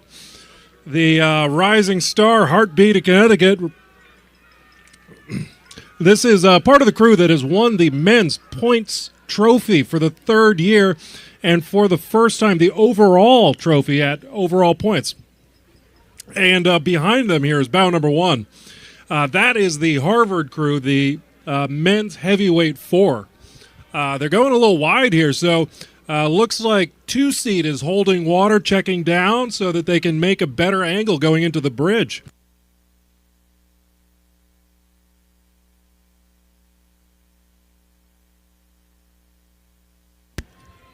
You don't usually see that kind of steering technique from some of these more experienced crews. So maybe they're having some mechanical troubles. You never know what's going on during the race. And in front of us right now, you can tell that is, of course, Riverside, the blue and white bars, easy to recognize. Bound number 5, so they're having a great race. They've overtaken multiple crews, 3 and 4, with these Spartan helmets. That is bound number 4. Harvard. The club boats usually tend to have a little more fun with the head of the Charles Regatta, wouldn't you say? Bound number 6 here is Riverside B. And then in orange, rounding the corner, is Virginia UVA Rowing Association. This is another one of the young boats, average age of 21, so a bunch of young rowers, sophomores and juniors in college mostly.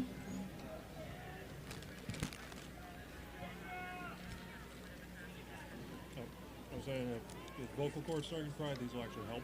I have a distant cousin that does voice acting stuff, and basically I see a family bag of chips before he does his takes every day, because the oil soothes your vocal cords.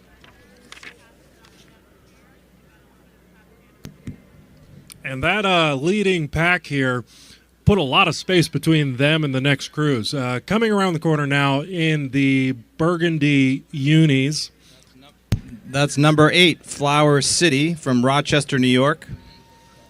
They're the premier young adult crew with medals at Canadian Henley Nationals and the Independence Day Regatta. And they're followed by bow number 9 from Austin Rowing Club. And did you know that they practice on the Lady Bird Lake? I did. I've been to their facility. It's beautiful down there. There you go. And, of course, there's the famous Congress Bat Bridge, too. Yes, and I've seen the bats. If you don't like bats, do not recommend. If you think bats are cool, you should go check it out. It's remarkable to see them all come out at dusk.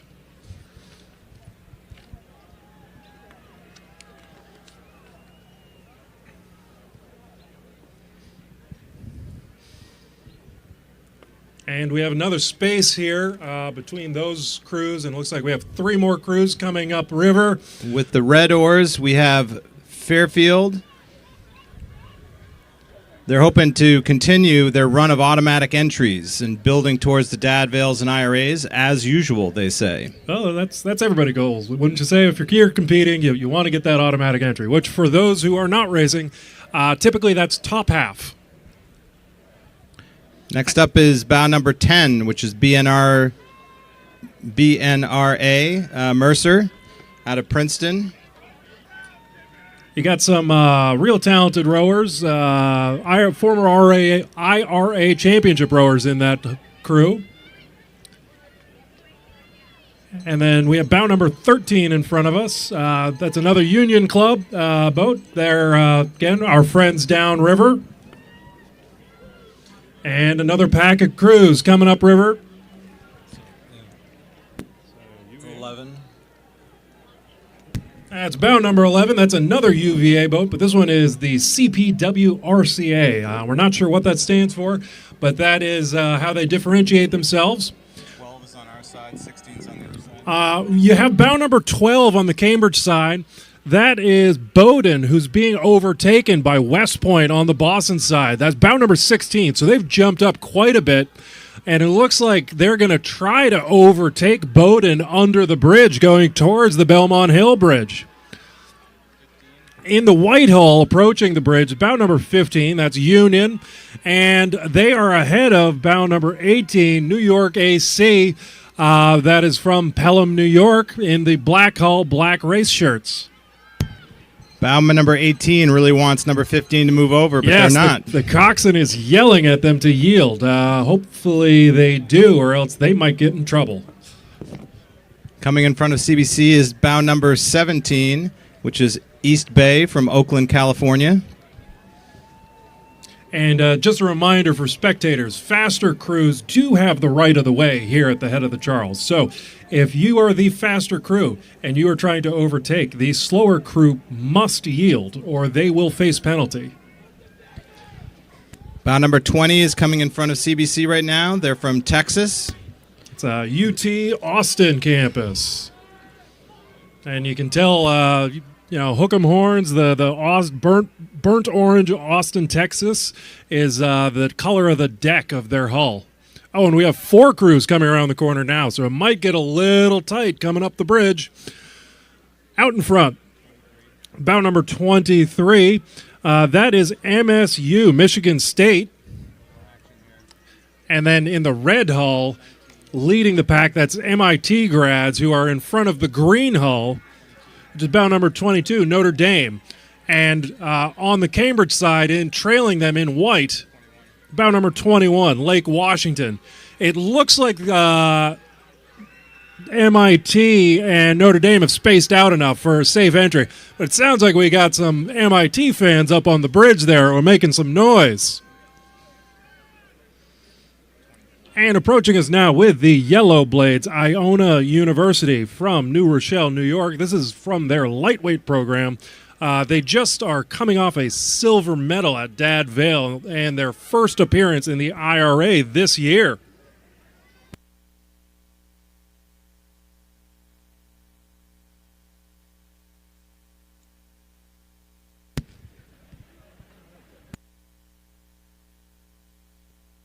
And approaching us now, we have another course. Coxon is making a skilled line around the corner, putting riggers over buoys. That is bow number 25. That's Potomac from Potomac Boat Club. Do you know they were founded in 1869? Always easy to spot those red blades with a large white star right on the end of them. I knew they were old. I didn't know they were that old. That is incredible. They're the oldest rowing club in Washington, D.C. area. Approaching us now, it's bow number 29 with the red and white shirts. That's Rowing Club of NC State. This is NC State's first boat the club has ever has sent to the head of the Charles in 4 years. On the Boston side, it's bow number 30 in the red hull. That is USD alumni, so University of San Diego, and a couple Delaware people. And they're trying to hold off bow number 32 on the Cambridge side, New York AC in the white hull. And approaching us now from downriver, bow number 27, white hull with maroon blades, Wilmington, from Wilmington, Delaware. And now approaching us in the 33s on the Boston side. in the yellow hull on the Boston side, that is Washington College, bow number 33, trying to trying to overtake bow number 28. That's RISD Rowing Club, Rhode Island School of Design from Providence, Rhode Island. I didn't know they had a rowing program. In the yellow shell on the Boston side, the MPOCR, that's bow number 35, GLR, Greater Lawrence Rowing Association. Trying to overtake bow number 31, Atomic Rowing from Oak Ridge, Tennessee. Again, like I was saying, one of my favorite named clubs. I think it's a great name. But Atomic Ridge is putting up a big fight. They will not let GLR easily get the lead ahead of them. Approaching the bridge right now is bow number 36, BIAC, BIAC from Redwood, California, Bear Island Athletic Club. And approaching us now in the dark hull, white blades red unis, bound number 37. That's Calgary Rowing Club coming to us from Canada. And they are leading this pack of three in the white hull, splitting the three boats. Bound number 34, UGA from Georgia, University of Georgia alumni. And bound number 38, Independence Rowing Club from Nashua, New Hampshire. And we have a little bit of a break here in between the spread of hulls. There are 50 entries in this event, so we're about 2/3 of the way through the athletes competing in this event.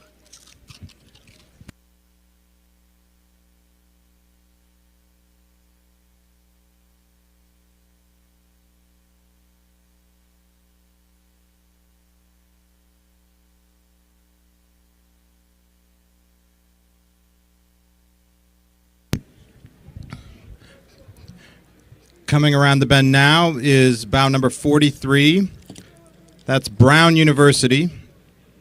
You may not know, but Brown finished second in the team points competition at the Eastern Sprints in 2022. Go Bruno!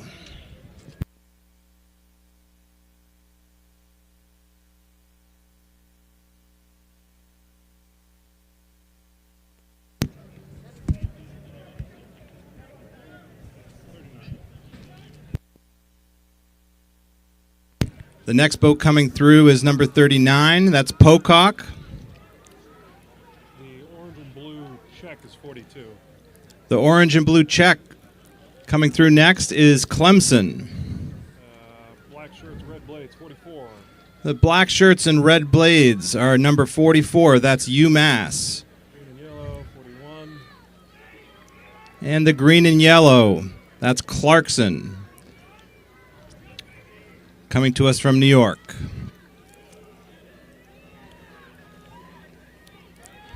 That looks like a CRI boat coming down. Is that true? Oh, yeah. P5. Yes, it's always easy to spot CRI with the red, white, and black with the waves on their oars and the waves on the unis. Those are our friends upriver from Brighton. This is their competition, men's 4. And side by side, on the Cambridge side, in the blue hull, bow number 40, Los Angeles Rowing Club. This is their men's comp team. On the Boston side, in the white hull, is bow number 48, overtaking them. That's Wesleyan. Wesleyan is having a good day. It looks like they are moving up the course. And 47 with the white hull, red, white blades, Lake Union from Seattle, Washington. And they said that the rowers decided their seats by rock, paper, scissors. So I guess there's a lot of fairly talented people in their club program that wanted to come. So 46 here in front of us, green and white blades, green and white unis. That's Minneapolis Rowing Club. And bow number 50, white hull, orange blades. That's Greater Columbus Rowing. They're saying they're wearing a throwback uni that was made by Rival Kit, which, if I recall, is one of our official sponsors of the Head of the Charles. And we should have a couple more crews coming up in this event. I can see one far around the corner. But just giving people a heads up, the next event is event number 32, the Women's Club 4, with a start time of 12:43. And the record was set last year by Calgary Rowing Club with a time of 17:47.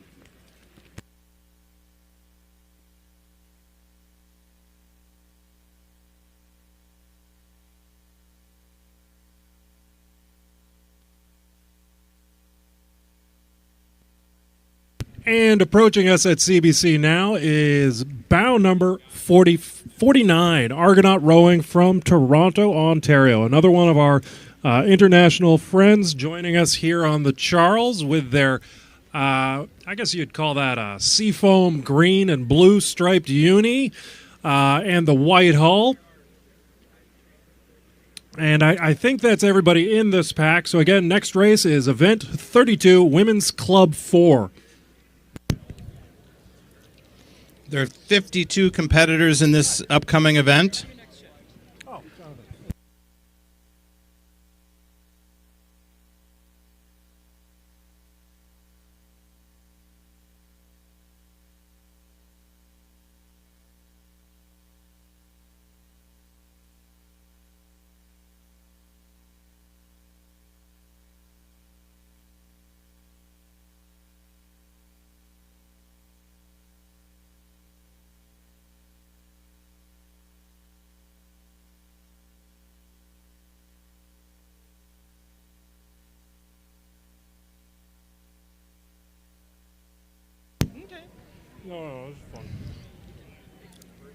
I do this a lot. I've been here for a number of years. We're going to do like from the back of the speeding boat and all that kind of stuff. Yesterday I had sort of All right, here we are with the women's club fours. Leading the pack is bow number 1, Radcliffe, which is the Harvard Radcliffe team. Right on their heels is bow number 2, which is Georgetown. So are you the one Daniel was telling me about that just graduated Suffolk Law? Yeah. Okay, so I'm a Suffolk Law. Oh, wow. JD and LLA. It's great to run into another round. There you go. Yeah, I just graduated this past May. And what you doing? All right.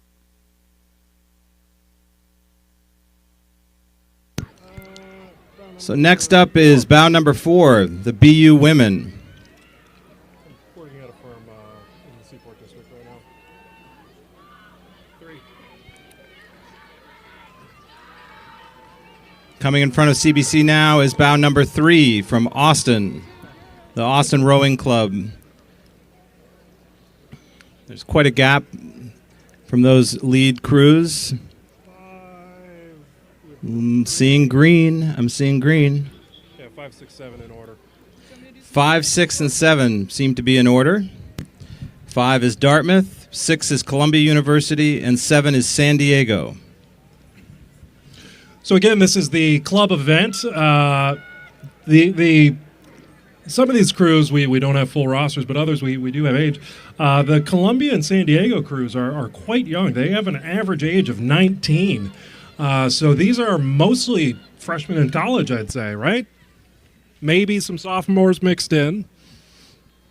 But looks like we have 3 across coming around the corner here.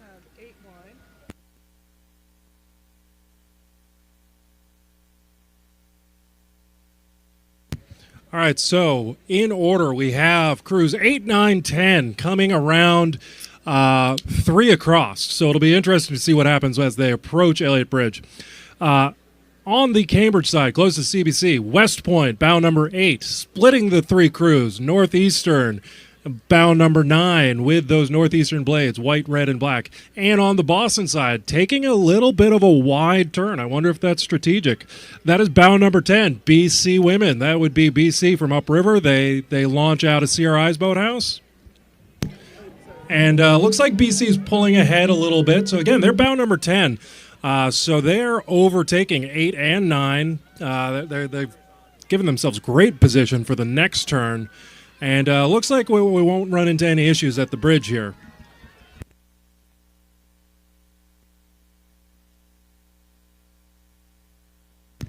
And coming up, approaching us now, is you can always tell, unless somebody's borrowing oars and unis, that's Riverside. Blue and white, horizontal bars, easy to spot, always on the river.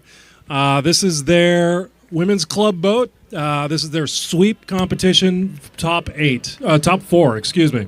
We have bow number 12 and 13 side by side coming through in front of CBC now.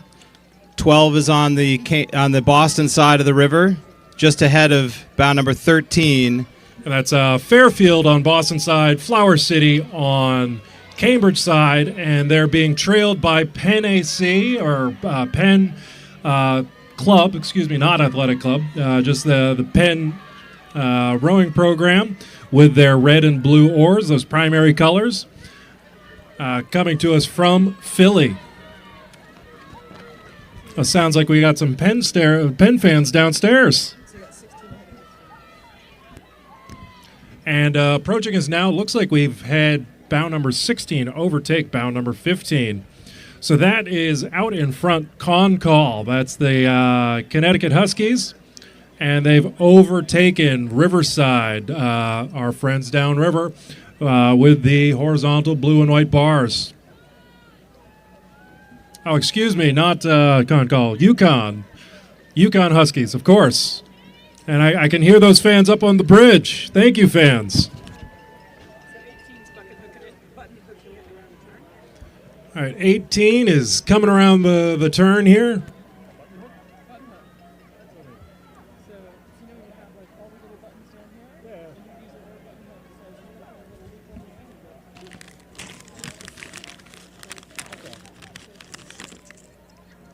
All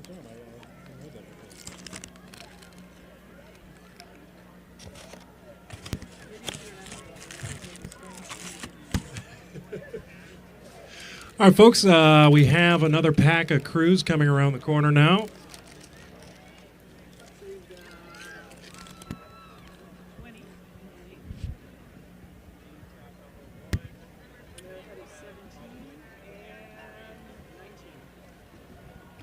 All right, approaching us here at CBC is bound number 20. That's Lincoln Park Boat Club coming from Chicago, Illinois. And side by side, we have bound number 17 and 19. On the Cambridge side, on the Boathouse side, that is bound number 17, Gentle Giant Rowing. You can recognize them with the maroon, yellow, and green. Again, Gentle Giant's one of our official sponsors at the head of the Charles. But unfortunately, they're being overtaken by bound number 19, Loyola MD. That would be from Baltimore, Maryland. We have all athletes from Loyola here. And one of their athletes was actually a novice last year. So that's an exciting group to have compete at the head of the Charles. And coming down in order now, we have bound number 21 out front. That's Marist from Poughkeepsie, followed by, in blue, Delaware. You can always recognize the Delaware University blue. And 23 in red, Fordham on the Cambridge side.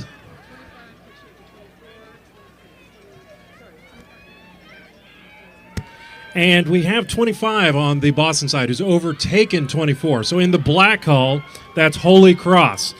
In the rear, that's Colgate. And looks like we have a battle between Fordham and Holy Cross going into the bridge. And, oh, we have Blades on Blades going into the bridge. They're competing online. Looks like the stroke seat smacked into the blade of the 3-seat there. They've separated now, and looks like, oh, they're still real close. They're alternating strokes right now. They could easily strike again. And approaching us now from the left at Sacred Heart University, bow number 26 in white, followed by bow number 28 in the black hull, which is College Club Seattle.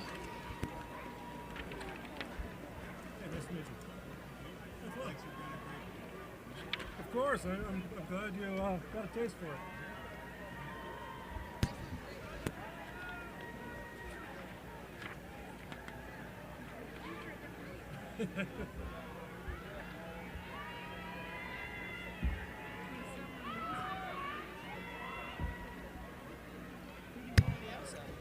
All right, coming up now, we have bow number 27 on the Boston side, putting oars over buoys.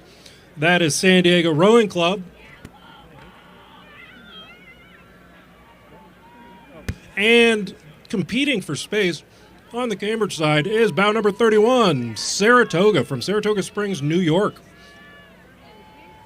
And in pink, wow, that is high-vis pink, pink hats, pink jerseys. That is Isla Vista coming out of Santa Barbara. They are very easy to spot. Everybody's in high-vis. And they're being chased by bow number 33, Old Dominion Women. They're rowers selected based on their erg scores and some seat racing. So I feel like that's how most people select their head of the Charles lineups. But they seem to be doing all right. And coming up now, we have bow number 34 leading bow number 29. So that is Drexel. That's a club of Drexel women coming from Philly in the yellow hull with the blue and yellow blades. Leading bow number 29. Western Reserve with those black, white, and purple blades and unis. And just so everybody knows, we have 52 entries in this event, and we are about 2/3 of the way through the competitors here. And leading this next pack coming around the corner here in white with the white blades, it's bow number 37, LaSalle Rowing from Philly. This is their first appearance at the Head of the Charles since 2016. Welcome back.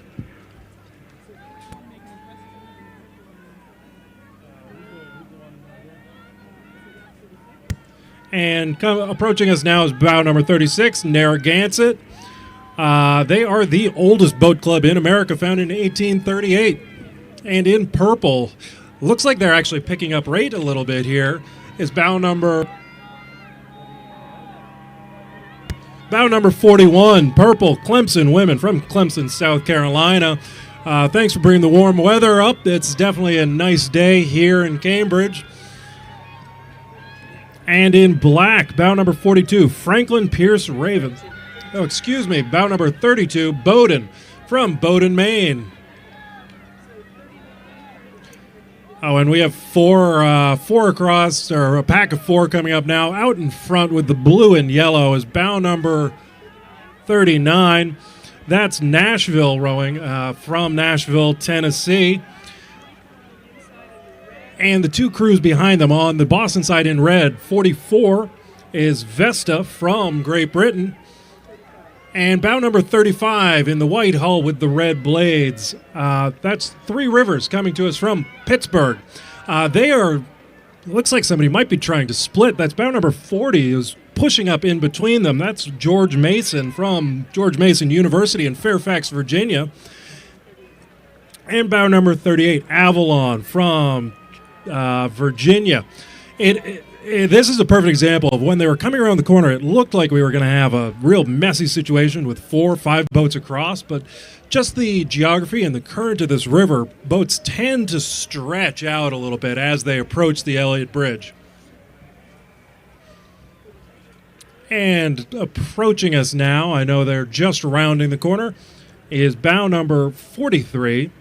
That's Notre Dame Rowing Club, the women youth rowing program coming from not Notre Dame University, but from Wayland, Ontario, Canada. Average age of this boat is 16 years old.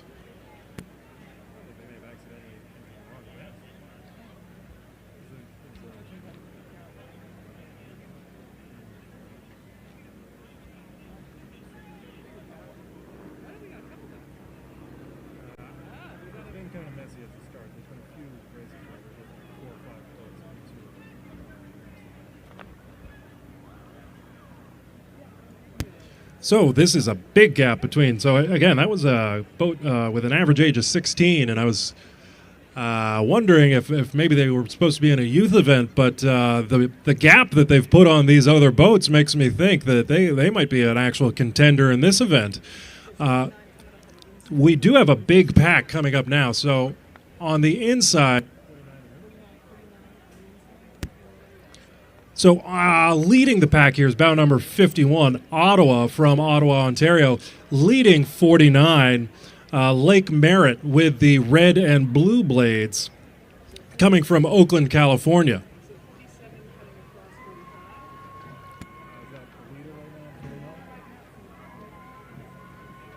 All right, the leader right now in the green hull approaching CBC is the University of Alberta. Vermont. So UVM, University of Vermont, of course, should have known with the green. And there's the Vermont fans. Easy to hear them. They are overtaking bow number 46. That's MIT. That's our friends downriver. In the red hull closest to us, that's bow number 45, University of Alberta. And that is bow number 52, last of the day, Temple overtaking the University of Alberta in the gray hull, entering the bridge right now. And in the yellow hull, rowing the bucket, is another Potomac club. I think that's bow number 48. Yes, Potomac rowing from Washington, D.C. Always easy to spot the white star on those red blades. And we have bow number 50 approaching us now. That is USD alumni. These are University of Washington and University of San Diego alums trying to get together to relive the glory days. Interesting approach to their rigging option. I personally would have not selected a starboard stroked boat for the Charles River, but you got to put together your boat whatever makes your boat the fastest. And bound number 42 is approaching us now, which I think may be the last boat in this event. That is the Franklin Pierce Ravens from New Hampshire. That's Franklin Pierce University. They are NCAA Division II team who have come here to compete at the Head of the Charles. So I believe... I may have spoken too soon. We have one more coming around the corner. But just for a flash forward for our friends on the shore and on the bridge, the next event, Event 33, will be starting shortly. That is the Men's Club 8, the Howard D. McIntyre Cup. And the course record was set by Brown University in 2013 with a time of 14:26. These will be fast boats. And approaching us now is bow number 8. I suspect, I do not know, but I suspect they may have been late to the start.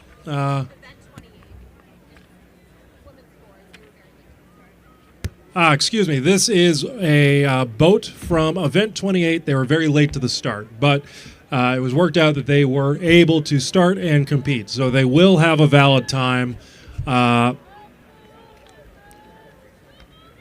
I am trying to find the event number here so I can identify them for you, but this is bow number 8. Yes, this is Bowdoin. Bowdoin for Event 28, Women's Alumni 4. Good to see you. Glad you could race. All right, folks, so I am going to be ending my announcing shift here, but thank you all for enduring me. And I hope to see you all next year. But again, the next event is the Men's Club 8. Thank you and have a good afternoon.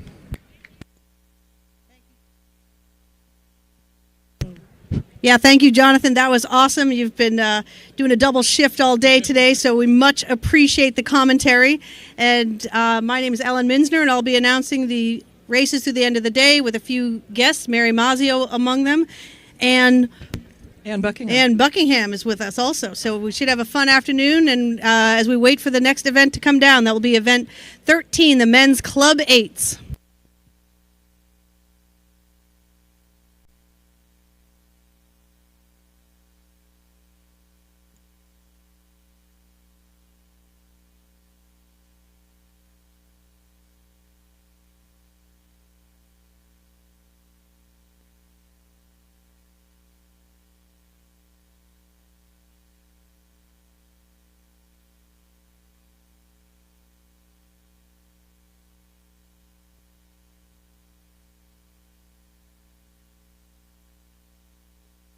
And while we're waiting for that next event, we'll do some thank yous to our incredible sponsors who make this regatta happen. Nielsen Kellerman, the global leader in rowing performance electronics. You can visit their Head of the Charles booth to experience their latest offerings. The NK Logbook Team, which is a fabulous tool for coaches, the Coxbox GPS and Coxbox Core, and the rest of their connected ecosystem of products and services. Nielsen Kellerman would like to wish all crews racing this weekend good luck. Thank you, Nielsen Kellerman. We'd also like to thank the Omni Boston Hotel at the Seaport. It's a fabulous hotel, and they are the official hotel of the Head of the Charles Regatta. It's located in the center of the bustling Seaport District, across the street from the Boston Convention and Exhibition Center, and less than 3 miles from Boston Logan Airport. Thank you, Omni Boston. All right.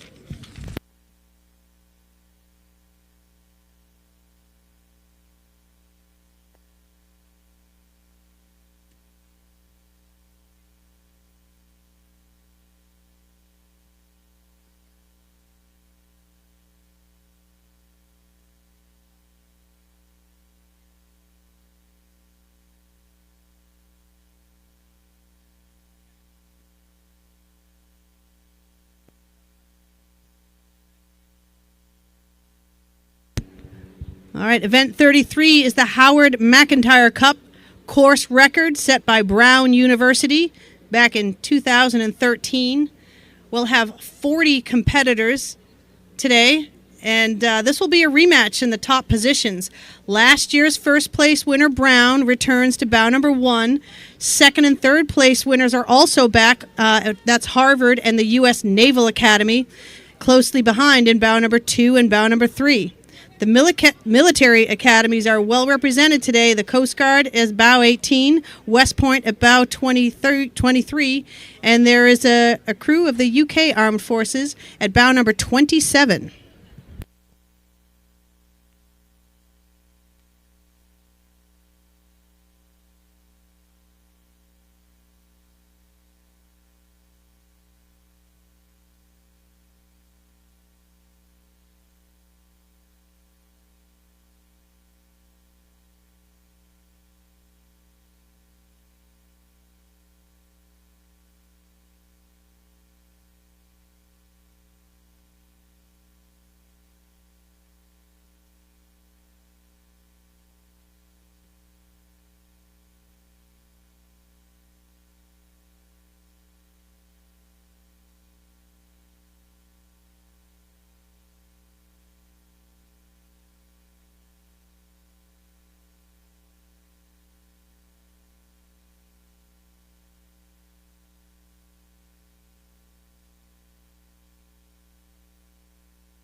And so I was just learning that today has been proven to be a pretty fast course. We've seen a few course records already here throughout the day. Is that right, Ann?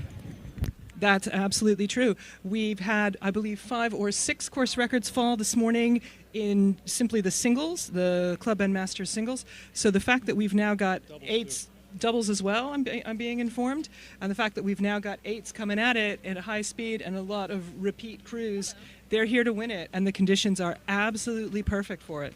Oh, that's great to hear. Great to hear.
And as we wait here, we're going to just make one more sponsor check here for the Peloton is new to the rowing scene. They're ultra efficient, incredibly motivating. You can check them out down at the Peloton tent. They've got a full setup down at Adager Row where you can experience Peloton rowing for yourself and meet their rowing instructors, Ash, Alex, and Adrian. Thank you for joining us, Peloton.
All right, we've got the first boats coming around the turn here in the men's club 8.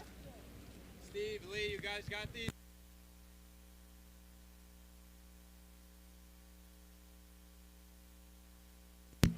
So bow number 1 leads bow number 2. So they're continuing to take a nice line through the turn.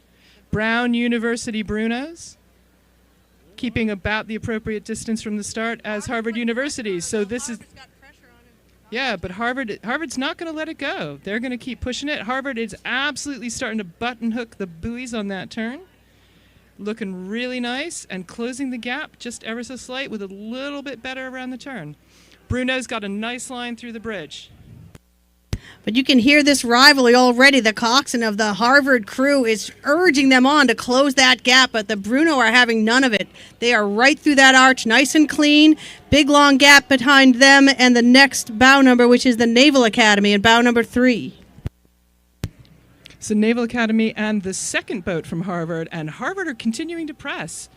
Harvard know this course like the back of their hand, being the local guys, and the Naval Academy are continuing to push on. Naval Academy's taking the slightly tighter line around the curve. Yep, and Harvard's coming through, still trying to close that gap, and just keep it nice and tight. And then everybody recognizes the blue and white stripes of Riverside coming through in bow number 5. There's a choice at the moment taking the turn a little wide. They're sort of following in the steps of Harvard there, but it's lining them up nicely for the Elliott Bridge. Coming around the turn, Dartmouth, big green, which means they've passed BU, who appear to be right behind them. So Dartmouth continuing to close. Big rivalry between Dartmouth and the other Harvard League crews here.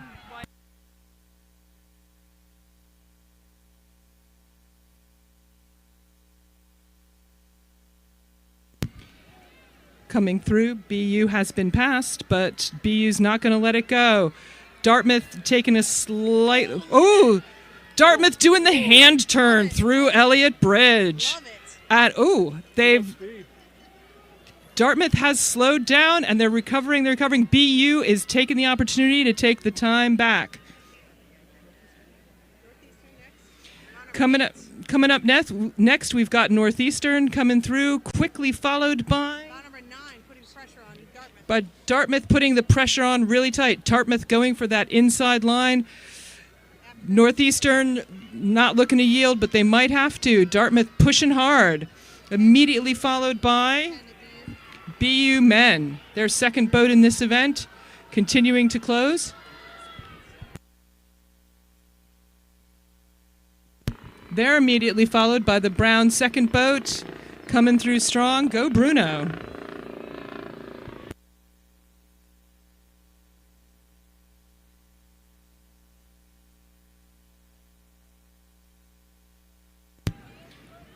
Coming round the turn now is Potomac from Washington, coxed by Princeton and Fat Cats alum Shay Minter, and stroked by U.S. Naval graduate, USMC officer, and U.S. Under-23 alum Austin Trebert.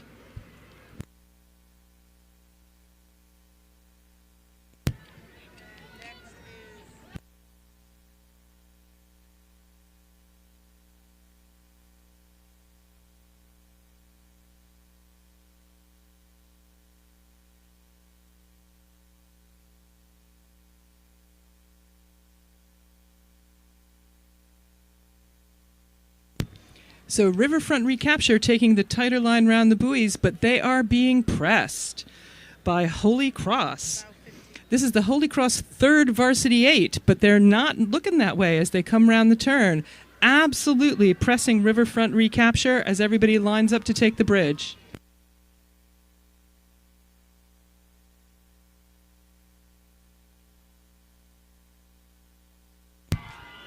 The crowd is into it. The local people are there for Holy Cross.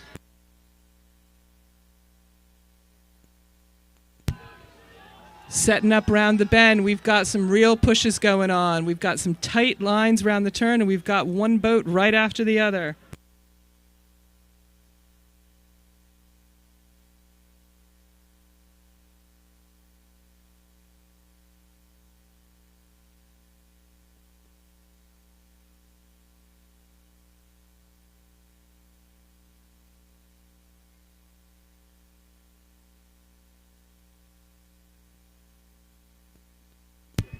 So number 14 here in the lead, that's Lincoln Park Boat Club, and they're absolutely being pushed by the jumbos of Tufts University.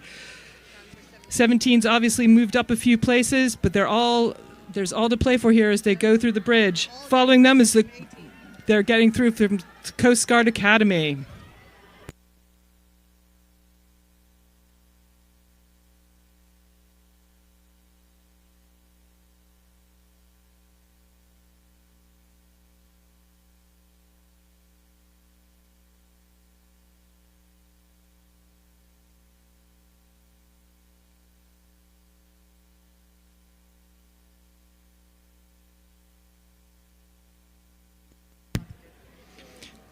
All right, coming through next is Potomac Boat Club, who claim that they embody second varsity energy and are coxed by the patient Sarasota and UNC grad Kara McLean. She's taking her patient time through the bridge, and they've gone through a couple of boats, including from local favorites Boston College, who are currently crossing in front of Cambridge Boat Club with number 19. MIT engineers following right behind Boston College in number 22. These are their lightweight men. 21 right behind them. They are immediately followed by Baltimore from Baltimore, Maryland, obviously. And they're rowing well, they're rowing clean.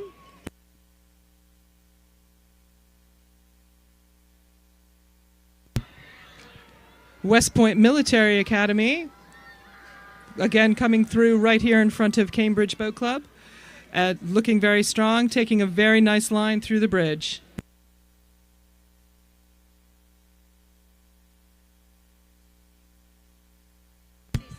Third entry. MIT's third entry of the event, currently passing in front of Cambridge Boat Club. They've got the room to move. They're doing well.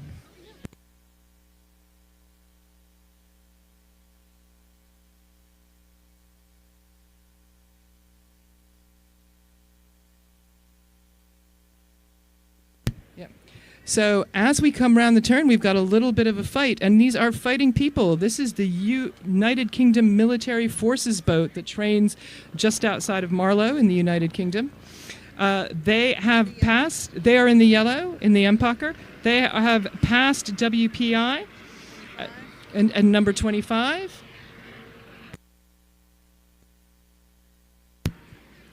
And then number 26 out here in front of Cambridge Boat Club is the MIT Rowing Club. We've got a very long gap here. We've got a very long gap here in between the boats.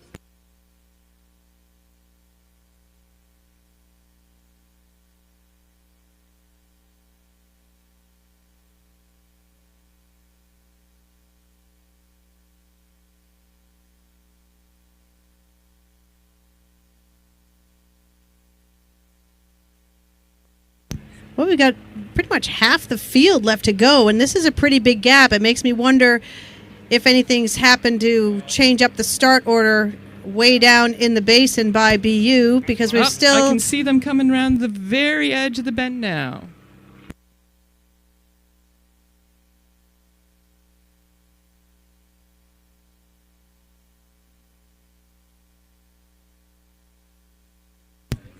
We've got some interesting racing developing on the bend here. We've got two coming through on the outside and one tight on the inside.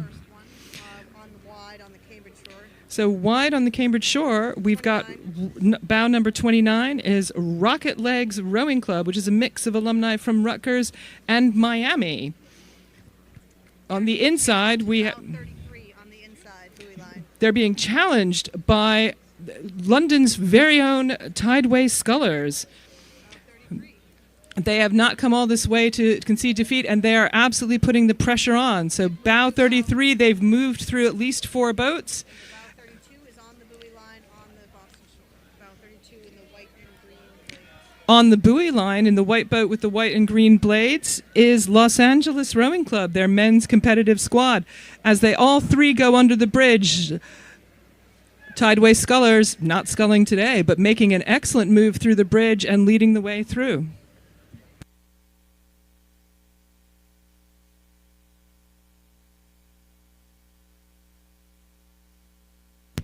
So coming through here, we've got bow number 36, Williams College Boat Club, that have absolutely stormed through a number of boats, currently passing the JL Ambassadors boats in the high vis from JL Athletics.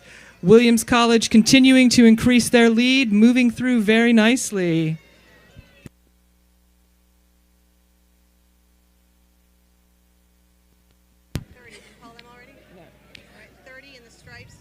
So now we have bow number 30, Argonaut Rowing Club from Toronto, Ontario. 34 in the checkered jerseys. In the checkered jerseys, oh yes, the wonderful jerseys of Tyrian Rowing Club, University of London alumni. 37 in the orange. Yeah.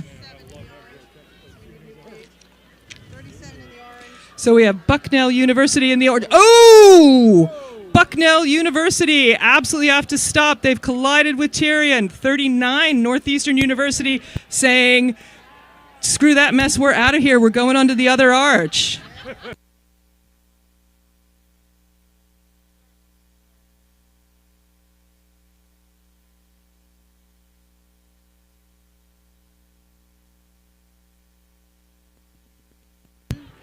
So 31 is the Harvard Kennedy School. They're currently overtaking Riverside Boat Club.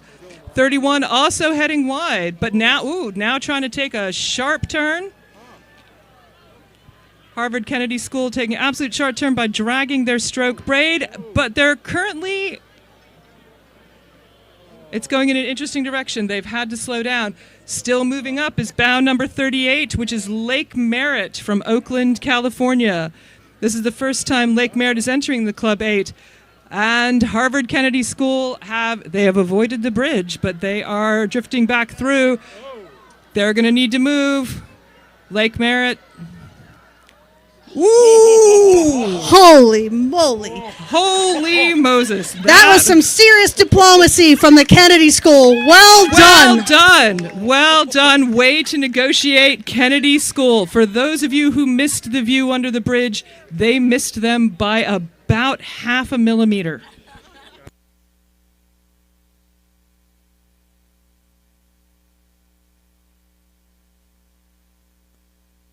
We got bow number 1 from the next event. All right, here we go. So bow 35 coming through, the Harvard Waves Club, and making an absolute storming entrance is bow number 1 from the Women's Club 8. That would be the USC women defending the win that they had in this category last year. So we're going to have our hands full here, so...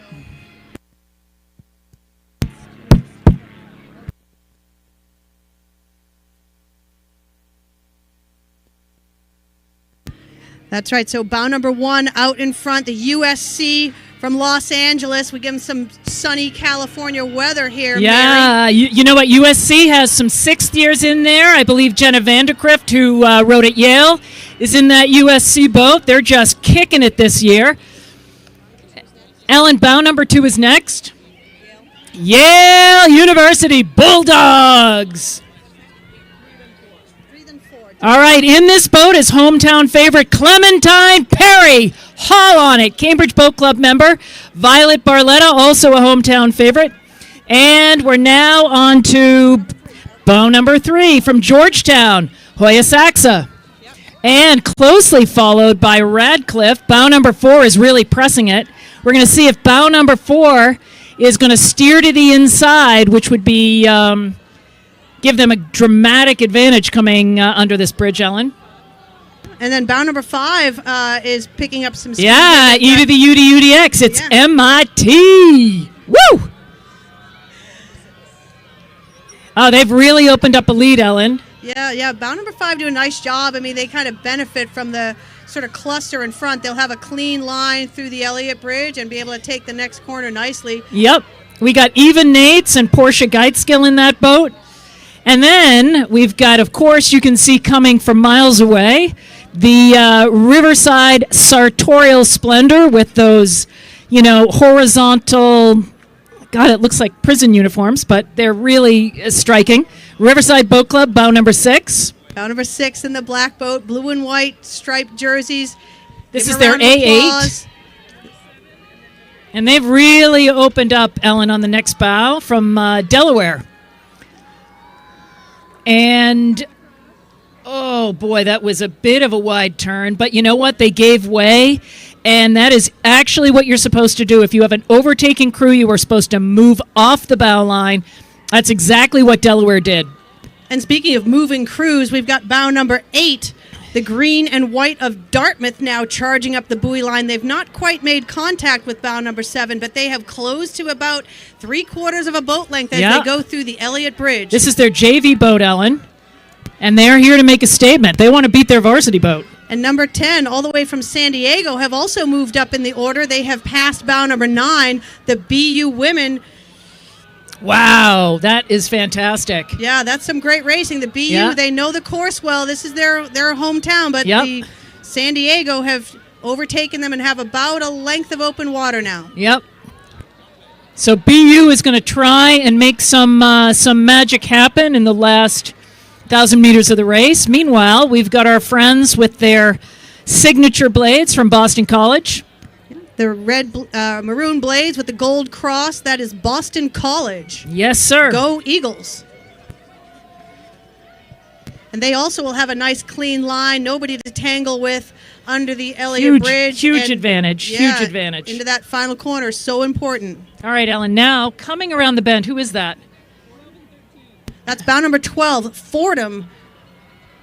But they are being pressured by bow 13, UMass Amherst. So UMass Amherst and Fordham really duking it out on the buoy line here. About 3 seats of open water separate these two crews. And the Fordham crew did give way, but then took it back. So the UMass coxswain will be looking to navigate under this bridge and may want to cut that a little bit more tightly. Ellen, we got bow 14. Yeah, that's Colgate. Colgate University in the maroon jerseys and the white blades. And then right in numerical order is bow number 15. That's the Eastern Michigan from Ypsilanti, Michigan.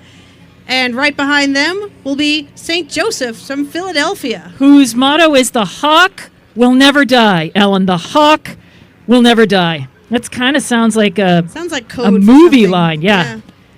Code for we're not sure what, but it's St. Joe's, so, there you go.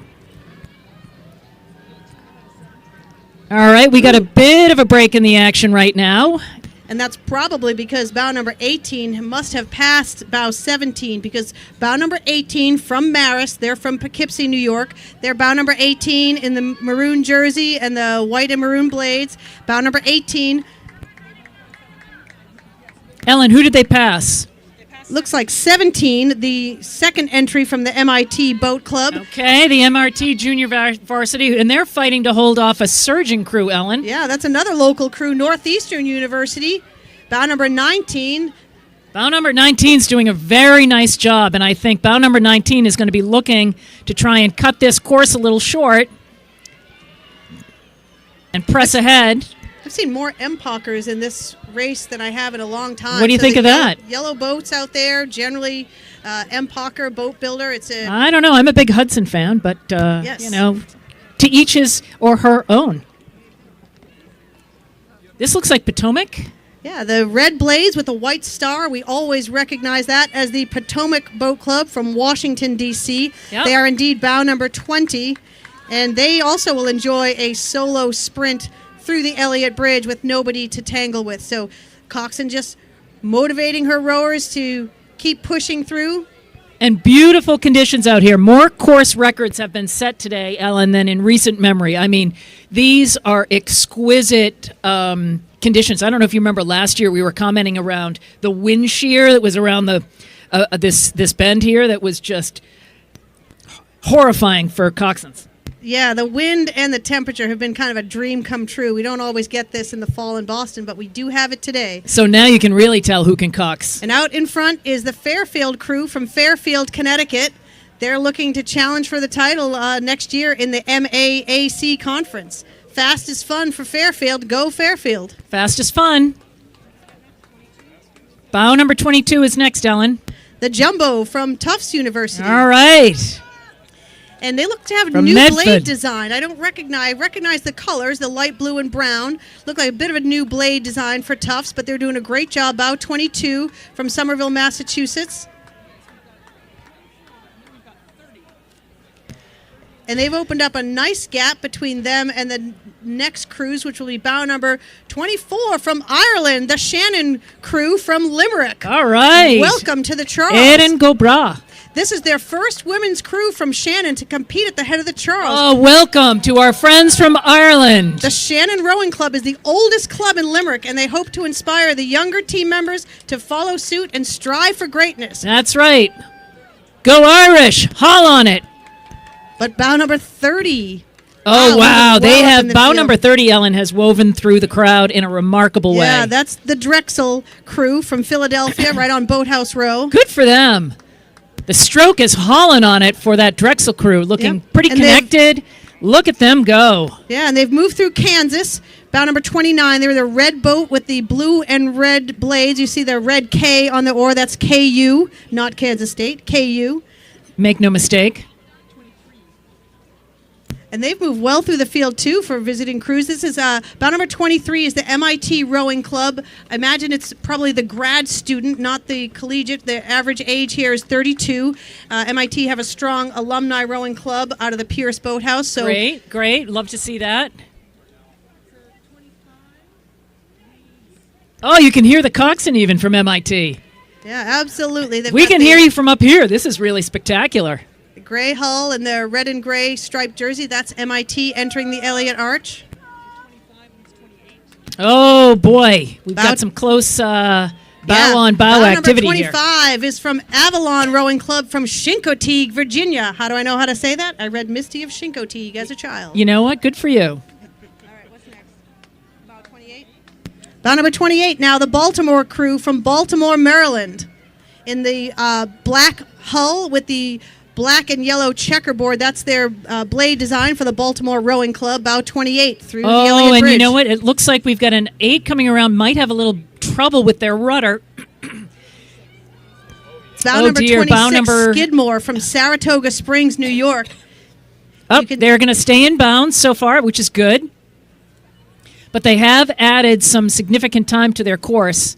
Well, they're just a young crew, so let's not be too harsh on them. Their average age is just 19 years old in this division, so a very new crew, a That's young crew. wonderful. Welcome, Skidmore. Well done on the rudder there. Yeah. She's doing a great job getting All them through right. the bridge. Well done, It Skidmore. is a wonderful day Bow when you 26. exactly when you don't hit a bridge and you don't have a crash. Bow 27 are the Yale grad crew. Well, our friends that are 19 just opened up a lead on this Yale crew, Ellen. Yeah, so they've got to feel good about that. The Yale crew rowing in a maroon boat, but nonetheless, the blue jerseys with the white Y on the backs are the Yale grad crew. Bulldogs. And 35 in the green blades, moving very well. I've got to flip a page to get to them. That's the Bear Island Aquatic Center, or BIAC, out of Redwood City, California. Wow, they're really cruising. hauling on it. Ellen, they even have a bucket. And A this bucket is- is when you have two consecutive Yep. rowers on the same side. It's highly got- unusual to see a bucket. Bow 37, Old Dominion women have just passed Bow 33. That's our rowing in color. entry All from right, bow Sarasota. 33, our first all African American women's 8. Let's give them a cheer, guys. Yeah, well done. Rowing in color. Woo-hoo!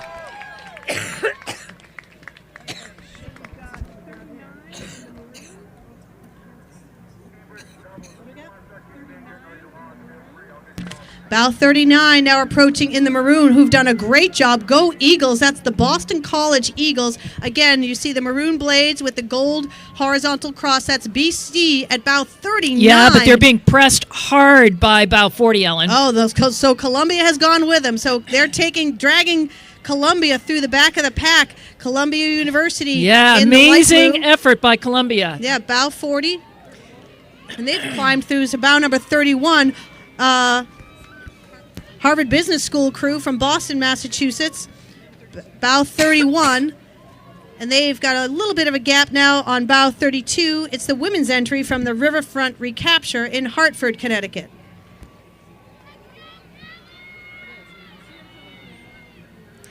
And this crew has a wide variety of age ranges going up to the age 53.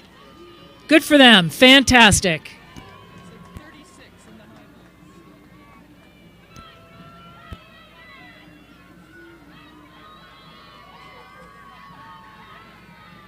Yeah, so those that BC and Columbia, they did a nice job because we still have to see several more entries before the end of this race. So they've done a great job so far. Bow 36, this is JL from Philadelphia, the women's crew made up of JL ambassadors. This is Marissa Semberton, Sarah Tamaro, Antonia Sherkop, Gemma Singleton, Michelle Lyons, Kaylee Leach, Olivia Harble, Anik Rich, and Anna-Marie McCullough. Oh, but they are being fiercely followed by bow number 38 follows them. That's Bryant University from Smithfield, Rhode Island. This is their first year as a Division I program, and indeed, the average age is 19. So, first year as a D1 Fantastic. program. Welcome to the big time Bryant University All from right. Smithfield, Rhode Island.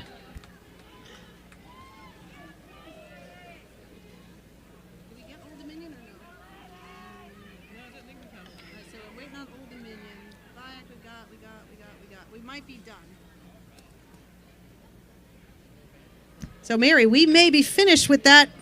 Club Women's 8. Yeah, that was some great racing and some great coxing, especially for some of the younger crews out there who may be making their first time on the varsity level or their first time in the head of the Charles. Yeah. Now, can we talk a little bit about the upcoming race, the men's champ doubles? Absolutely. I mean, I'm seeing Ollie Ziedler here.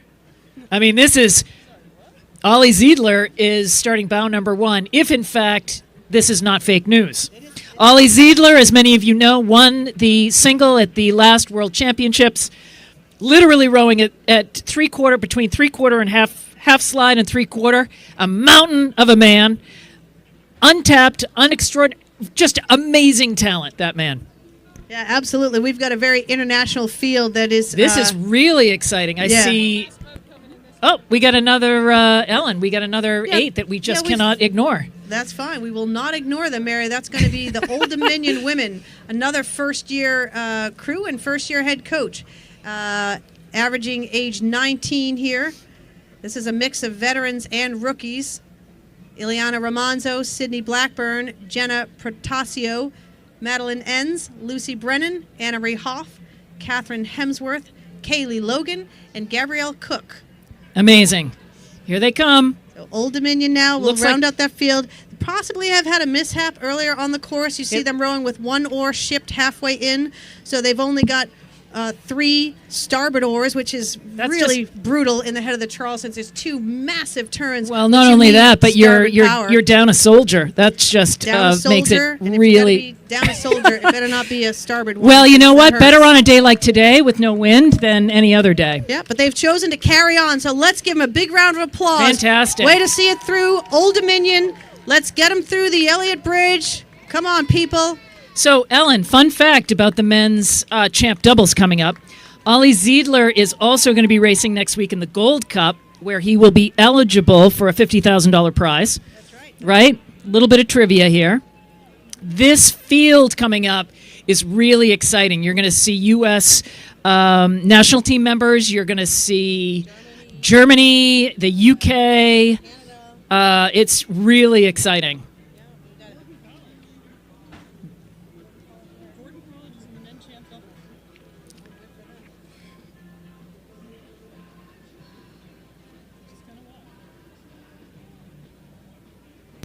Yeah, so over at in bow number 2 in this race, you've already mentioned the potential favorite, I would imagine, but some younger members of the German 8 are also switching over to sculling for this. This will be Mark Weber and Jonas Gelson. Which is fantastic, by the way, when, many European systems will have their athletes not just take a hold of one oar, but 2, and it just improves your boat sensibility and boat speed, and really, really fun to watch and smart. And then following them in bow number 3, we'll have a Canadian duo, Saul Abraham Garcia Alvarez and Stephen Payne. Yep, and then, of course, Soren Kozik Kozik, coached by Mike Tatey at Cal RC, rowing with Thomas Pfeiffer. That's going to be really extraordinary to see as well. And Dartmouth has a men's a men's double, coached by former national teamer Wyatt Allen. He's doing an extraordinary job at Dartmouth College, really revitalized that program in a major way. So of course in the Sadler and Ossick boat, Sadler doesn't have the Olympic medal, but Ossick has the silver.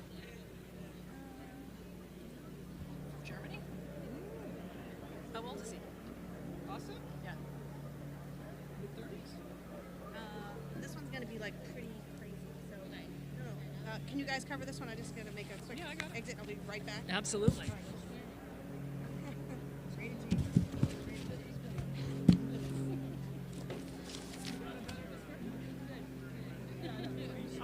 I'll be good. All right, ladies and gentlemen. Well, as we wait for the men's champ double to come down, which is just going to be so fast and fun to watch, we want to thank some of our sponsors, Moderna, Blue Cross Blue Shield of Massachusetts, and the Omni Boston Hotel at the Seaport. Those are our premier sponsors, including Vineyard Vines. You've probably seen the bright pink/salmon vests throughout the course. Thank you to Vineyard Vines for that. And then, of course, the head of the Charles Regatta is presented by BNY Mellon Investment Management. Got anything to say? I'm just trying. It's sort of what's one of those. I'm looking through and I'm going, who do I know? What do I know? All this sort of thing. That's half the fun of it. Who do I know? Who do I like? Who do I dislike? Oh, who do I like and dislike? That's a totally different answer. That's a totally different answer. Well, pleasure to meet you. Good to see you. I'll probably be bopping around as a spectator tomorrow, so if you see me, don't be shy. So coming up fairly shortly, too, we have a star-studded women's champ singles. We've got Olympic champion Emma Twigg, who will be racing. She, too, will be headed to race next weekend at the Gold Cup. So she's starting bow number 3. It is difficult, even if you're an Olympic champion, if you are not on this river on a daily basis, right, Ann? Because the twists and turns of this course, if you don't know them, it is a decisive disadvantage. It is an incredible disadvantage. So, Mary, as you know, this is my home river. I now row on an incredibly straight piece of the Thames without any bridges, and when I come back home, it's like, whoa, what are you doing? So to actually come here and race it at full pressure and be in it to win it is extremely challenging. Greg Benning, who of course won his 23rd head of the Charles yesterday, says the key is to not slow down on the turns and the bridges, which means don't slow down at all because it's all turns and it's all bridges. Well, the goal would be not to slow down at any part of the race, ideally, right? If you're in it to win it. Only if they get in the way. Right, yeah. Even then, maybe not. All right, for those of you who have not been down at the finish line end of the course, we've got Sperry, welcoming back Sperry with a great selection of footwear at their expo. And a big welcome to Sam Adams, the new official beer sponsor of the head of the Charles Regatta. If you have not visited Sam, you can find Sam at the Reunion Village or at the Falls Bar next to the awards tent.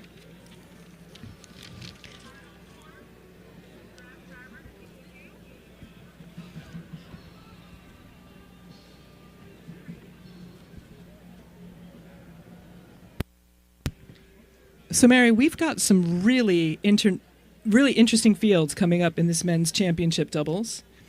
Kicking off, of course, with the double of Oliver Seidler and Hannes Ossick, and here they come round the bend. You know what? And you can see how powerful they are. However, when they come into view, you will see they are not really hugging the course or the buoy lines. And this is partly just not being familiar. So even though you've got the world's champion, single sculler from last year. So Ollie Seidler from about 3 weeks ago is the current reigning world championship in the single scull.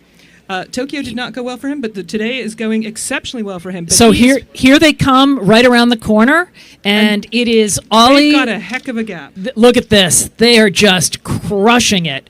Absolutely crushing it. This is extraordinary. So two-time silver medalist in the 8, Hannes Ossik, is also in the boat, and that's who he's paired with. So neither of them is a natural double sculler, and they have opened up a massive lead.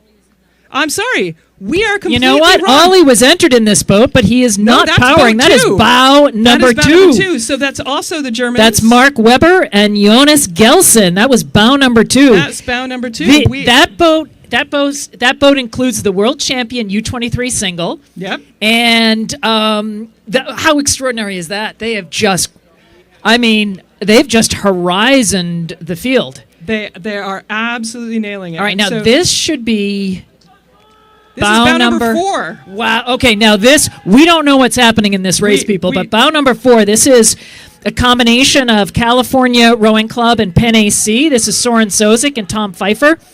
Both athletes in the crew have won the championship men's double at the head of the Charles and, of course, been on their respective U.S. team. So really exciting to see them bow number 4 come through the way they did. So coming now down the course is the Polish national lightweight team of Christopher Bach and Maciek Zawczewski. And they also raced at the World Coastal Rowing Championships, which is a gas. So fun. Everybody loves Wales in October. It was just last week, and it was absolutely really fun coastal rowing conditions. They've adjusted well to the ideal conditions we've had here today. Exactly. And are taking an absolutely lovely line through Elliott Bridge. And one of these young men is on the Polish national team, so you can just see very fast, quick catches, especially bow. He is in quick and fast, and that's what you need to win, particularly on a long race like this. So coming through number 3 are the Canadians. Okay, we've got University of Victoria, Saul Abraham, Garcia Alvarez, age 39, and Stephen Payne, age 39.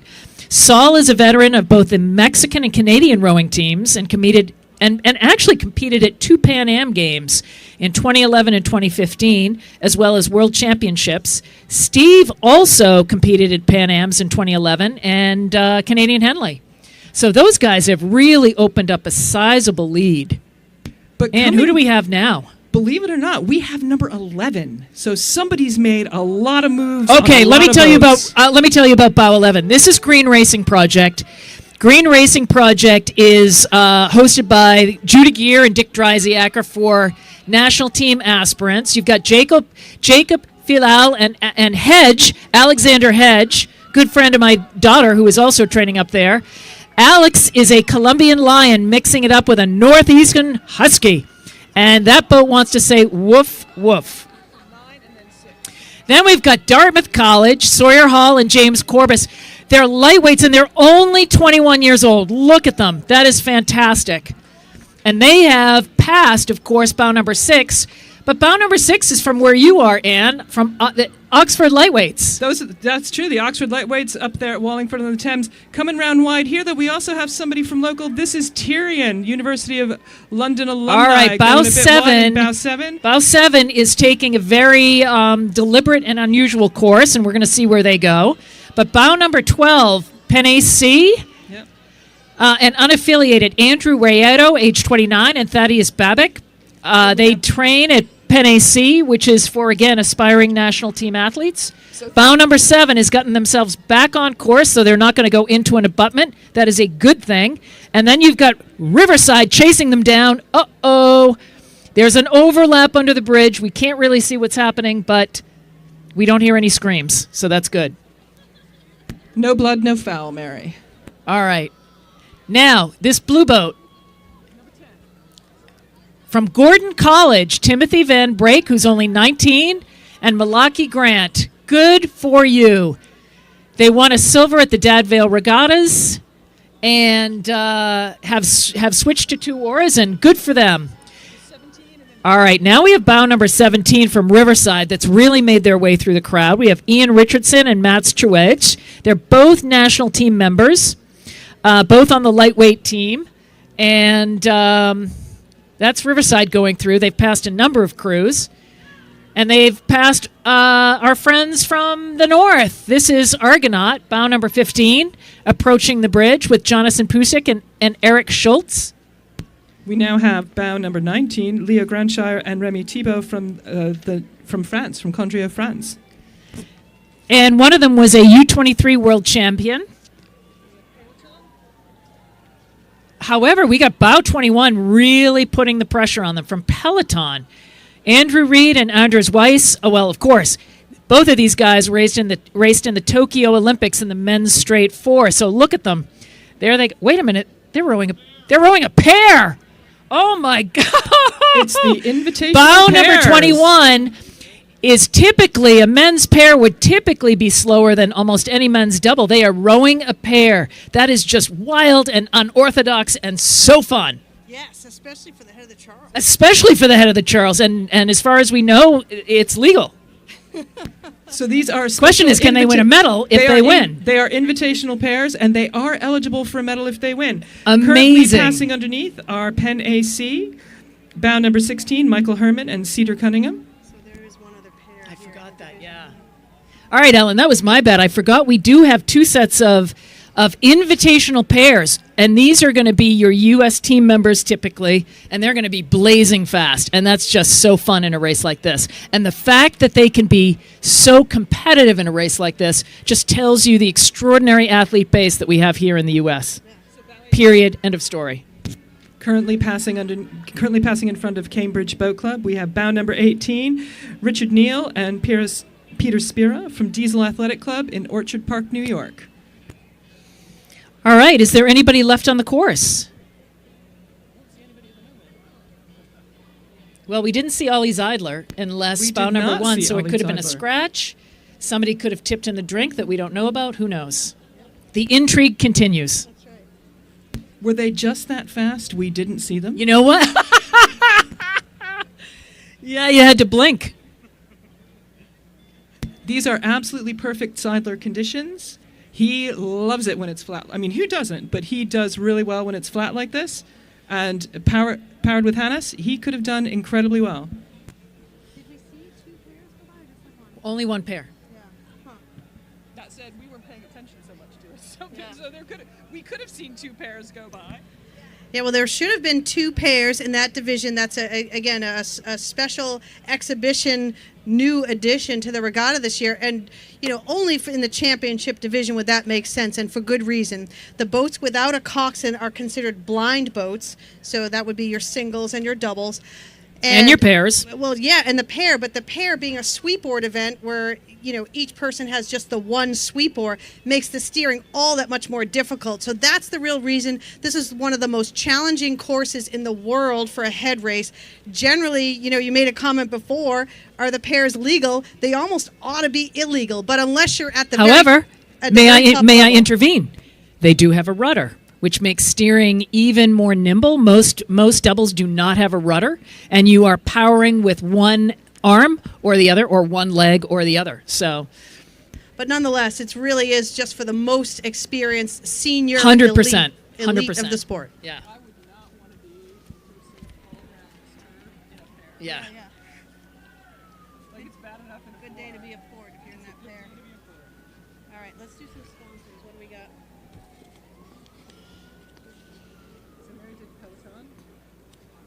I think she did Peloton the crew entry, though. I did Peloton. So Ellen, we're waiting for the women's champ doubles, assuming we're not going to see any more men's doubles. And starting number 1 is, let's see who we have. Oh, we got Kara Stawicki, who is on the U.S. lightweight team. She's 39 years old, still out there just kicking it. She's a lightweight athlete. She was in the lightweight women's quad at World Championships. And then we've got Margaret Hedeman, Maggie Hedeman, who rose at Yale and came out of the U23 team. She is on hiatus from Yale. She's a 5th year and will be rejoining Yale in the winter. So she is actually, that combination is going to be bow number 1, and we'll see how they do against this field. Let's see if anybody... International crew here. Oh, we've got Polish national team here.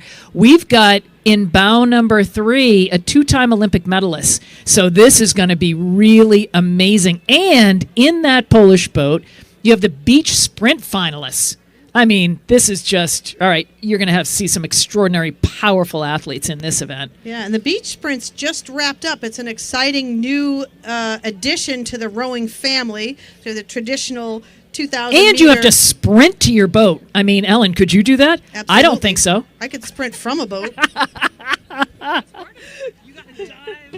No, it was a really great You could sprint championship. from a pirate boat. It was a really great championship. It was held, just ended up a week ago, I think, and it was it's just awesome. So we had the coastal rowing and the beach sprints where you do indeed run to your boat, and that's considered part of the overall time. Yep. A lot of crossover athletes from our own senior team and international senior team. I believe Emma Twigg switched She over did. to She coastal. represented New Zealand. She right. got a gold medal. Yeah. Won a silver this summer.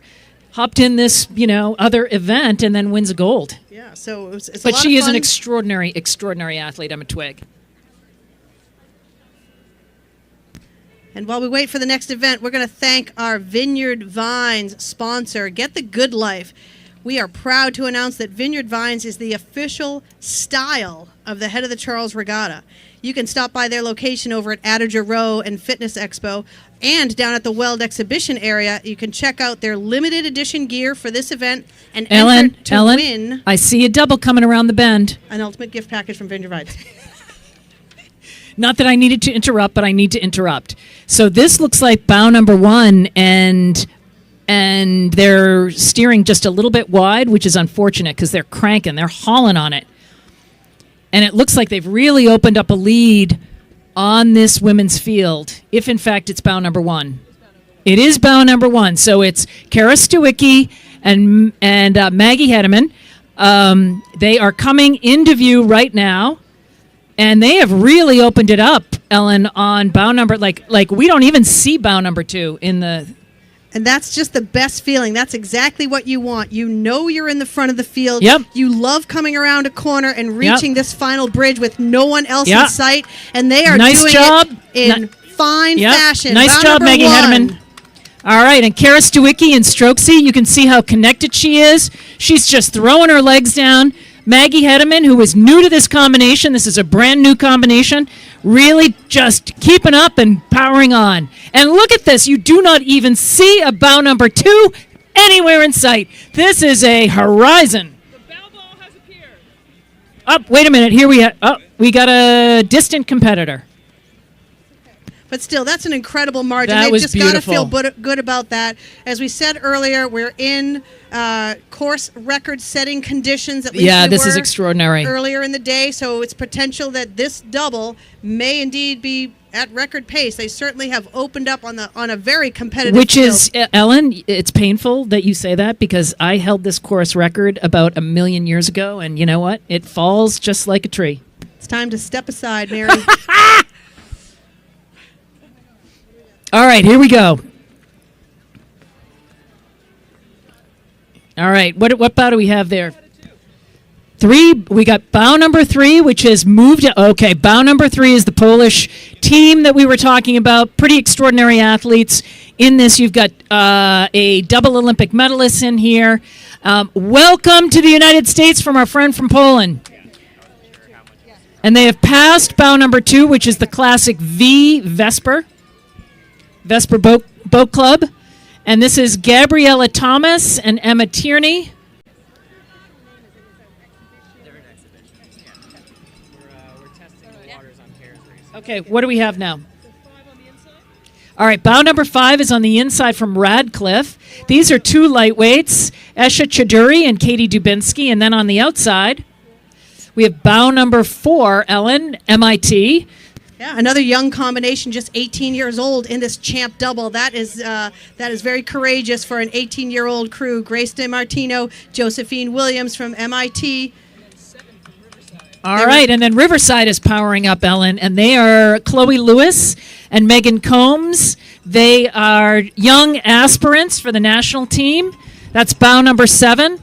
But bow number 4 is really powering it on to pass underneath the Elliott Bridge and try and get an inside lane on bow number 5. Yeah, and as I mentioned earlier, there's no coxswain helping them out. The bow rowers looking over their shoulder, trying to get a clean line, both doing a great job. All right, again from Radcliffe, Sophia Gilroy, age 20, and Calista Scoris. They too are lightweight athletes from Radcliffe, and they have moved off their course a little bit, which again, you just lose time, but they're looking good. And from Austin, Texas, we've got Elizabeth Green and Hannah Heyerdahl. They practice on Lady Bird Lake, of course, from Texas. And look at this is bow number 6, pushing up on bow number 9. Sorry, bow number 9 has gone through bow 6. Forgive me, Ellen. Oh, bow 18. All right, this is Kate Horvat and Savannah Bria. Kate rode for Yale back in the day. Ariane is a club of scullers that are training for the U.S. team, and they are really, really moving. Although, Ellen, do you see what I see? Bow number 8 needs to move over just to avoid. You can't coach them. Okay. Say Rhode Island. All right. We got Rhode Island crew, and we've got Ariane looking to pass. Okay, so far it's clean. It's clean. And Ariane is going to take that corner as quickly as they can. And then Ellen? And out in front is Ottawa. The white hull and the white and red blades. Ottawa, bow number 12 from Canada. Megan Jolie, Alyssa Pastic, both winners of the senior lightweight pair and senior lightweight four at 2022 Henley, Canadian Henley. Great. All right, now we've got, who's this bow number coming around, Ann? 20 in the pair, chasing 10. Pair. So we've got the first of our exhibition pairs. We've got bow number 20, a pair moving up in this tight field of doubles. This is the U.S. rowing entry, Kelsey Reelick, Allison Baker. All right, Princeton training. Kelsey Reelick and Allison Baker powering through that crowd. Bow number 20, And they're really pressuring bow number 10, Ellen. Yep. And bow number 19 and 16 are right behind them. That's the Calgary crew, bow number 19. And 16 is the Capital crew from Washington, D.C. They row on the Anacostia River. Approaching next is bow number 11. That's the Gordon College duo, another young duo, averaging just 19 years old. They're in the yellow hull and the blue blades. And we got a British crew, Natasha Gallagher and Nicole Serendenko passing now. They have previously raced at the head of the Charles Regatta and are here from the UK. And we got the next two are the exhibition U.S. rowing pairs. This is our national team out in pairs. Bow number 21, the U.S. rowing, Molly Brueggemann and Vicky Opitz, both on the U.S. team this year. And Regina Salmons and Jess Thonis, again, they were both in the 8, I believe, this year. Yep. At the World Rowing Championships. And it's amazing to see the pairs just navigate so beautifully through this crowd of doubles. I agree. So bow 17 is CRI, a local hometown favorite out there in Brighton, the red hull and the red and black blades, community rowing in Brighton. And I agree that not only is it a difficult course, Mary, to navigate in a pair, but to thread your way through doubles. Unbelievable. That's impressive. Unbelievable. Hats off. Especially because they don't wear mirrors like, a lot of scullers do. You mean? It's uncool to wear a mirror, but I swear by it. Well, Mary, if the shoe fits. You're just jealous. All right, here we go, Ellen. Who do we have? That's bow 15, and I think that might round out our field here. Bow 15 are the Raleigh Rowing Center from Raleigh, North Carolina. Morgan Hoos and Molly Gaines. Average age 26. They're in the blue hull here with the blue and white blades. And this should be the end of the women's champ doubles. Yeah, let's find out if the bow number 1 set a course record. They were just blistering Kara Stewicki and Maggie Hedeman. That was really pretty to see, especially because Kara's partner couldn't make it, and Maggie jumped in about 2 weeks ago to fill out that double. So and she's a college student, so that's pretty extraordinary. Ellen, let's talk about the men's champ single that's coming up. We're going to see a lot of U.S. team members in this. It's going to be really fun to see. You've got Christopher Carlson from Cal rowing for Mike Tatey. You're going to see Ezra Carlson rowing for Green Racing. Very, very talented athlete. You're going to see Kevin Mader from Riverside Boat Club. Perennially fast, that man. And again, you've got Jack Reed, Luke Rain from Craftsbury, Michael Nippen from Cal Rowing. This is going to be a really fun barn burner of a race. You got Tom Pezic. Oh my God, buried in the crowd. He's bow number 15. I think he was on the U.S. team miles and miles ago. We still have one double out on the course here. We'll get the bow number to you as soon as we see it. All right.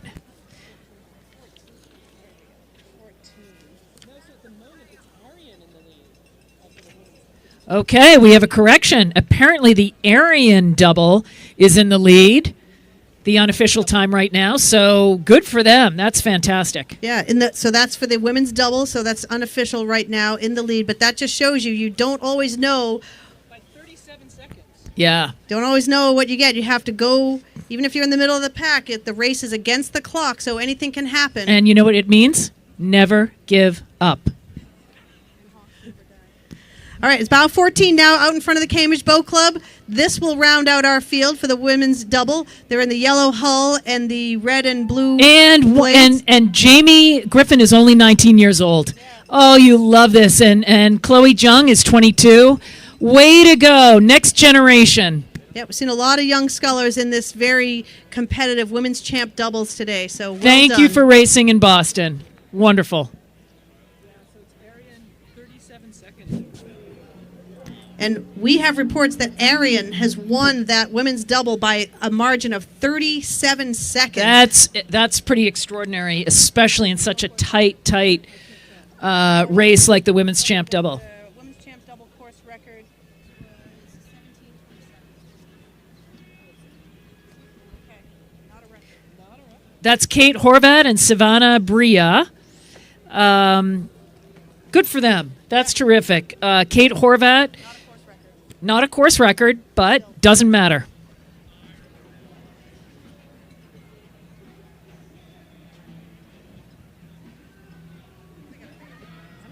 I know.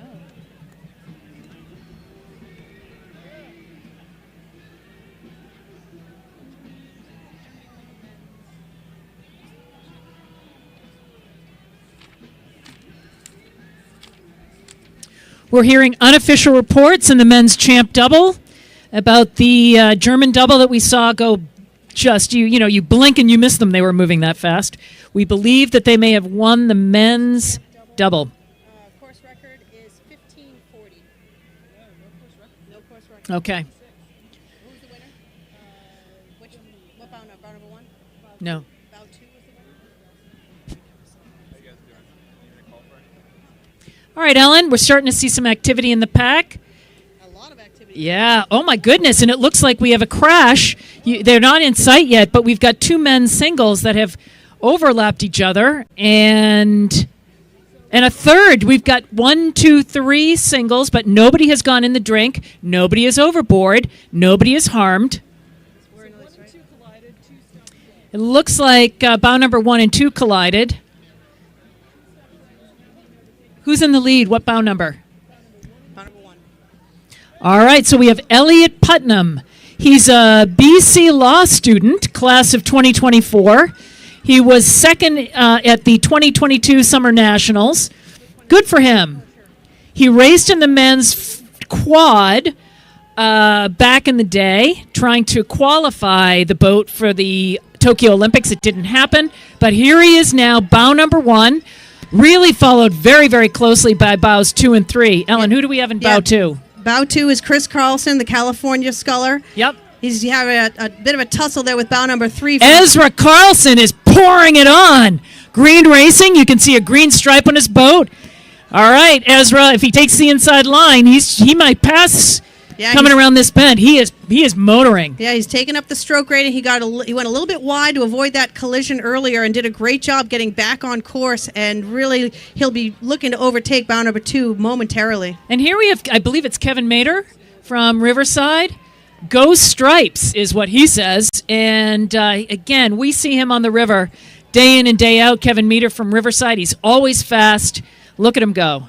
And the next green racing project sculler is Jack Reed. He's approaching closer to the Cambridge shore here in the dark jersey with the Looks green like he got pinstripe. pushed off of course by bow number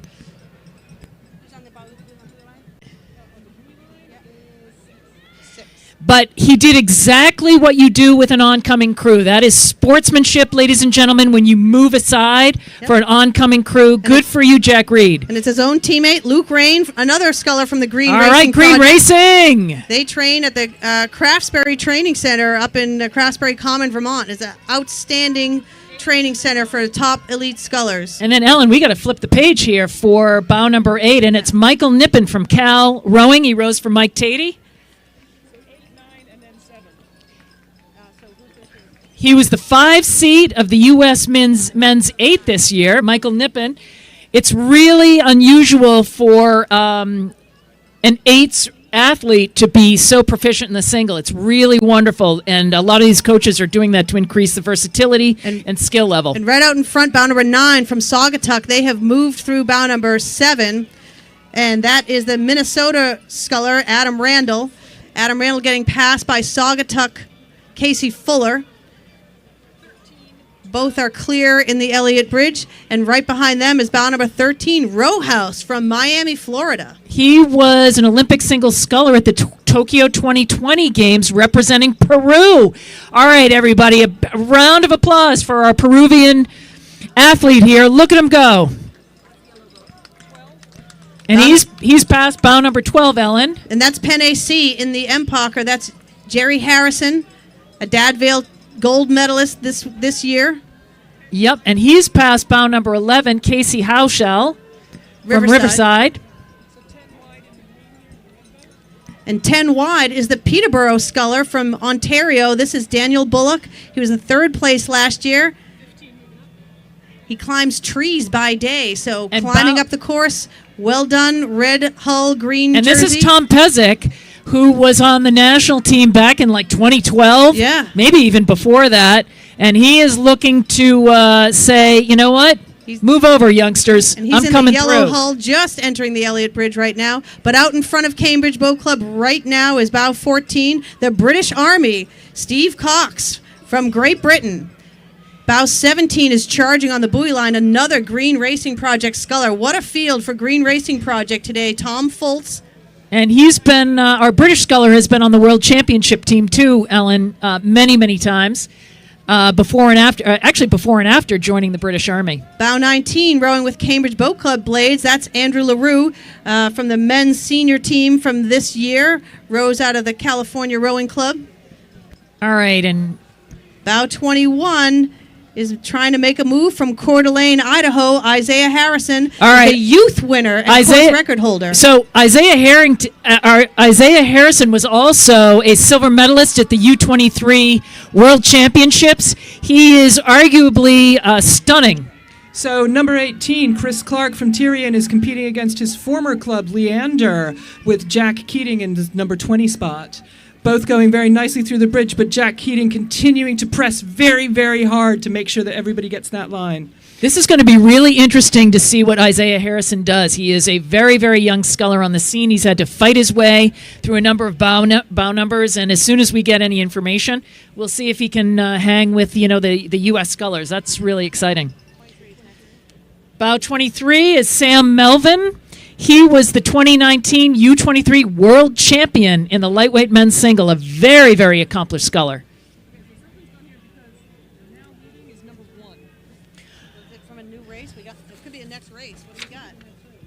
Men's lightweight single. All right, it may be, ladies and gentlemen, we see a bow 1 coming around. We believe that the lightweight men have now passed some heavyweight men. And it looks like from Oxford Brooks, we've got Jamie Copus from the UK in the yellow boat, bow number 1. He is past bow number 22 of the race before. Bow number 22, Ellen, is Union Max von Frank. And then we've got bows 24 from New York, 24, sorry. Another British rower, Ri Zhu. Welcome. And then bow number 16, Ellen. All the way from the Caribbean, the Nassau sculler, Darren Smith, started rowing at Ithaca and is now taking a turn at the Charles. Fantastic. He was also at the World Championships as well, Ellen. And we got bow number 2 in the lightweight men's single, the classic Riverside stripes, Ellen. It's Alex Twist. He says he's here for a good time and a long time. I think he means he's here for a good time and as short a time as possible. Exactly. All right, crowding around the bend, we've got bows 3, 4, and 5. Pretty evenly spaced, I'd have to say, Ellen. Yeah, bow number 3 is unaffiliated. Hugh McAdam. He says he's getting too old for this, but he's maintaining his line. He's maintaining his speed. All right, Hugh McAdam, keep it going. Bow number 4, again, the Riverside sculler, Ashton Knight. These are our lightweight singles. This will be the Ernie Arlett Trophy. Course record is set by Paul Fuchs back in 1984. Come on, man, knock that record off. This is Sean Richardson, bow number 5 from Riverside. He, too, was on the U.S. team in the lightweight men's quad.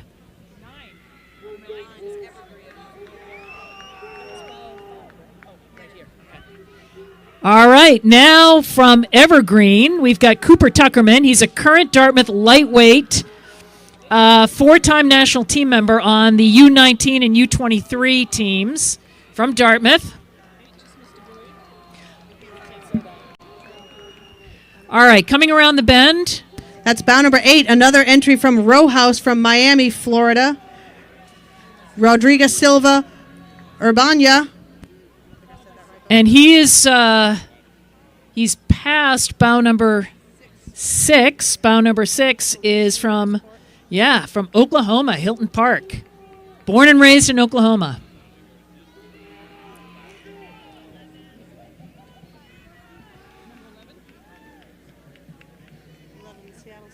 All right, out of Seattle Scullers, bow number 11, David Oren Smith. He's a 5-time U.S. national team member, a 2T1 bronze twice, and was an IRA champion. David Oren Smith, bow number 11.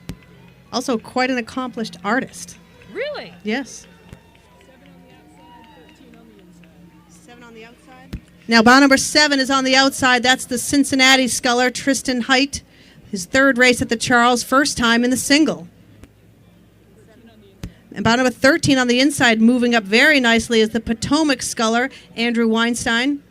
He's part of the high performance group, so they like to really, test their speed on these longer races. But he's moving his way through the pack very nicely. 10 in the turquoise hull is the Trinity sculler, Tyler Gillette. He's a student at Trinity, just 21 years old here in the lightweight single. Good for him. And he's opened up a nice gap between himself and bow number 14, the Marietta Training Center, Joseph Madrid, and captain of the crew there. And Trinity is now, Go Bantams, coming under the bridge.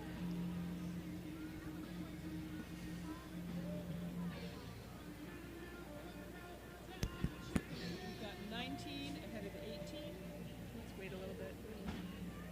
Ooh, bow 19, is it British crew? No, Canadian, sorry, Gulf. 19's Canadian, yeah.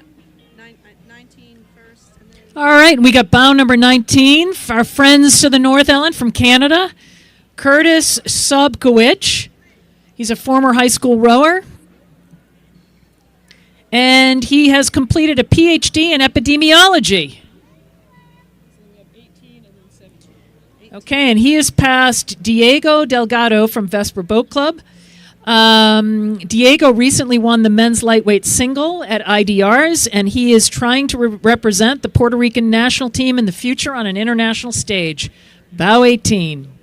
And following him as bow number 17, as we said earlier, the red field with the white star, that's the Potomac Boat Club. This is James Gallagher, an active duty Army officer that loves to row. Thank you for your service and have a great Thank head you, of the Potomac. Charles.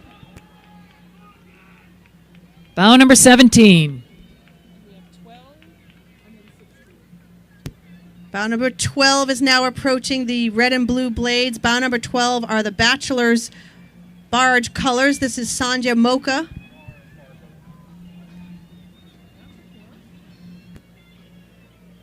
Previously rowed for the Temple University Lightweights and competed for Miami Beach Rowing Club back in the day.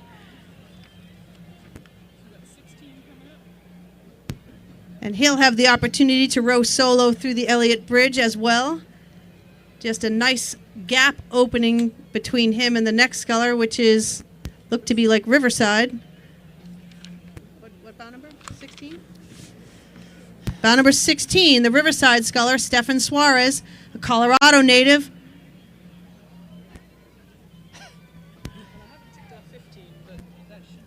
15, Riverside.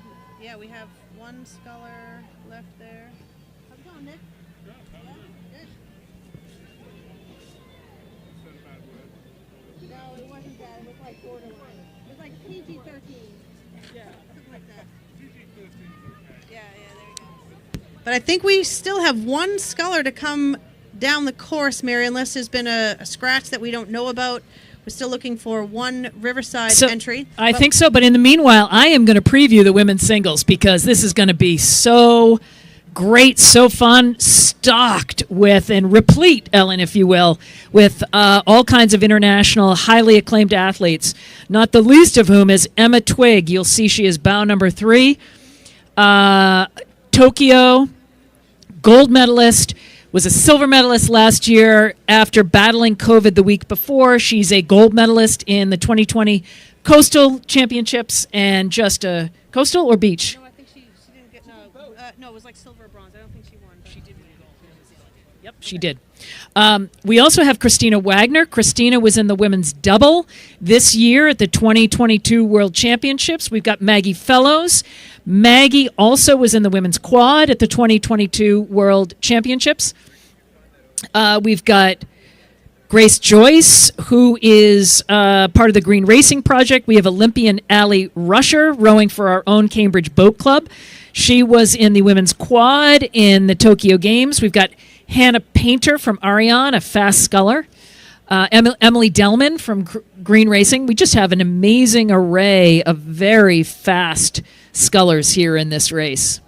Yeah, it's going to be super exciting. And while we have a moment, I really want to thank our sponsors. We don't thank them probably often enough. The Department of Conservation and Recreation, they manage all the parkland that today's races take place in. They've been in partnership with the head of the Charles since 1965, and we really couldn't pull it off without their incredible support. So we want to thank you, DCR. We also want to thank BNY Mellon as our presenting sponsor, the world's leading investment management organization encompassing BNY Mellon's affiliated investment management firms and global distribution companies. Thank you, BNY Investment Management.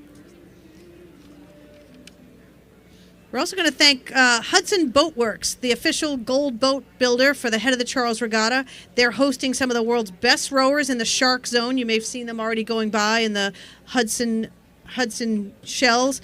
They've got a location down over at the main expo area where you can see how the Shark Vision continues to push the pace of high-performance rowing.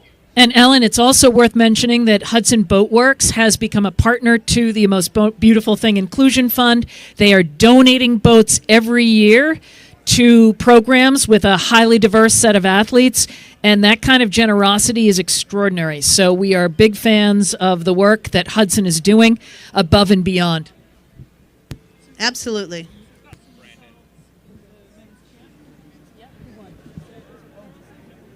Ooh, Ezra Carlson from Green Racing apparently unofficially won the men's single. That's extraordinary.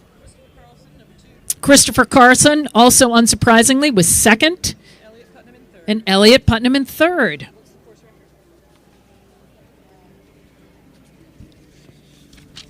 The course record was 17:11.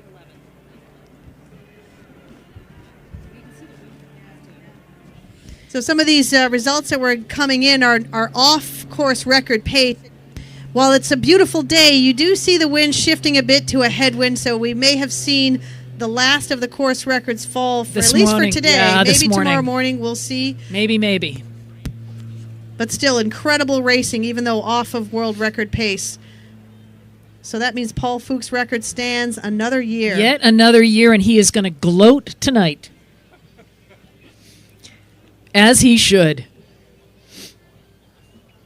Well, in the women's champ, believe it or not, that course record was set in 2013 by Kate Burko from Princeton and still stands. And she was a lightweight athlete as well. That's right, 2013. So this is going to be exciting to see if by the time they get to us, Ellen, the women's singles bow 1, 2, and 3 has shifted. Oh, and we can see it already. They're all on top of each other. 1, 2, and 3. And you know that Emma Twigg is going to be just hauling A to get around. This is exciting. So we've got 1, 2, and 3 all bunched up in order coming around the bend.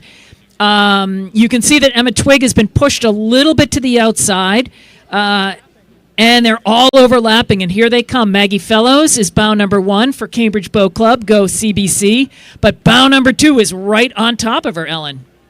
Yeah, this is incredible. You don't often get to see the This best is in Christy the world. Wagner, yep. 1, 2, and 3 right out in front of the Cambridge dock. This is incredible racing. You see them looking over their shoulder almost every And there other goes stroke. Emma Twigg, bow number 3.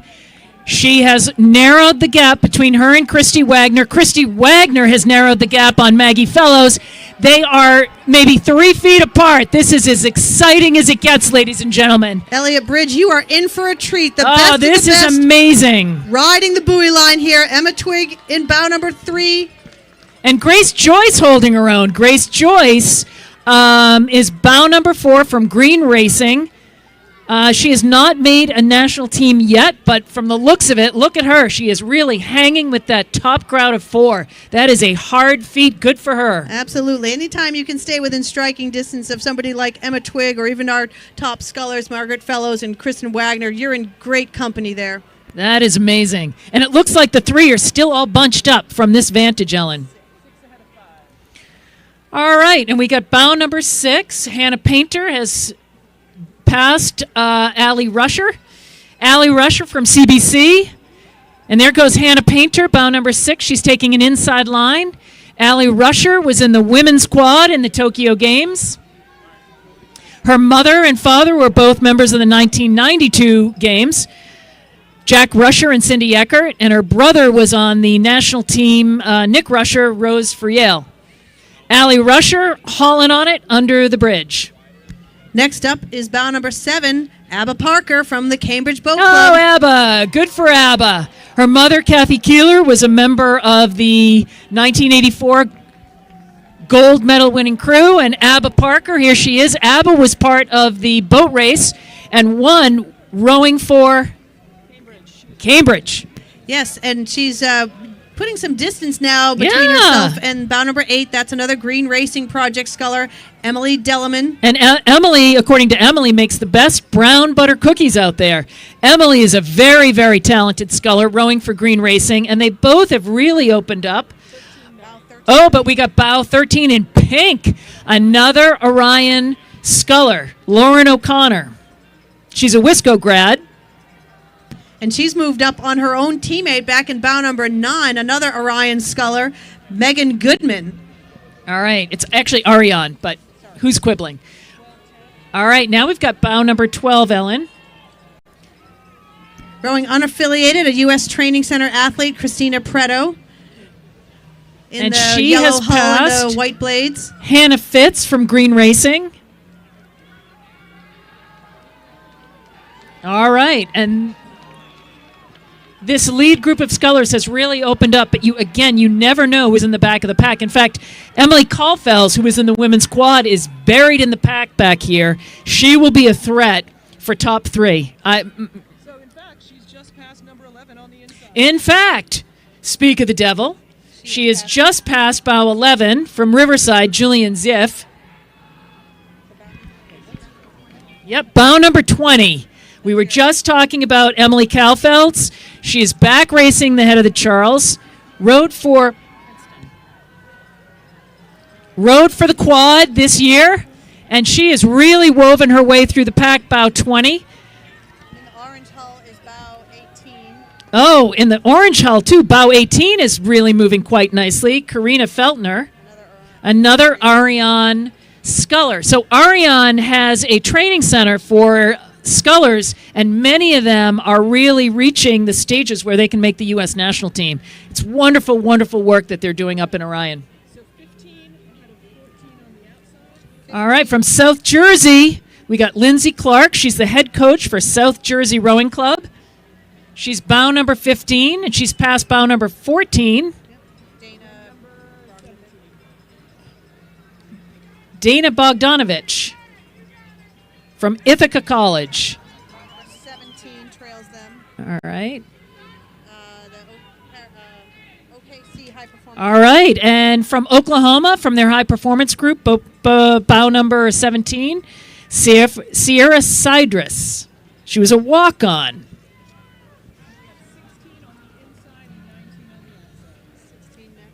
All right, bow number 16 is McDara Minnick from Pittsburgh, and she is bow number 16.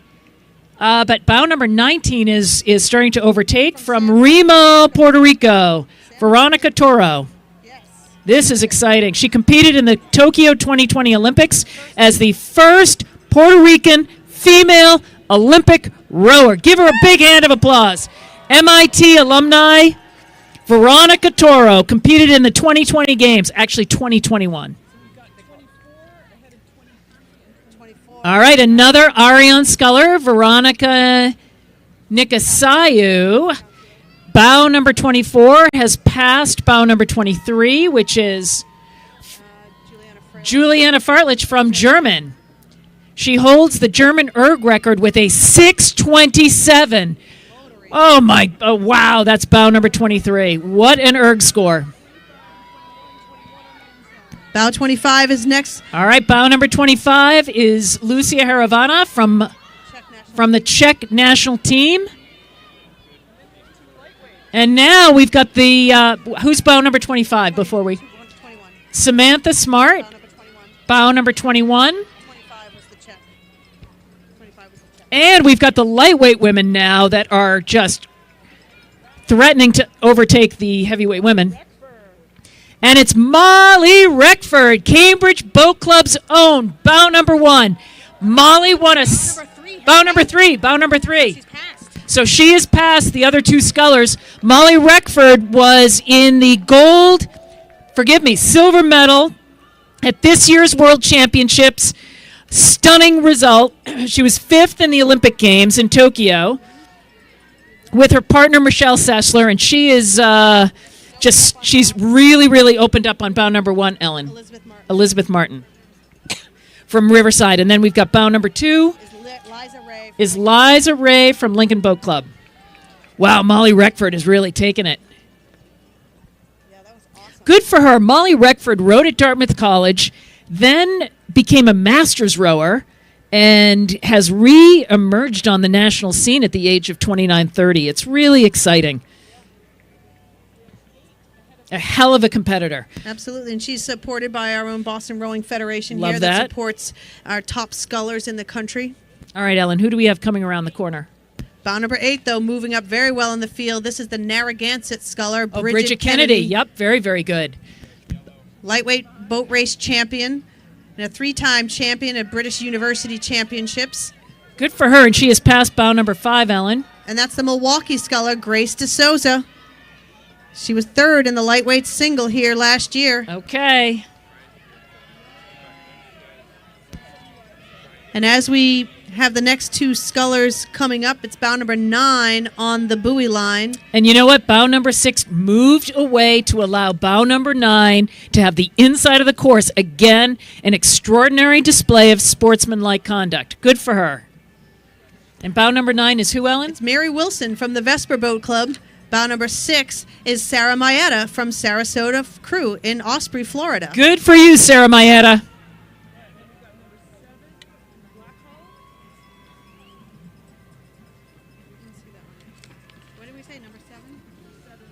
Coming out in front now is bow number 7 in the black hull. This is the Oklahoma City sculler, Ruthie Lacey. Yeah, they've got a nice lightweight program out there. She raced this summer at the in Varese in the U23 women's lightweight double.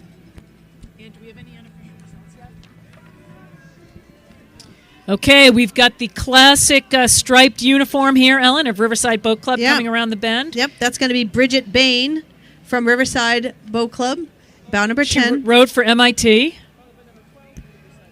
Bow number 12, her teammate, Kiera Twist, is giving her some pressure at bow number 12.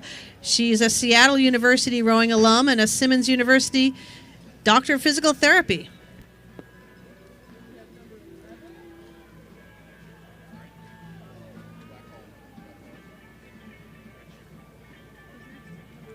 Bow number 11 now, from Germany, Sarah Bresky. She holds Dutch and German nationality. She started rowing at Tilburg University. She's a member of the U23 German team this year. All right, Out of who's on Frankfurt. the- who's on Bow the number outside 11 now. Let's give Germany a warm Head of the Charles welcome as they go through Elliott Bridge. All right, we've got bow number 14 that moved aside to allow bow number 18. Bow 18. 16 to have the inside lane, another demonstrative act of sportsmanlike conduct. And bow number 14, Ellen. That's the North Star sculler, Sophie Inkman. And bow 16 in the orange boat. 16 in the orange boat is Julia Mills. Great. Bow number 13, unaffiliated, Hannah DeBray, a PhD student at UC Irvine. All right, there's a UC Irvine fan out in the crowd. All right, we've got bow number 15, Ellen, from Cleveland. Yep. Anna Stacy that is coming around the bend, and she's past bow number 18. That's the British sculler of Devon Ward.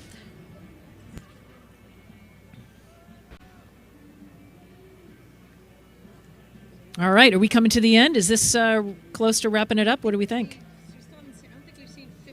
15's right in front of us. All right, 15 then is Anna Stacy, CWRU from Cleveland, Ohio. And 18, as we said, that's the British sculler, Devon Ward from London. Okay. Oh, I do see a sculler coming in the distance.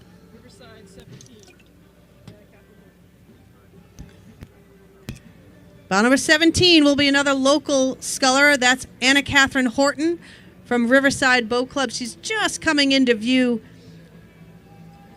at the midpoint of the Elliott turn, so be about 15 strokes before she gets out in front of the Cambridge Boat Club. But this should be the final sculler in this field. Do we see Mary Wilson or Vesper?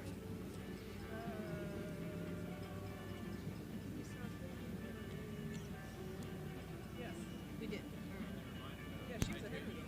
Yeah, because you can see the safety launch down there.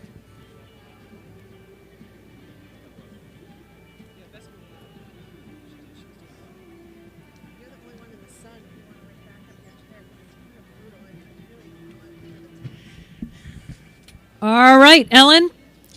It looks like this is our last sculler on the course, bow number 17 from Riverside. Yeah, and the wind has died down. It's cooperating nicely.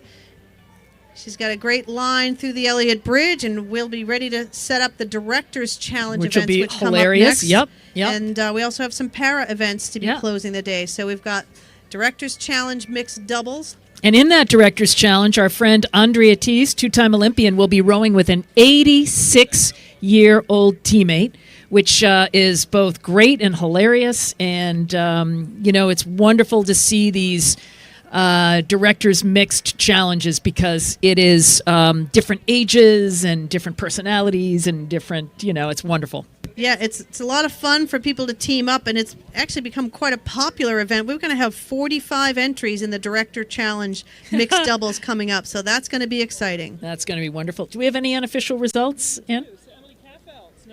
Okay, as we called it, and we knew Emily Calfeltz was going to be a threat. She knows this course like the back of her hand, and apparently unofficially she is number one, which is to beat the likes of Emma Twigg is no...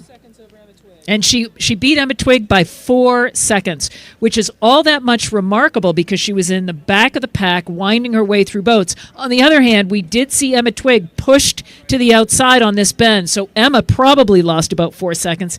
Doesn't matter. A race is a race. And good for Emily. Good for Emily. Any sign on who came in third? Green Racing Project, Joyce. Oh, right. We saw her. We saw Joyce really hanging with that top group of 4, and that paid off because she came in third. Fantastic. All right, Ellen, I'm out. Great to see you. All right, thanks, Mary, for entertaining us. all the rest of the afternoon. All and right, we'll pal. See you Great to tomorrow. see you. All right. Peace.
Well, let's have everybody hang in there on the Elliott Bridge because we've got some exciting racing coming up. We're just 4 events away from the close of day 2 of racing.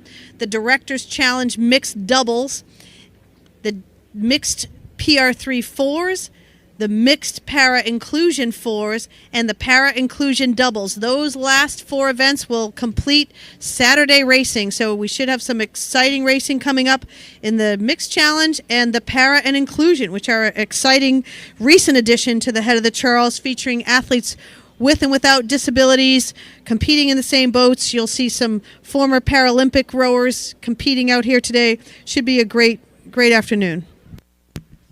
So, Ellen, I'm really excited to announce that Molly Reckford has unofficially won the women's lightweight singles. Well, that's fantastic. She certainly made the charge and was rowing like a champ as she came by here. What a great feeling to do that right in front of the Cambridge Boat Club. So congratulations to her, and what a great race. Second place is, and again, all these results are unofficial, so if there are penalties and they're being collated, it's not our fault. So second place goes to Bridget Kennedy of Narragansett Boat Club.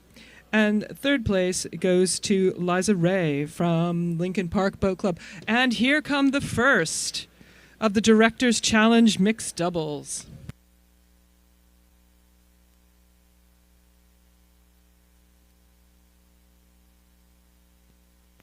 This is always a fun event, and it fills up the fastest once the entries open. Like, you can barely get an entry in time in this Directors Challenge mixed doubles. As we said, it's very well subscribed. They are mixed entries, a man and a woman competing in the same crew. The top crews are all returning from last year. We've got Martha's mom, Danske Studenter Row Club from Denmark, USA crews mainly, but out in front it is the bow number 2. It is Marie the is a Danske Studenters Row Club. Yeah, national team lightweight and former champion in team single. The Danske Studenter Row Club of Denmark doing a great job tearing up the Directors Challenge mixed double. That was Marie Mork and Sverre Nielsen, average age 27. They're the European champion and the 2021 Vice World Champion. I suppose that's a new way of putting that you came in second. Yes. Back in 2019. So a great charge from the double from Copenhagen. So with a very comfortable lead over bow number 1, Elizabeth Rundy and Evan Jacobs from Lake Washington and Martha's Moms in Seattle. Yeah, that's right. Martha's Moms is a great club. They've been in several of the Masters divisions all day and all afternoon. So it's great to see them here in the Directors Challenge mixed doubles. They are in the white jerseys with the white and blue blades, just coming in front of the Cambridge Boat Club right now. But they're well behind bow number 2, who've already probably entered the finish line chute. Coming up in third, we have Sean Wolf and Heather Moyne from Riverside Boat Club, rowing a very strong course. But you'd expect that. I mean, Sean knows this course like the absolute back of his hand. And he's a competitive guy. At least he thinks he does. Yeah, no, Sean's a great competitor, and he's doing a great job. You see, looking over his shoulder every single stroke here to make sure that there are no seconds lost on this Elliott turn. Well rowed, Riverside. So number 5 has apparently passed number 4. We have John Winter and Elizabeth Pratt from Bronxville, New York, currently unaffiliated. And then coming round the turn, we have Donald Townsend and Leslie Critchko from Maine Coast Rowing of Brunswick, Maine.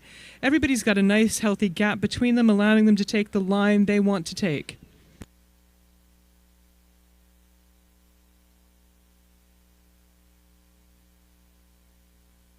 Well, as you can see, some of these are new combinations. Some of these are national team combinations. Some are recreational or masters combinations. So it's very hard to judge the original starting order down at the BU Basin. So anything goes here. We may have crews clustering together. We may have large gaps. But as we said, all racing is against the clock. So the best line possible is very, very important. So coming up next is bound number 8, Dorothy Atwood and Lars Ripley from Station L in Portland, Oregon. But we've got a bit of a tussle coming in around the bend.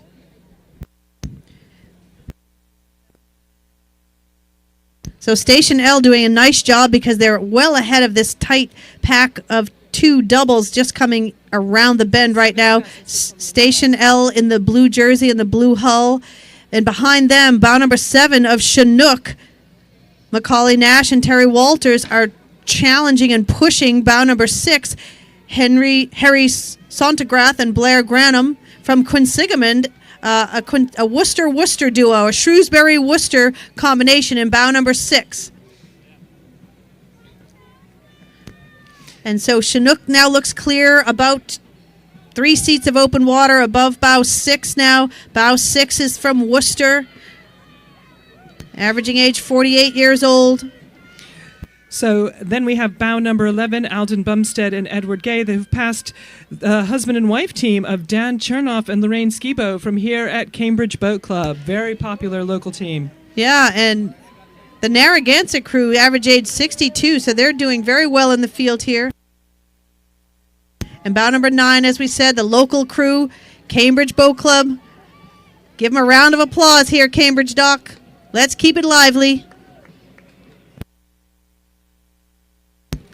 And as we mentioned earlier, another big gap, and then generally if you have a big gap, that means, well, a pack will come through. So not quite a pack that I would say right now. There's some Canadian geese that look like they could be in the way, but we've got 2 doubles now approaching. The white jersey right on that buoy line. So right on the buoy line, we have number 12 from Narragansett. We have Bjorn Sandstede and Jean Lambert. They have moved ahead of, and they've forced out wide bow number 13, Amanda Francis and Bryce Crossley from Roe Brevard. Yeah, so the Brevard County, the Indian Harbor Beach, Florida crew, they are in the black and yellow jerseys with black and yellow blades. Just coming here toward the Cambridge shore, you see them adjusting their course. Bow 13 in the black hull and the yellow jerseys, and they've opened up a pretty big gap on the next group of 3. So we have bow number 10 leading bow number 16 that's going wide to pass, and then bow number 17 decided they're going to go on the inside. We could have a nice little squeeze play developing to go under the bridge. The San Diego duo of Sean Durkin and Sarah Pickus. Sean rode at San Diego State. And it looks like they're all trying to get the best line possible. Who's in the middle there are the blue jerseys and the yellow boat. Bow number 16, another Station L Portland entry, Lori Jensen and Philip Voles. They all look to be emerged from that tangle unscathed. And bow number 10, that's the Greenwich crew from Cos Cob, Connecticut, Alex Thomas and Lane Marmon. Well done, scullers. Everybody back in line and charging through the final bridge and off to the final turn to the finish line. Bow number 19 from Northampton, Mass. This is the Pioneer Valley Riverfront Club. This is a combination of Jonathan Moss, a former lightweight national team rower, and Alexandra Buchan from Riverfront Recapture. So here on the inside closest to Cambridge, we have the Minneapolis Rowing Club in number 14, Jill Cooper and Barry Gustafson. They are keeping relatively level going into Elliott Bridge with Daniel Schley and Andrea Schley of Saugatuck. Oh, but Slight stop there they've for had the a slight stop. Yep, and Jill and Barry have been rowing together since 1984. Strong rowers out of the Minneapolis Rowing Club. But bow 18 now is right in front of the Cambridge Boat Club. That's the Dallas duo of Maria Esway and Dylan Chan from Dallas, Texas. Pink and yellow high-vis hats going under Elliott Bridge. So we've got a real mover and shaker coming up next. We've got Fred Burke and Paula Bellin from Quinsigamon moving all the way up from number 26. So they've moved through quite a few boats. When there's a discrepancy, this one is correct. Okay. That's right. So bow 26 now entering the arch. I have them That's Sarasota crew from Osprey, Florida. Coming up next is bow number 29, Melissa Pearlstein and Roy Colvin of College Club Seattle, closely followed by bow number 22, Lauren McGee and Eric Cornitt from Texas Rowing Center, Austin, Texas. We've got a nice little lightly spread out cluster coming around the turns. In the yellow jersey, we have bow number 20. GMS Rowing, Karen and John Simmons from New Milton, Connecticut.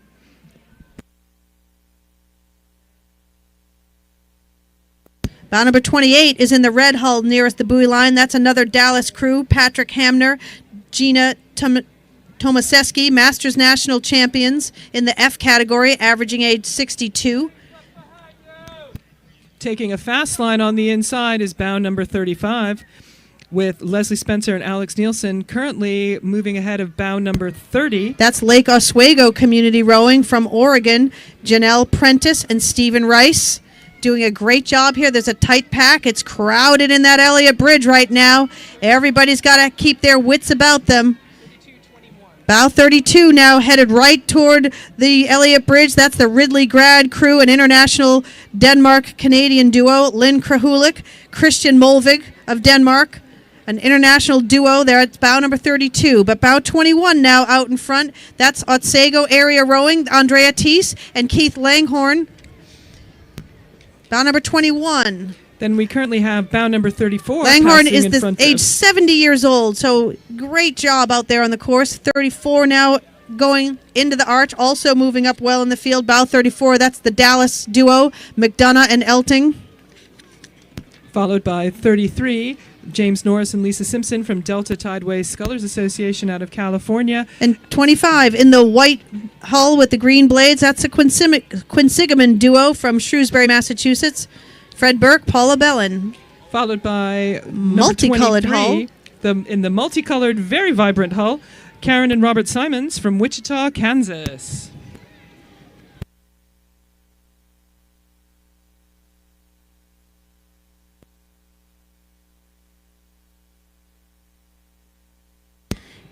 And take a breath, get a drink of water, settle in, because we've got 6 crews coming around the bend right now. The leader of this crew for the moment coming in front. Rocky Mountain, Karen Gress and David Stevens from Aurora, Colorado. They are followed by bow number 38, Lisa Schenkler and Daniel Ellis. Lisa was a member of the 2004 Athens Olympic team.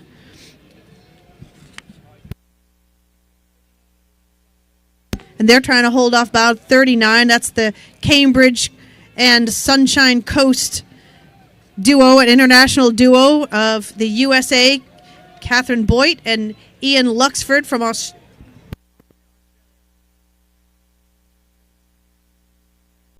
from Australia. Longtime CBC member Kate Boyd. Bow 24 and 27 now. Bow 24, Mary Jo Meisner, Thomas Kohler from the Cambridge Boat Club. Followed by bow number 27, Ruth Berenson and Alan Harmlin from Narragansett. Everybody taking a really tidy line through the bridge. It's been a pretty good progression so far. And we have a very sizable gap, but coming round the bend, we still have more boats.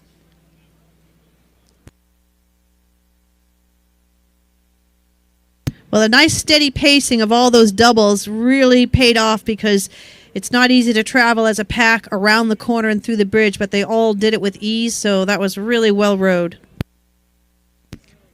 There's obviously been a bit of passing going on because the boat to start last, number 45, is currently leading at least 2 boats coming around the turn.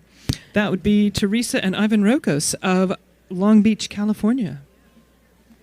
Fabulous. That'll be the home course of the Olympics when they return to this country, the LA 2028 Games, the Long Beach rowing course. Welcome to the head of the Charles. The Long Beach short rowing course. Yes, get ready for 1,500-meter racing, people. Your best nightmare, I suppose. Those last 500 can be the worst. Anyway, coming back to the doubles boats, we've got 41 in the red hull on the outside. That's the Willamette crew, Jerome Giannotti and Eliza McGrand. And then on the inside in hull number 43 with the Cambridge Boat Club blades. Yeah, that's our own Cambridge Boat Club, Mary Farrell, James McKay. They've rowed in the single before and are both college sweep rowers. The hometown is really cheering them on. The Cambridge blades here, bow 41 have an interesting time staying on course. I think there's a little shouting for them as well.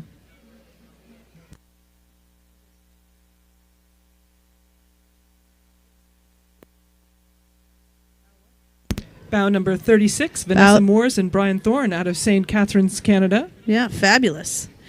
And you can see just how difficult this is. Bow 41 is A-OK, but they have had a lot of negotiating to do to get back onto course near that Elliott turn. So it looks easy, but it really is not.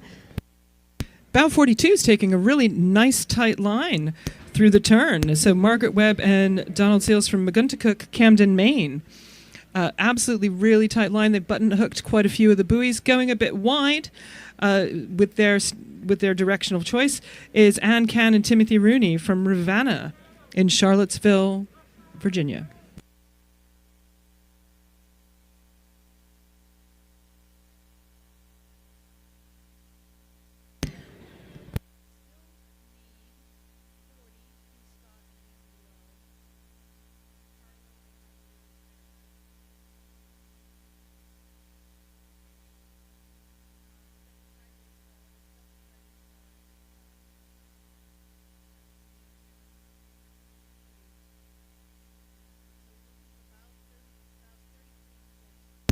So we still are looking for the bow numbers 33 and 40 because that should round out our field of Directors' Challenge mixed doubles before we move on to the para and the inclusion events.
All right, and here's one of those bound numbers we were hoping to see. This is bound number 40 from Community Rowing in Brighton, Massachusetts.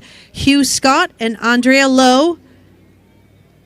There we go. We got some fans on the bridge for CRI. Let's give it up for these guys. They're in the yellow hull with the familiar CRI blades with the black wave.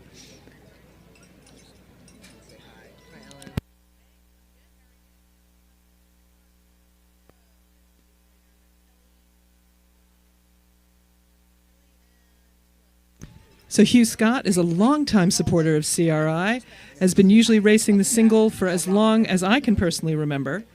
And he's been doing an absolutely job increasing his times every year. He's just been getting faster and faster.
So I do think that that was indeed the final crew of the Directors' Challenge mixed double, and as we said, an exciting and very popular race there.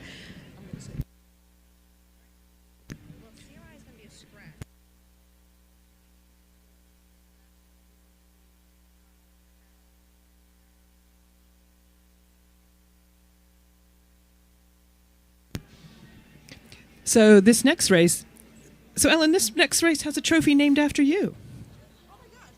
Yeah, I totally forgot about that. It's not even in the announcer book. But yeah, the head of the Charles has really stepped up to create opportunities for athletes with disabilities.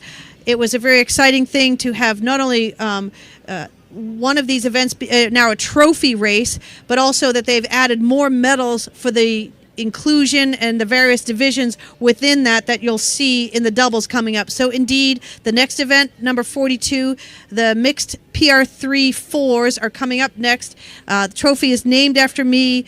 Do you have anything to do with Paralympic rowing there, Ellen? Well, I'm humbled and honored. We had a great group out of community rowing that sort of evolved into a national team project.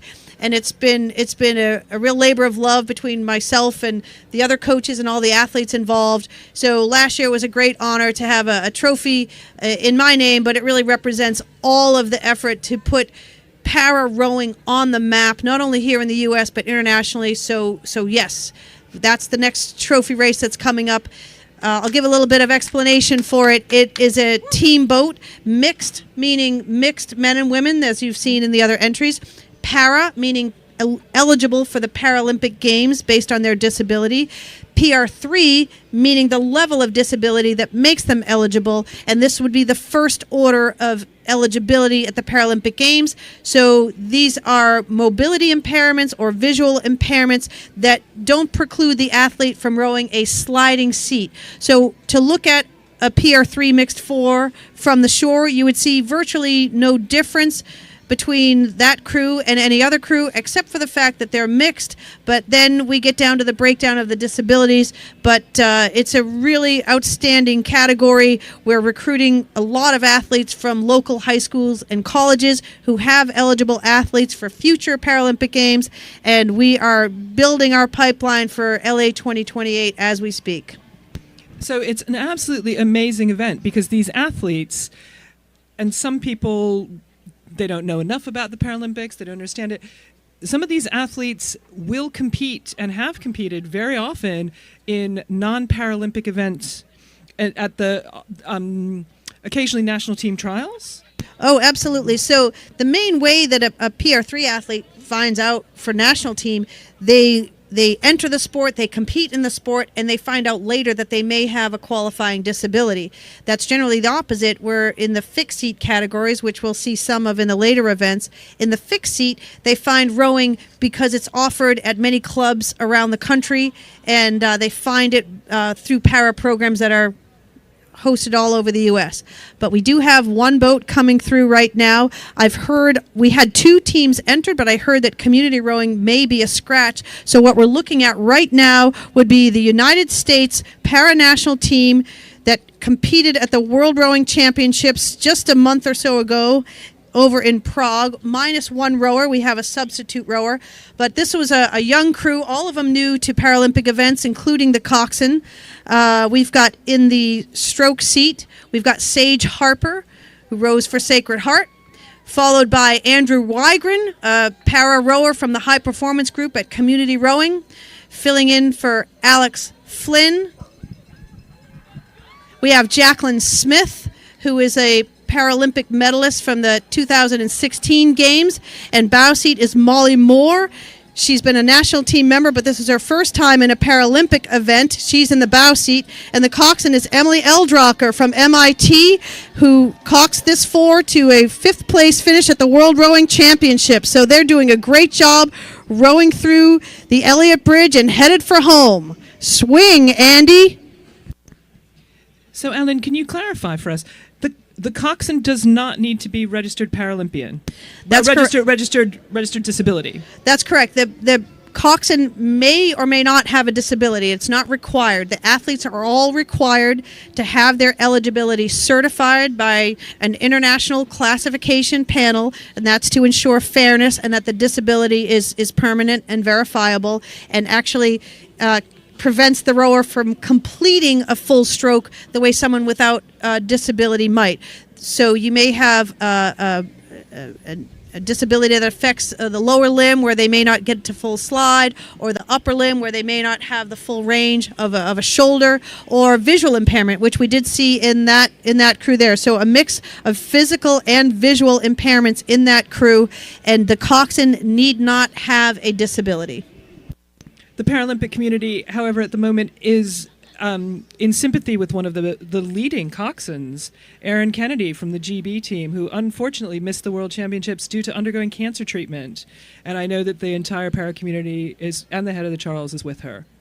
Well, sure. The para community internationally is small and close-knit, and the rowers and the coaches all know one another. So while we compete fiercely on the water, we also celebrate one another's victories, and we share in one another's hardships. So absolutely, that's a great point. The been great friends to us, friendly rivals, the British crew, as have all the others out there. And I think we have followed next. I'll give a little introduction to this. Is a division here, the mixed inclusion force. So again, we are mixed, meaning men and women in the crew. Inclusion, meaning this is a combination of athletes with and without disabilities.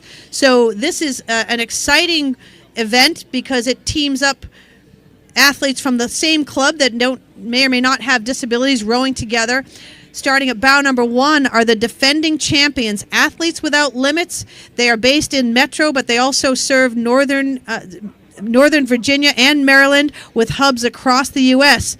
They have 3 branches: Athletes Without Limits Intellectual and Developmental Disability, Athletes Without Limits Youth Leaders, and the Athletes Without Limits Military and Veteran Leaders. So it's an outstanding program. They're very active competitors in both indoor racing and on-water racing, and they clearly have opened up a big gap on the NorCal crew from Redwood City, who are not anywhere in sight yet.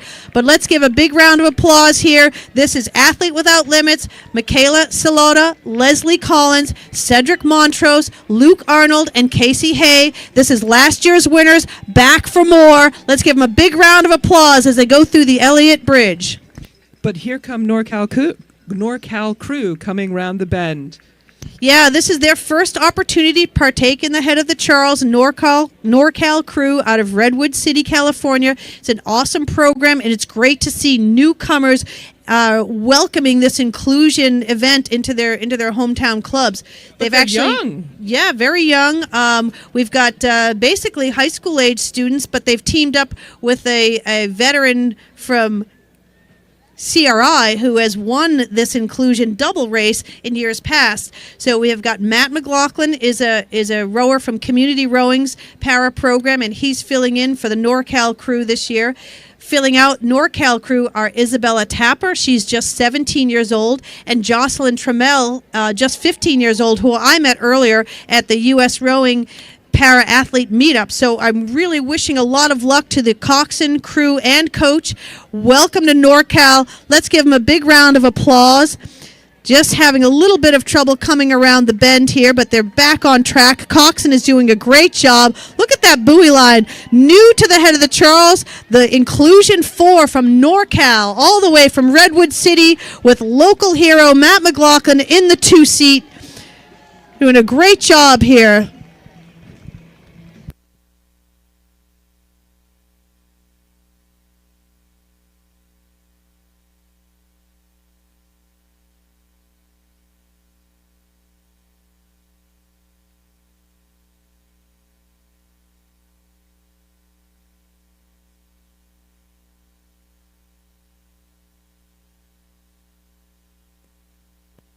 Well, I don't know about you, but I'm pretty much ready for a beer. We've got one more event. One more event, but I want to thank Sam Adams, the brewer and the patriot. So we want to welcome Sam Adams as the new official beer sponsor for the Head of the Charles Regatta. You can find them at Reunion Village. That's down near the Weld Boathouse near Harvard Square, or at the Falls Bar next to the awards tent, which I'm headed there right after this. So thank you, Sam Adams, for joining the regatta. And we'll also thank Sperry. They're back this year, a returning sponsor. They've got a great selection of footwear at the Rowing and Fitness Expo directly across from the awards stage. So a lot going on at the end of the day at the awards stage. I also want to make a shout out to any national team athletes who are around. There's an athlete advisory committee who's meeting up over at the Belmont Hill dock. If you'd be happy to join them and share your feedback and ideas, they would appreciate that. So lots going on, even though we are at the final event of the day, the para and the inclusion doubles.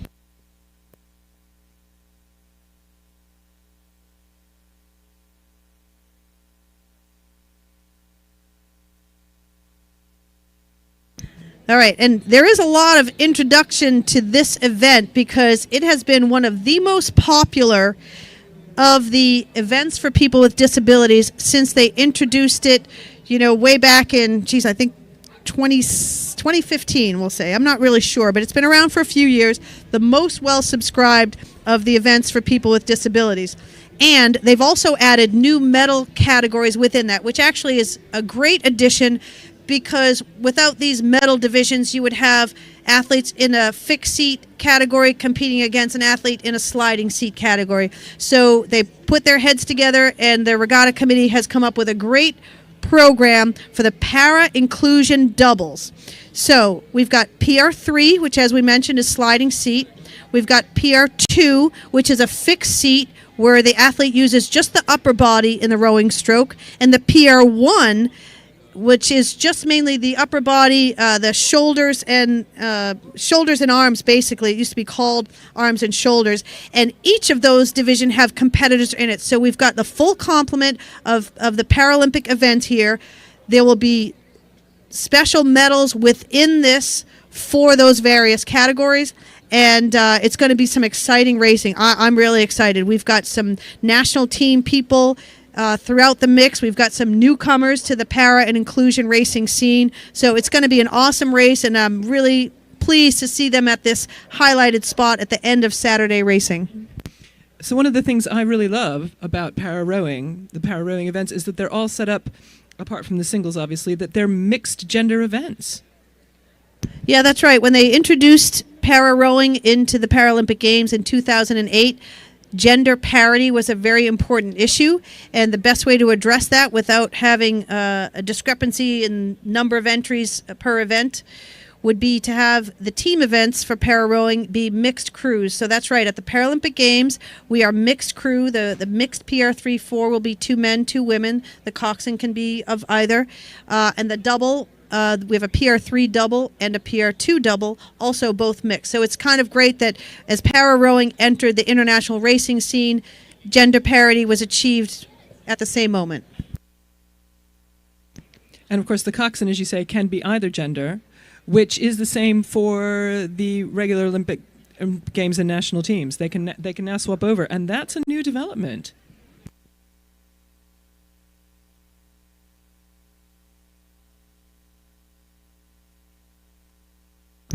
So among the sort of national team athletes to watch out here, we've got to have the U.S. entry in the PR3 mixed double from the World Championships. That's going to be Todd Vogt and Pearl Outlaw, rowing as the U.S. para-national team. They were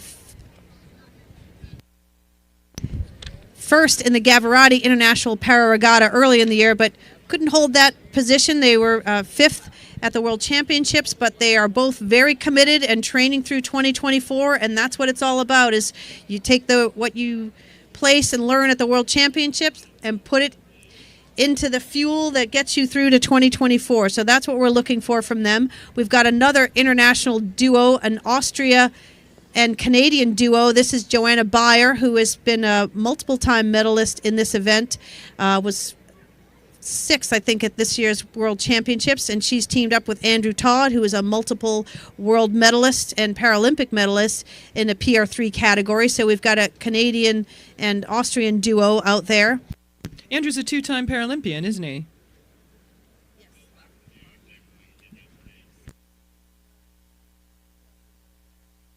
For anybody who's following along in the program, we just want to make one correction to bow number 9.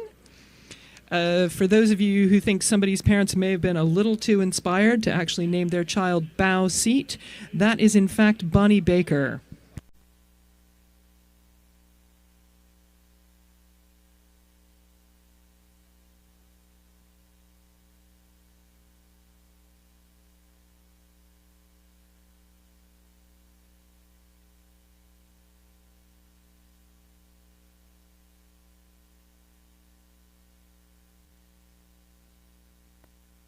All right, so we've got some crews that are returning to the Cambridge Boat Club. I don't believe these are our competitors yet. It is a double event that we have coming up.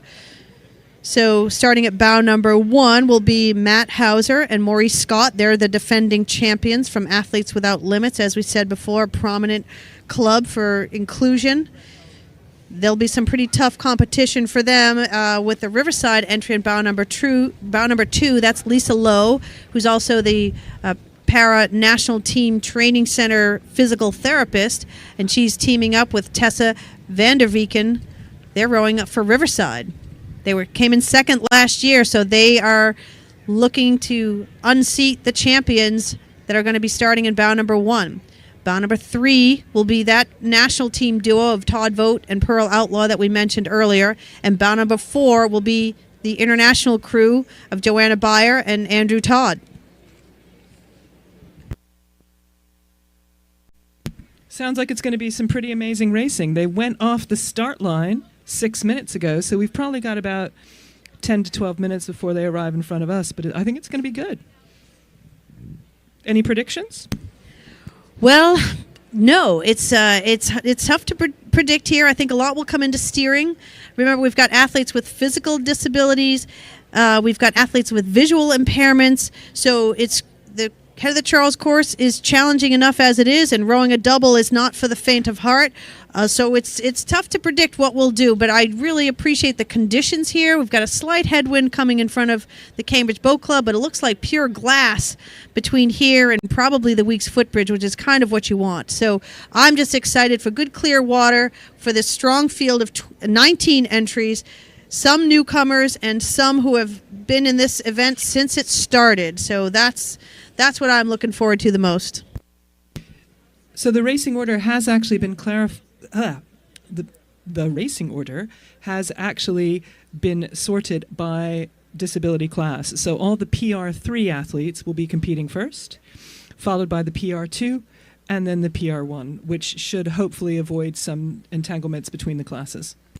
Yeah, no, it's very exciting. And the PR1 class, which is the arms and shoulder, we've got Andrew Mangan, who is the U.S. PR1 sculler for us this year at the World Rowing Championships, and he's teamed up with his sister Mary. So that's going to be super exciting.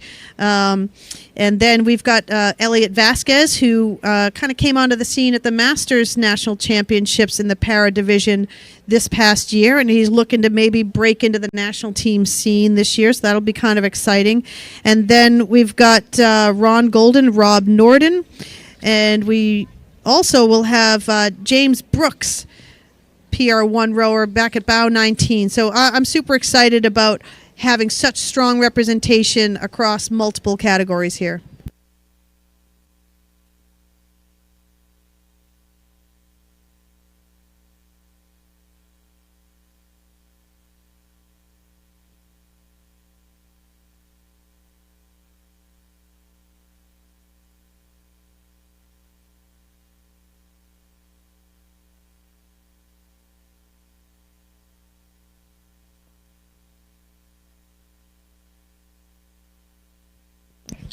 I would like to thank a few more sponsors.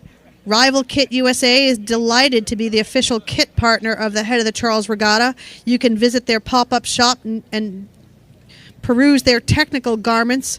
You can speak to them about supplying your club's technical kit today, or visit rivalkitusa.com to see the full range. And I have to just give one more shout out to Teddy Peanut Butter. It's my favorite peanut butter. And they've just such a great supporter of the Head of the Charles. And they're once again sponsoring this year. Teddy Peanut Butter is all natural and the perfect fuel for rowers and elite athletes. Have you had your Teddy Peanut Butter today? I'm a little embarrassed to admit just how much Teddy Peanut Butter I've had since getting home. Proud, but embarrassed. Well, I certainly can't have any until I'm done announcing, because that would be a nightmare. But as we said, we got some exciting racing coming up. There'll be the final event of the day, so hopefully we see them coming around the bend in probably the next 4 to 5 minutes, I would imagine. In the meantime, we've got some initial results from the Directors Mixed Challenge doubles. One, not unsurprisingly from what we saw going through here at Cambridge Boat Club, by the Danske Studenters Row Club, Sverre Nielsen. And they were, crikey, they were 1 minute and 37 seconds ahead of the next boat. Wow.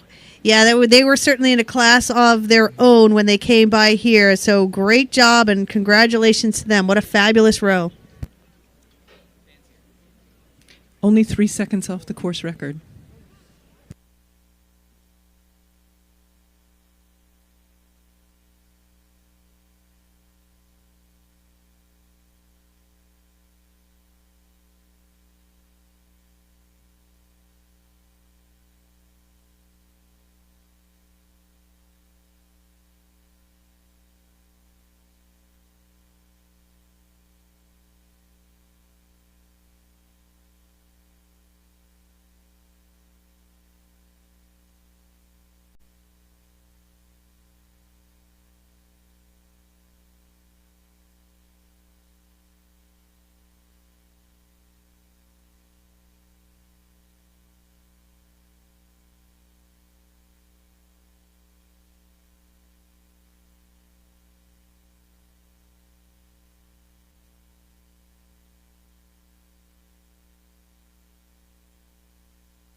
And the results for the mixed para inclusion 4 will be first place will be the Athletes Without Limits. Second place, the NorCal crew. So Athlete Without Limits doing a great job. They're repeating champions now. Repeating champions, Athlete Without Limits. They'll have a fun day at the award ceremony. It's a little scary to picture what happens without limits at the awards ceremony. Which pretty much brings us back to our official beer sponsor of Sam Adams.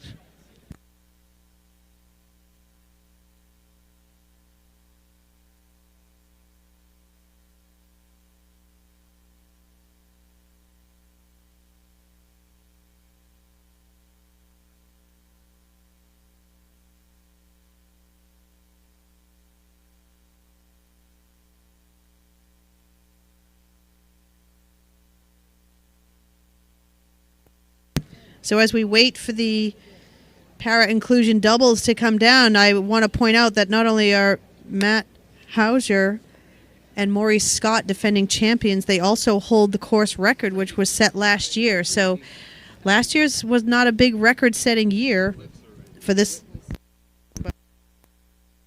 So we'll see what they can do if they've improved on their time from the 2021 regatta.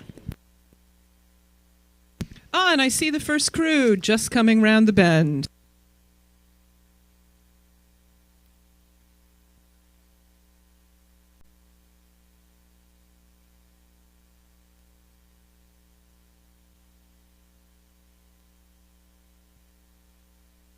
All right, and bow number 1 now just emerging. It is indeed Matt Hauser and Maurice Scott.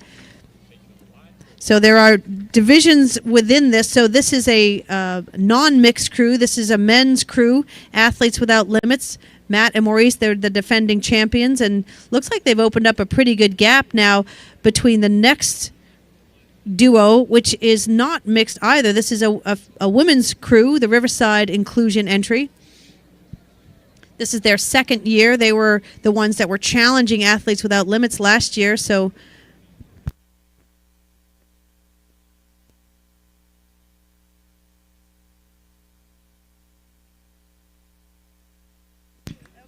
So, Ellen, the next crew to actually come around the bend is crew number 4, Andrew Todd and Johanna Bayer from Community Rowing. yes, that's the Austrian and Canadian combination, both world medalists in para rowing. They had a great line along those buoys, but decided for the safer route and avoid a penalty. So you see Joanna is in the bow looking over her shoulder, the red jersey and the red blades of CRI. That's Joanna's home club, and they're currently opening up a bit of a distance on boat number 3, the U.S. Paranational Team, Pearl Outlaw and Todd Vogt. yeah, that's right. So Pearl and Todd will be rowing, looks like they've got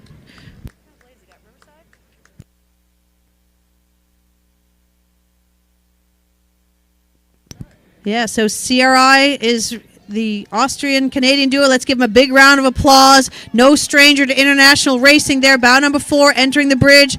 Now we've got Lisa Lowe and Tessa Vanderweken from Riverside Boat Club. This is the Riverside Boat Club, so they're looking to push back and regain some ground on that CRI entry. Riverside Boat Club in the Riverside Blades and blue and white jerseys. Lisa is in the stroke seat. Tessa is in the bow. Well rowed, Riverside. Let's get them. And it looks like they've opened up somewhat of a gap here. So we've got Pearl Outlaw and Todd Vogt rowing as the U.S. Para-National Team.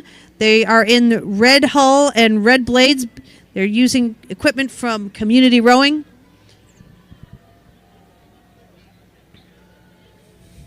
They were the U.S. entry at the World Rowing Championships in the PR3 mixed double, and they're showing fine form out here on the head of the Charles course, so let's give a big round of applause.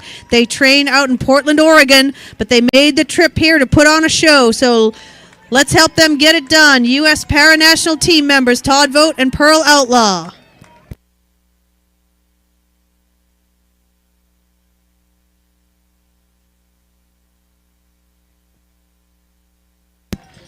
They happen to be coached by Susan Wood, who's also a Cambridge Boat Club member here, so well done, Susan.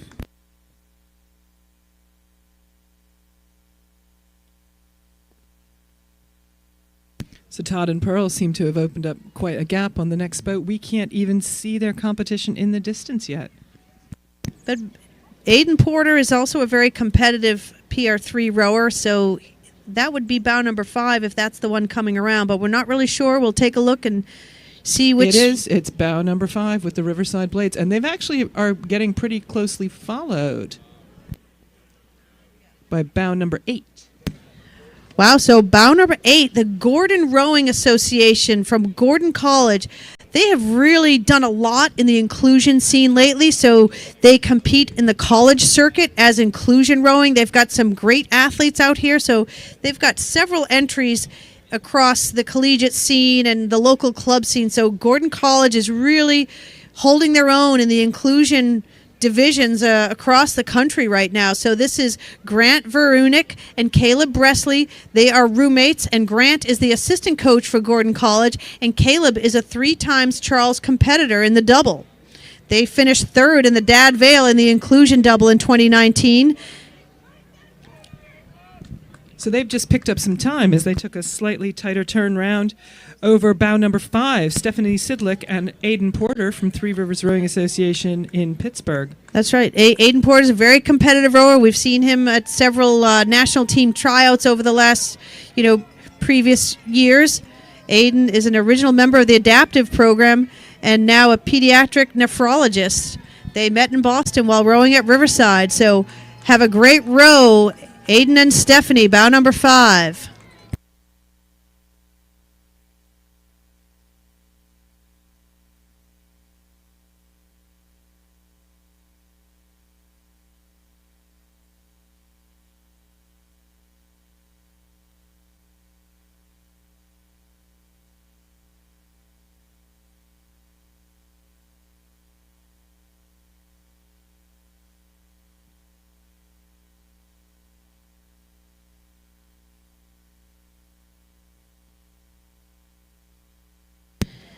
And the yellow jerseys should be another entry from Athletes Without Limits. That's their typical colored jersey there, so we'll wait till their bow number comes into view.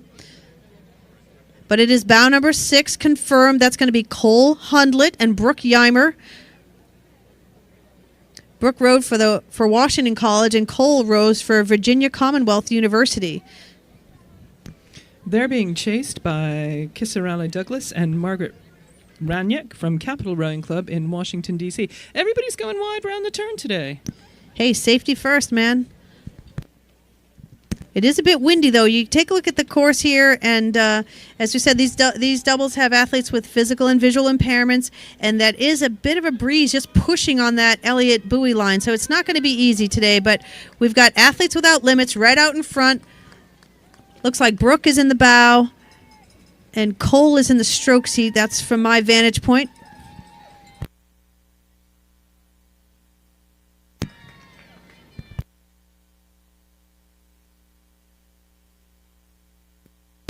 Bow 7 now, Capital.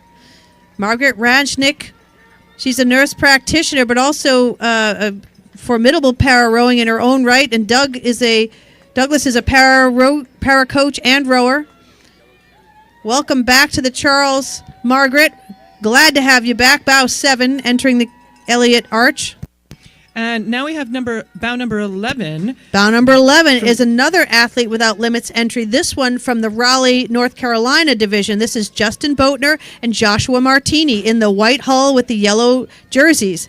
Bow number 9 is Noah Blom and Bonnie Baker rowing for Community Rowing. Noah is PR2, and you can see just a slight bend in the knees there. He's rowing fixed seat. He's been invited to a U.S. National Development Talent ID camp later this month. So we're really excited to see what's in store for Noah Blom as a para rower. Trains out of Community Rowing. But it's quite exciting. He's compensated and he's developed quite the reach so that he's matching the full slide of the woman in bow. Yeah, well, it's all about coordination and cooperation in these inclusion double because there are athletes with and without disabilities. Remember that. So matching stroke length is going to be very key. Matching up with partners, matching abilities, matching rigging, stroke rating, etc. It's very tricky, but it's an awesome category, and it gets so many more people out on the water in para adaptive and inclusion events. I mean, it's hard enough to match in a non-para inclusion event. I mean, to actually be able to do this, I mean, it really is something. Well, it takes an intrinsic knowledge between the two athletes, the athlete with the disability and the athlete without, because you have to know the strengths and weaknesses. But this is a strong rower from Capital, Washington. I met Ibram Onafeko a few years ago at the inclusion races out in Worcester, and he's been really training pretty hard. He's rowing today with Ingrid Clark Marshall, popularly known as Dammy. He's been rowing for 8 years.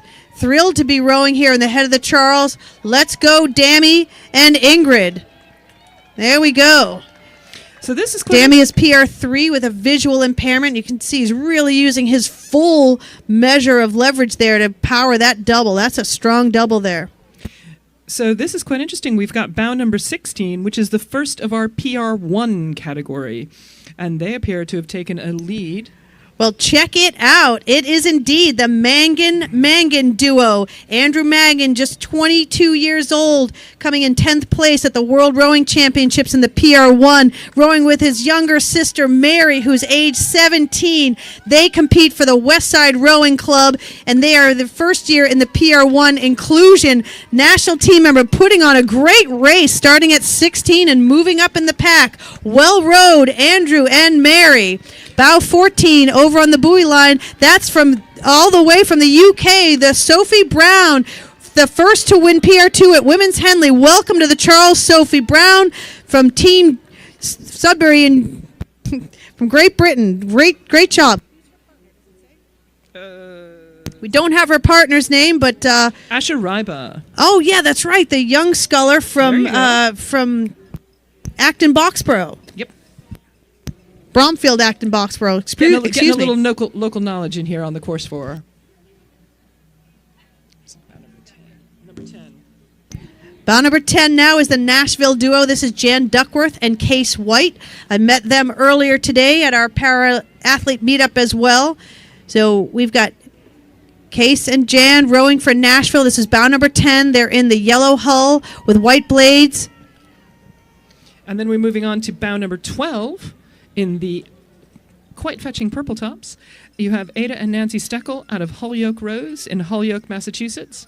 Oh, yeah, they've got a fabulous program out there. Holyoke Rose has got some great coaching and great athletes out there, so it's really exciting to see this duo out here on the course. They're trying to make some ground on the Tennessee duo, who are well clean through the Elliott Bridge.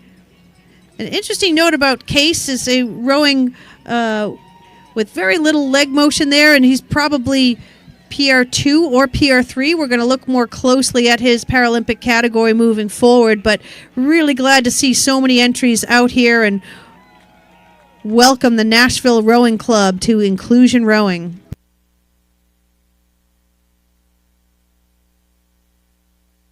So the next of our PR2 boats is Noah Blom and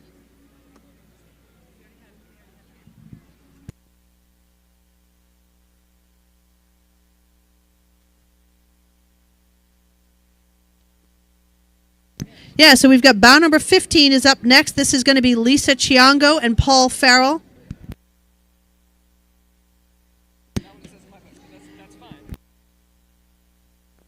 So Lisa works at the Perkins School for the Blind and rows with CRI's para program, and Paul is a rower with CRI's military veterans program. So thank you for your service, Paul.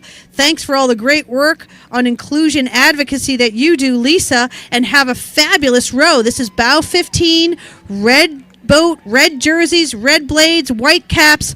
Go, Lisa and Paul.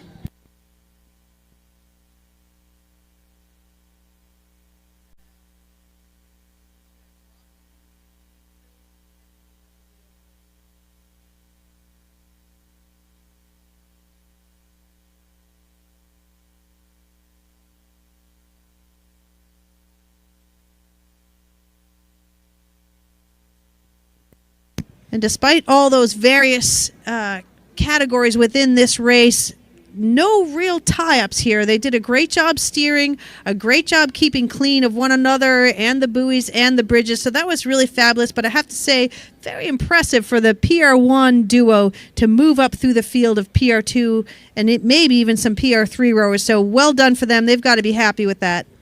They've got to be absolutely thrilled. The level of limitations required to qualify into PR1 versus PR3 or PR2, it's a substantial gap there. Yes, and Andrew was a recruited student athlete for Stanford before he sustained an injury that caused his eligibility for para rowing. So he's still in college, still trying to train with his college crew and make a real serious bid for the Paris 2024 team.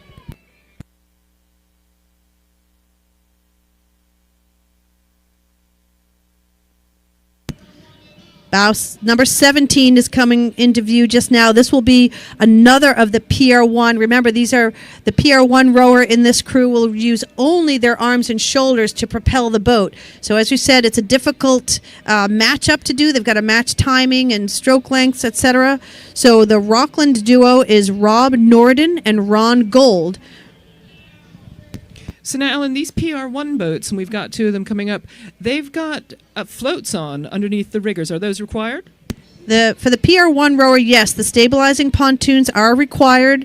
That's to sort of help prevent any event of a capsize there. So the PR1 rowers will be using a fixed seat. They do not have to be strapped in. They may use straps as an option, but the pontoons would be required to provide that extra layer of extra level of stability for the hull.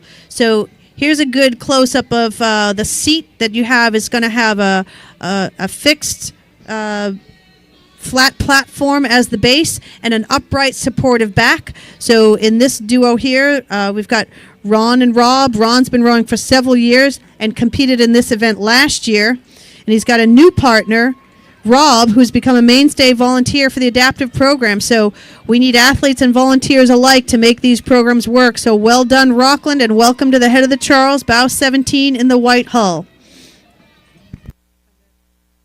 And then pulling them up, we've got bow number 19, the last of our PR1 boats, of Haley Glear and James Brooks from Holyoke Rose. Yes, and James, welcome back, James. He's a military veteran. Let's give him a huge round of applause. I want to point out that James Brooks rows a standard racing single at home with pontoons on. So he's an amazing athlete. He's a great friend to para rowing and to the head of the Charles. Well rowed, bow number 19. James Brooks in the stern using the fixed seat. His partner in the bow. It's just an outstanding program, an outstanding rower. We're so proud that you're part of our community. James Brooks.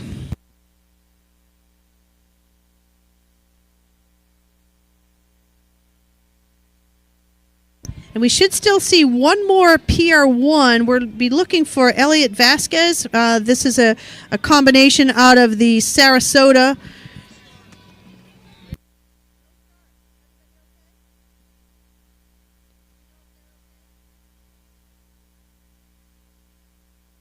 Oh, and apparently we had a non-start from Elliot Vasquez and his partner, Antonia Ginsberg-Klempt. That's unfortunate because they made the trip all the way from Sarasota, Florida. They were very excited. They had a great weekend so far, so hopefully they maybe had some equipment issue, but they did not start. But we wish them well anyway because we hope to see more from Elliot in the PR1 scene moving forward. He also has been invited into a talent ID camp next week for the U.S. Para National Development Group. So that will be exciting. So hopefully we'll see him there. And Ellen, that wraps up racing for today. What an exciting day it's been. Yes, it's been really fabulous. I thank everybody who hung out with us on the Elliott Bridge all afternoon and right through the close of racing. Again, thank all the volunteers and especially Vineyard Vines for keeping us warm throughout the afternoon. Thank everybody on the race committee, all athletes, parents, friends, coaches. Thank Nick Copley. But we will see you tomorrow. This is the end of Saturday racing. Have a great afternoon, and we'll see you back tomorrow morning.